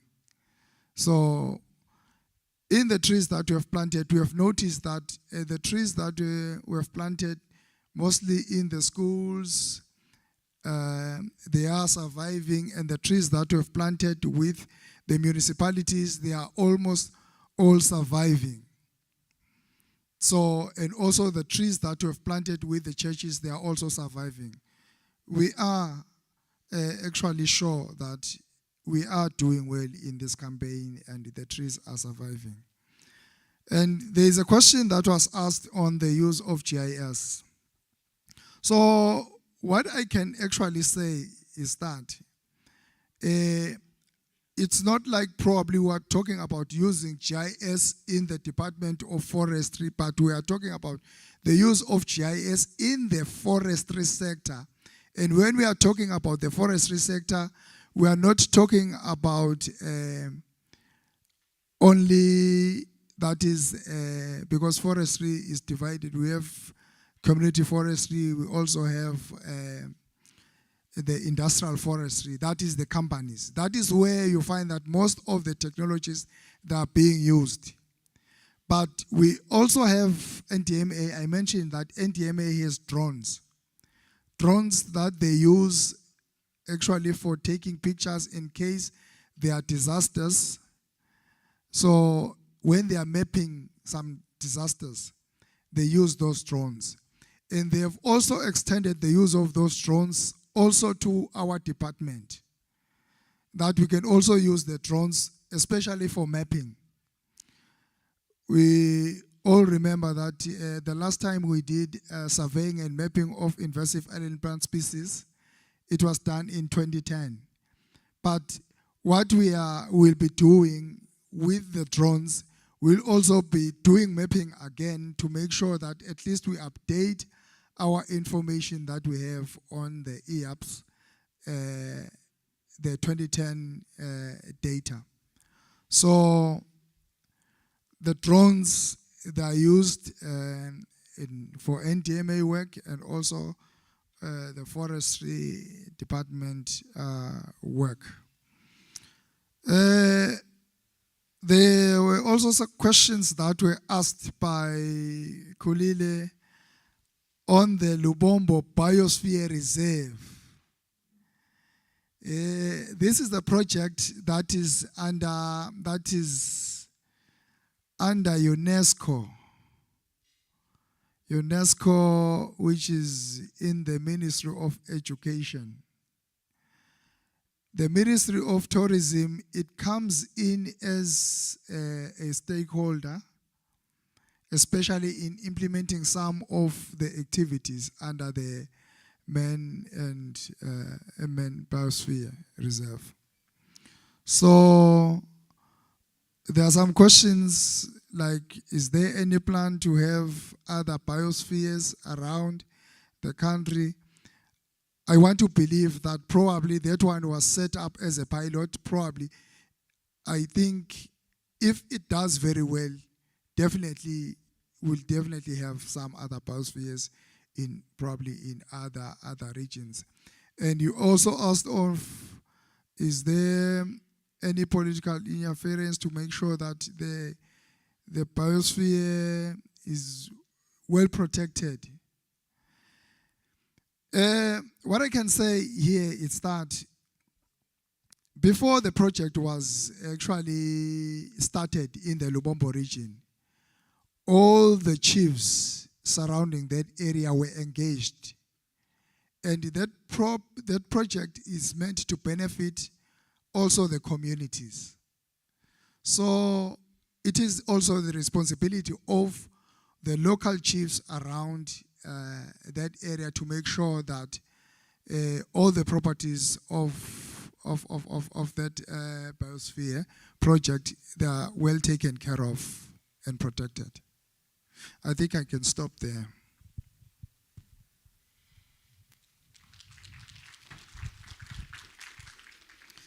Thank you, Mr. Ngumalo. I am sure he was able to answer your questions appropriately. And if you feel there's a need to ask him further, maybe you can see him after the session. My program director has disappeared from my side. I am assuming my job ends here. He can come with my check. Ladies and gentlemen, thank you for your time. Thank you for listening to me. Thank you, RSPP, for trusting me with this. I hope what we did today was fruitful and we didn't waste people's time. But whatever suggestions that people put will be taken into consideration. Thank you. Thank you very much, Mr. Mbingo, and to your panel. Thank you very much. Fortunately, CEO Inzaba Shege Liang Kwele Dalilcha from university, so we will circulate from there. So for that debt that you have, we will clear it as payment for today. Thank you very much for the wonderful job that you've done. Ladies and gentlemen, thank you again for your attentiveness, and it is quite impressive that the numbers haven't gone down that much. We still have no less than 50% of the numbers that we started with. So it is very impressive, and thank you very much. We will now have a presentation from Mr. John Paul Okwiri from Konza who is joining us online. Colleagues, I hope he is ready, who is going to give us a few remarks as we bring this session to a close before we proceed to the last two speakers. Can I now invite Mr. Okwiri to make his remarks? I apologize in advance if I've butchered your surname, sir. Thank you very much.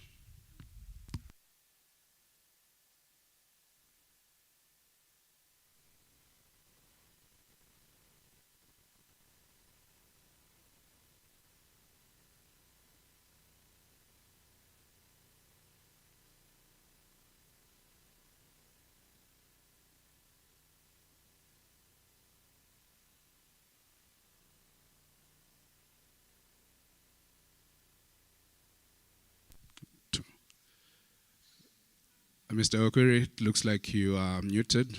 If you may unmute your mic, sir, and come in. Ladies and gentlemen, I'm sharing my presentation shortly as I begin the presentation.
Thank you very much. Ladies and gentlemen, my name is John Paul Okwiri.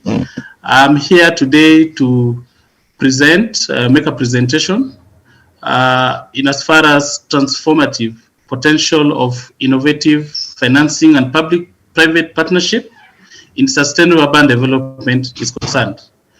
I believe you are able to see my screen. So basically, I'm here to make the presentation about what we are doing in Concert Technopolis. And as we begin with the presentation, basically is to indicate that Concert Technopolis is a sustainable smart city and an area of innovation that is able to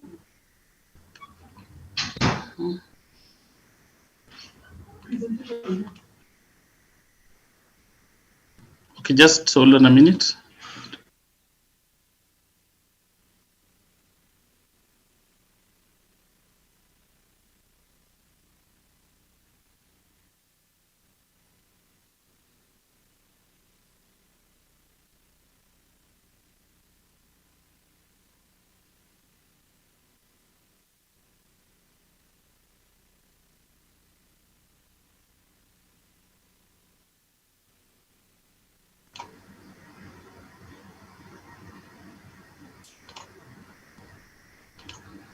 So, okay, thank you. There was a little bit of hiccup. Okay, so basically, it's about Concert Technopolis being a smart and sustainable smart city and an area of innovation, contributing to Kenya's knowledge-based economy. In Concert Technopolis, we are a master plan city. We've been able to master plan the city in a way that all aspects of the city is considered smart, and that delivers a multifunctional place which we consider a work, live, and play environment. And it's the spirit reflected for Concert Technopolis. We are anchored under the Kenya Vision 2030 project, which embodies integration and innovation of sustainability and inclusivity, with the principles of prioritizing green building, sustainable infrastructure, renewable energy, and circular economy practices. And of course, also to ensure that there's a quality of life, enhancing residents' quality of life while minimizing environmental impact. As far as the financing of the green city is concerned, we've been able to provide financing mechanisms for our infrastructure.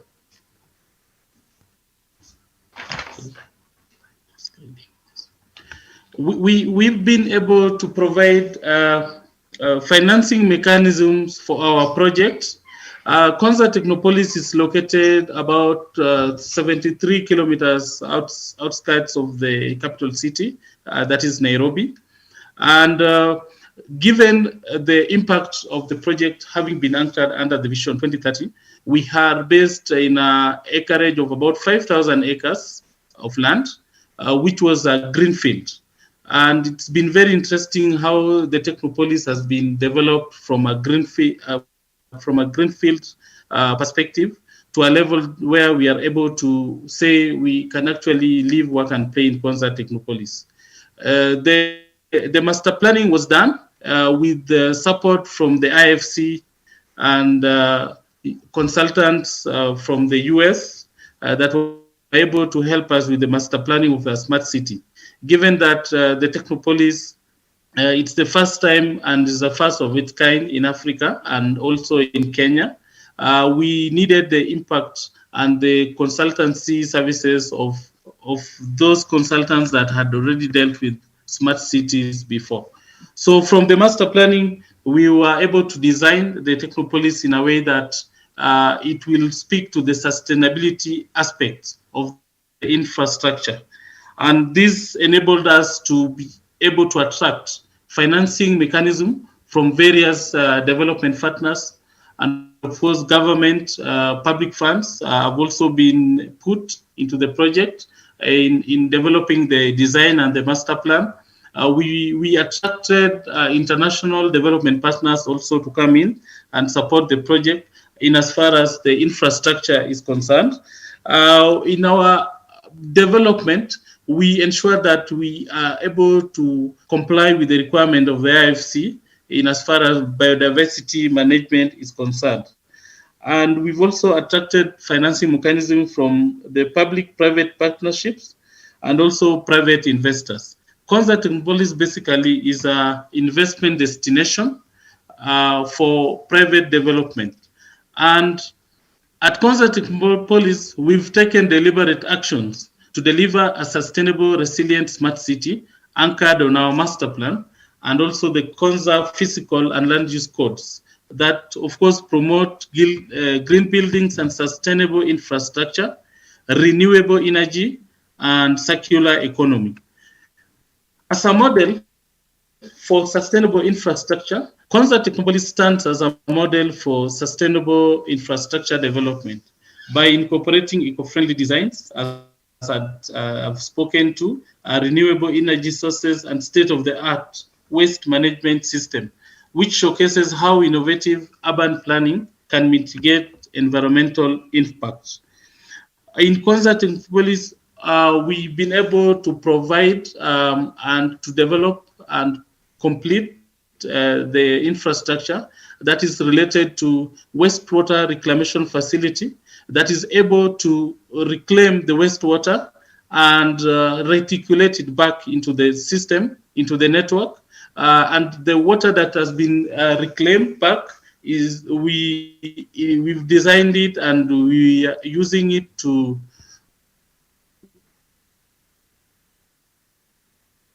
various aspects of sustainable development of infrastructure. As far as the water treatment plant is concerned, we have a water treatment plant that is able to treat up to WHO standards.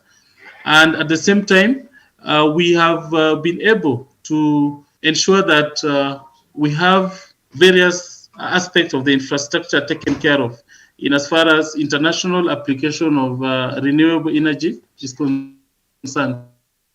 Yeah.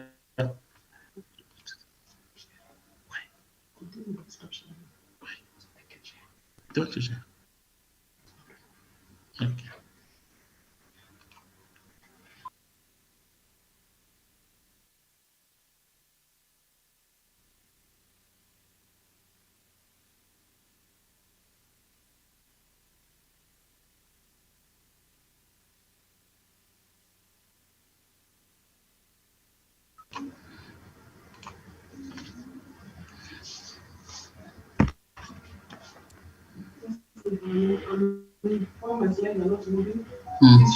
I'm told the slides are not moving, so I've given opportunity for the team, the technical team, to be able to share the presentation. But at the same time, I'll be able to speak through the presentation as it is being corrected by the technical team. Thank you. Great, thank you.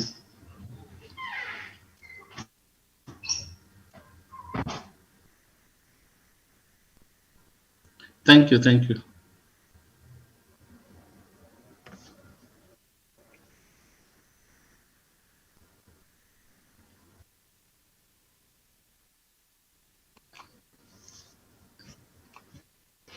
While innovative financing models have played a pivotal role in Konza's success, they are not isolated solutions.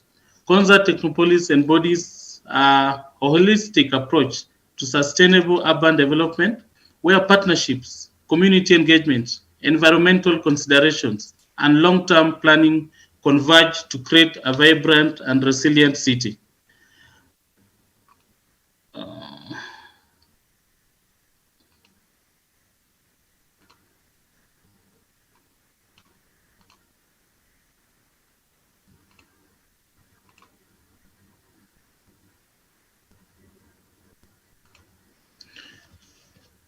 As we were developing the Konza Technopolis, we designed it in a way that we were able to implement it in phases. Currently, we've done phase 1, which is about 600 acres.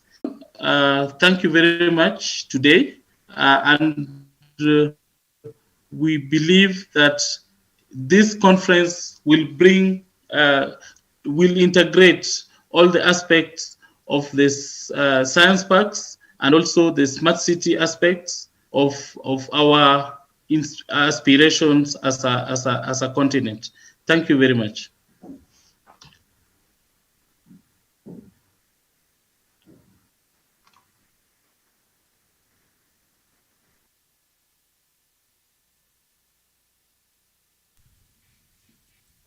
Thank you very much to Mr. Okwiri from Konza. Ladies and gentlemen, we have indeed learned a lot from what Konza is doing.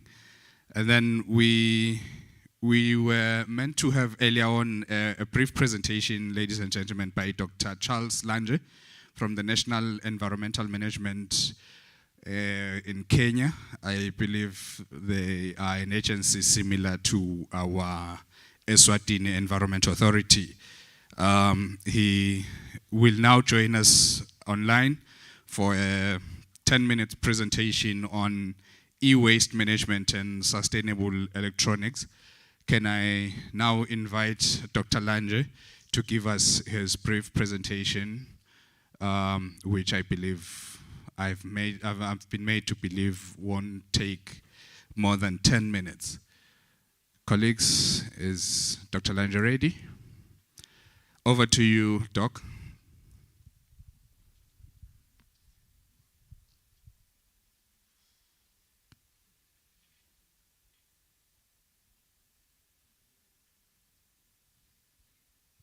Thank you very much, moderator. Are you able to hear me? Yes, we can hear you, Doc, and we can see your presentation. Are you able to hear me, please? Are we yes, good? We can hear you. I'm checking with the moderator from Eswatini, whether they are...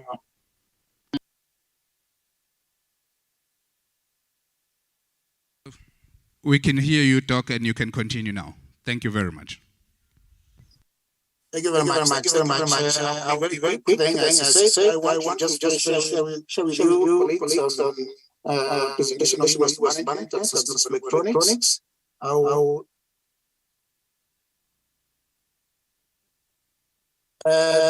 I want to cover is sorry. Let me just continue. I just want to give a quick overview on the outlook of the ESP. Sorry, Doc. It seems like you have two devices that you're using at the same time. Can at least one of them be have the volume down? Not really. Actually, I'm just on the laptop alone, unless it's another presentation staff which is not muted. Are you able to mute the IT team? Mute everyone so that I can be the only one. All right. I think I should continue. If I'm audible. So I said.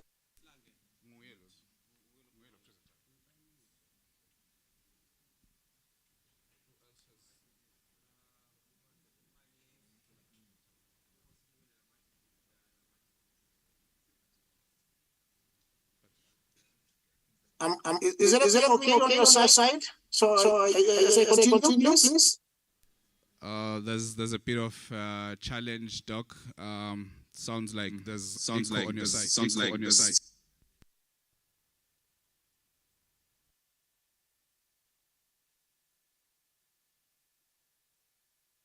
I just want to continue and see whether you communicate anything. So this is the definition that I wanted to share on what is the Iasp those components or equipment or components or sub-assemblies of part of electronic equipment that is supposed Doc, we apologies. We seem to have some challenges. There's unbearable feedback coming.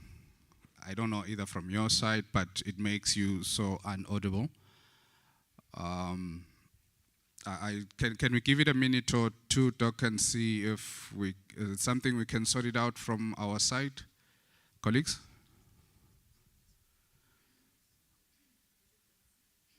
It looks like from our side everything is fine, Doc. I don't know if there's a problem on your side.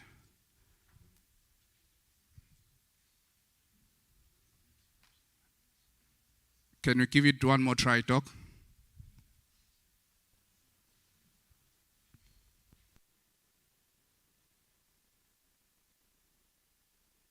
Is it better? No, we're still having a challenge.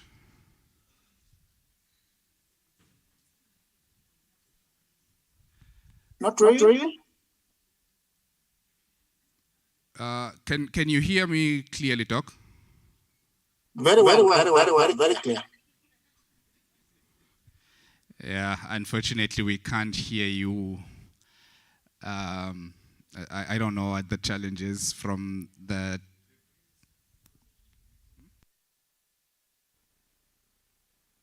I think there's transmissions problems from probably that side.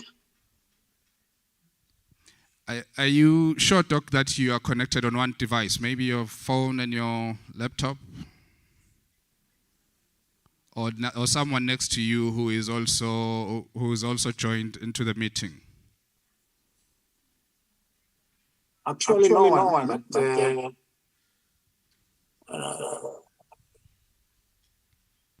Anyway.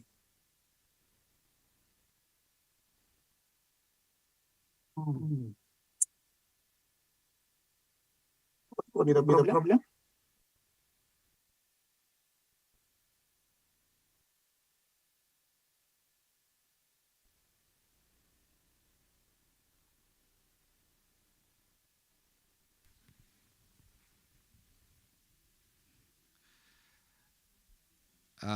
I don't know. I think we may have to apologize, Doc, if you can't find anything on your side, because even on our side, there's nothing that we can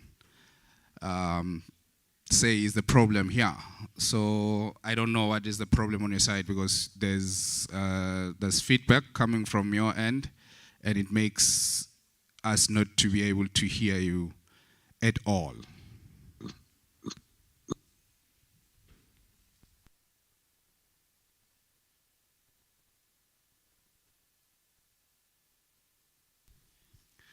Sincere apologies, Doc. We we probably would have to make do with your presentation being emailed and shared with the colleagues that have participated in this conference. We would have loved to drink from your well of wisdom and experience. And as the different African countries that are participating here, we definitely would love to share ideas, share notes, and be in a position that we can all fight the scourge of climate change. Ladies and gentlemen, I do apologize for that technical glitch that has led to us not being able to get that presentation from Dr. Landry, who was ready to give us a presentation on the subject matter as stated before. With those words, ladies and gentlemen, may I now invite our partners from Konza, a representative from Konza, to join us on stage. Can I also invite a representative from one of our platinum sponsors, CCG Systems, to also come up on stage. Professor Elshami, can I invite you to also join the panel? That will be this side. And I do believe that we have someone from FAO who are also our main sponsors for this conference. But as they come up, ladies and gentlemen, can I also invite the Chief Executive Officer of the Royal Science and Technology Park, Umlangen Vumile, to come on stage and give us his remarks, and after which we will have the Director, RSTI in the Ministry of ICT in the Kingdom of Eswatini, Dr. Rejoice Masego, to also give us her closing remarks on behalf of the Ministry. Thank you very much, ladies and gentlemen. Can we give them a huge round of applause as they come on?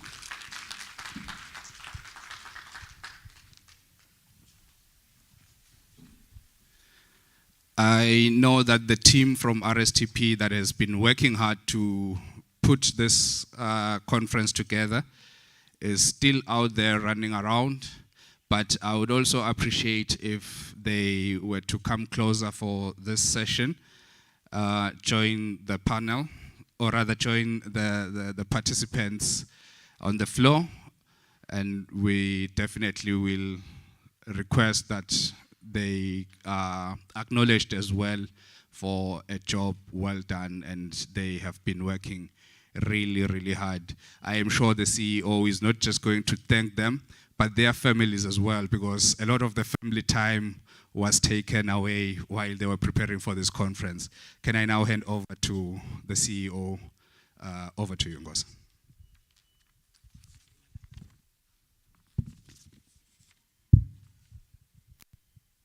Program Director, Chief Executive Officers, members of the International Association of Science Parks, partners, sponsors, government representatives, researchers, distinguished ladies and gentlemen. With the sun hanging gracefully in the afternoon sky, I stand before you with a heart brimming with gratitude. It is my distinct pleasure to extend my profound appreciation to each and every one of you for gracing the 2023 International Association of Science Parks and Areas of Innovation Africa Division Hybrid Conference with your presence. It is a gathering of curious minds and visionary spirits. I find immense joy in expressing my gratitude for the captivating, thought-provoking, and exhilarating session that have unfolded over the course of this conference. We have journeyed through a landscape of knowledge, navigating keynotes that ignite inspiration, paper presentation, that fuel intellectual discourse, and exhibitions that showcase innovative strides. These endeavors have been intricately woven around the tapestry of pertinent and dynamic themes that encompasses the realm of smart agriculture and value addition, the boundless possibilities within the blue economy and sustainable water management, the transformative potential of green energy, the circular pathways of the circular economy, the delicate equilibrium of forest ecosystem management, and the blueprint for building resilient cities. Immense in this dialogue, the call to action resounds ever more vigorously. It beckons us to venture beyond mere discourse and embrace the realm of proactive measures, transformative reactions. As steward of science and technology, our sanctuary, Real Science and Technology Park, pledges to transcend the confines of theoretical excellence. Our aim is clear: to transmute this proposed solution from the parchment of ideas into the realm of tangible projects and resolute policies. Recognizing the mosaic of stakeholders within our quadruple helix model, a symphony of collaboration shall resonate. As governmental entity, we stand ready to harmonize our effort with all relevant constituents, wavering a fabric of innovative partnership for sustainable and climate resilient Africa. May the Kingdom of Eswatini, along with the entire of the African continent, stand as a testament to our theme, innovative partnership for sustainable and climate resilient Africa, management and solution. As the curtain draws near on this splendid gathering, it is with sincere appreciation that I acknowledge the International Association of Science Parks for entrusting us with the privilege of hosting this extraordinary conference. Gratitude flows to the meticulous planning committee and to our esteemed friends across the African region, Konza Technopolis, Dayton University, the visionary policymakers, CEOs who have lent their brilliance to this assembly. Equally deserving of commendation are the esteemed representative of science parks, our treasurers partners such as the Food and Agriculture Organization, the general sponsors CCG Systems, Eswatini Investment and Trade Promotion Authority, World Food Program, NetBank Eswatini, Eswatini Development Finance Corporation, FinCorp, Financial Service Regulatory Authority, FISRA, Eswatini Bank, Eswatini Railways, Eswatini Electricity Company, and the Central Bank of Eswatini. As I bring my words to a close, I beseech each of us to kindle the flames of engagement, to nourish the roots of partnership, and to forge unwavering solutions to a future that is both climate resilient and sustainable. With a heartfelt gratitude and a sense of accomplishment, I stand united with you all in officially concluding this extraordinary conference. Thank you for your unwavering commitment, for your intellectual favor, and for your shared vision of a brighter and more sustainable world. Thank you.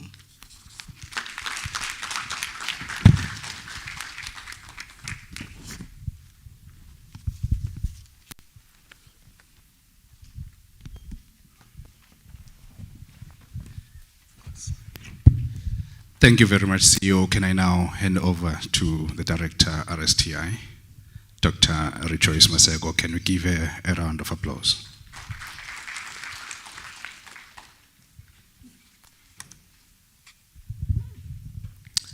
Thank you so much, Chair. Good afternoon, everyone. I'm standing here on behalf of our PS, Mr. Peshia Dube.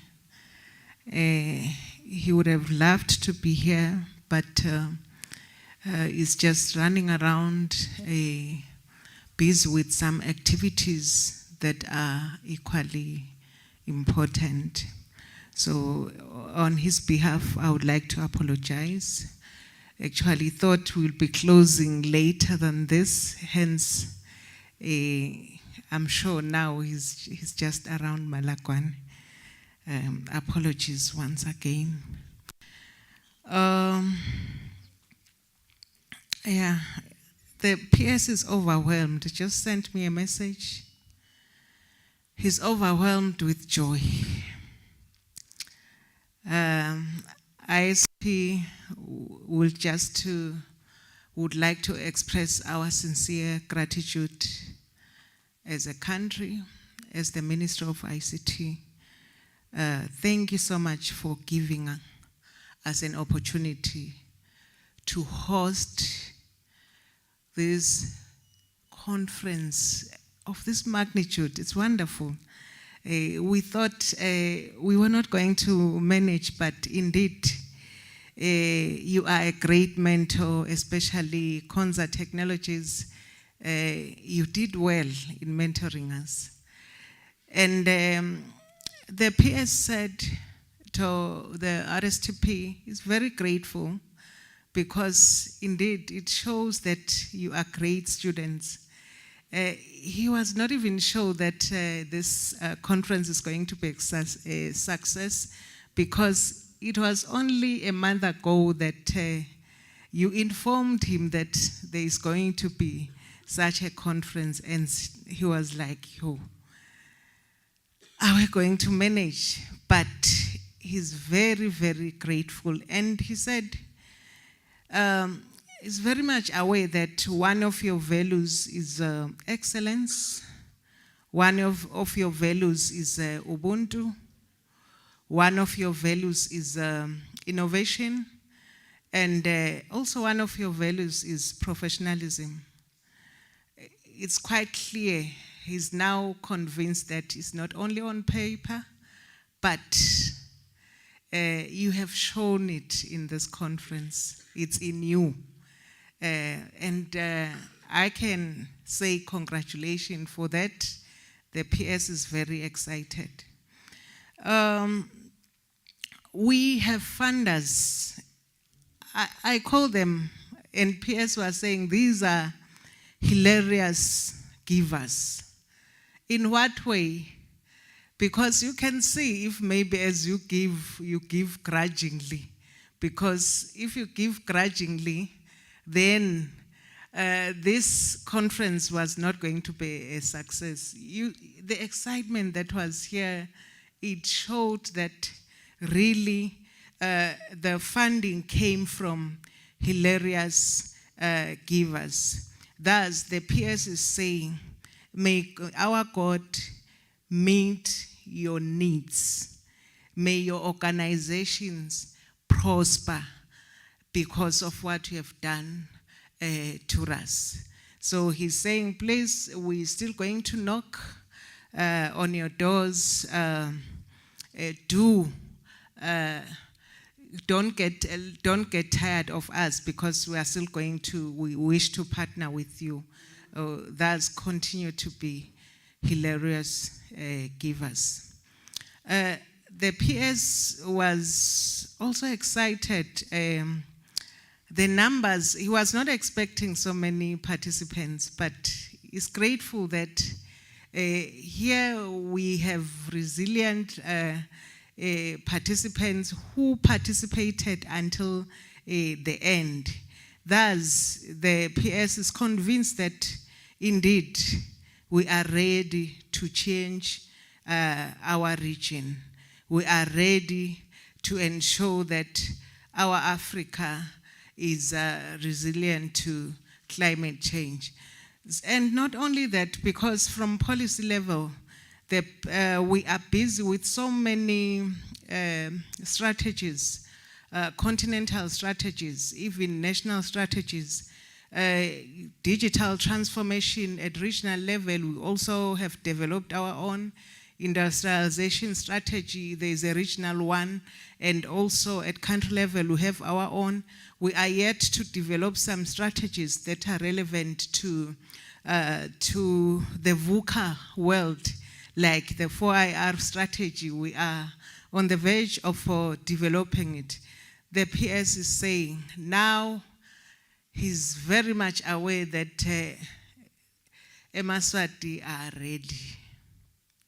The implementation has started even before the development of some of these policies. He didn't know that there is so much innovation in this country, and he was glad that we did not only reap the benefits of being members of ISP, but what happened here, the silos were broken. And he's saying, let us continue as different stakeholders, as public sector, as private sector, as NGOs, let us continue to work together as we transform our country to knowledge-based economy.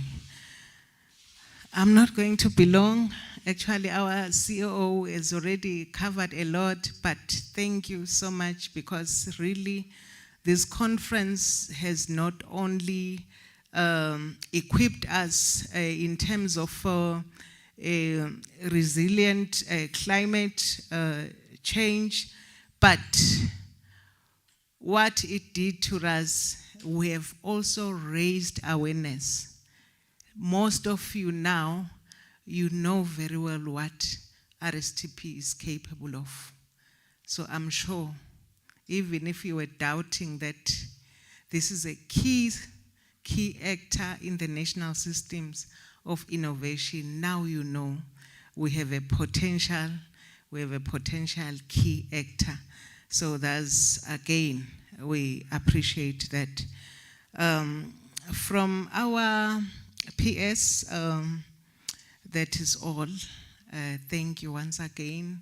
The PS is saying, may those who are traveling, may you guys have traveling messes.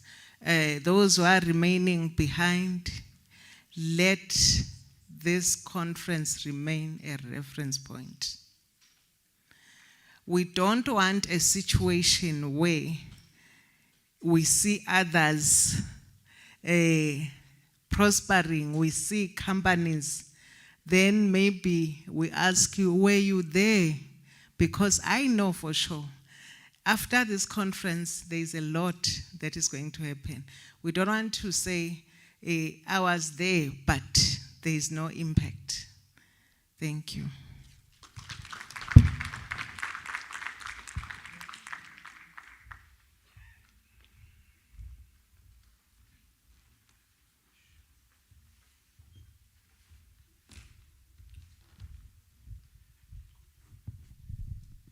Thank you very much, Director, representing the Principal Secretary in the Ministry of ICT.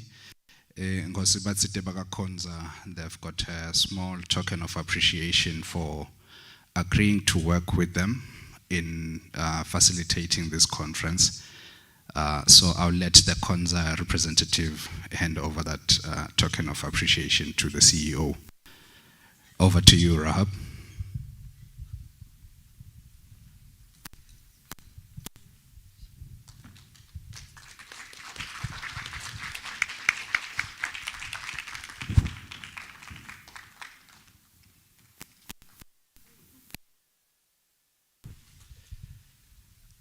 Thank you very much.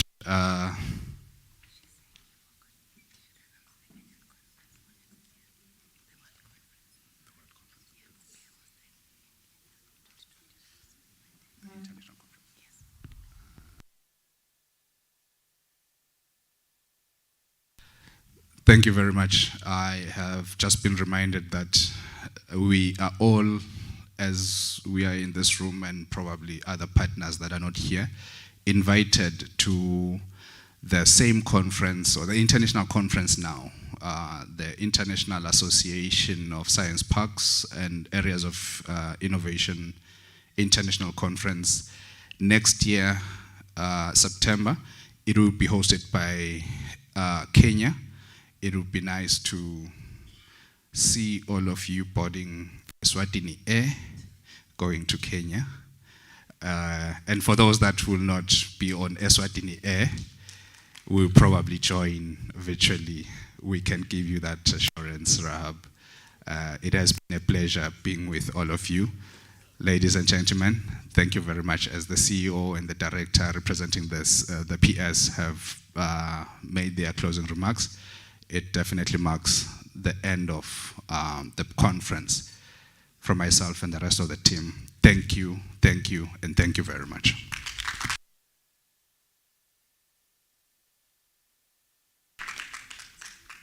Organizing committee, please, can you come for a photo opportunity with the CEO? I know that you've been itching for this opportunity. Most of you cannot let it go.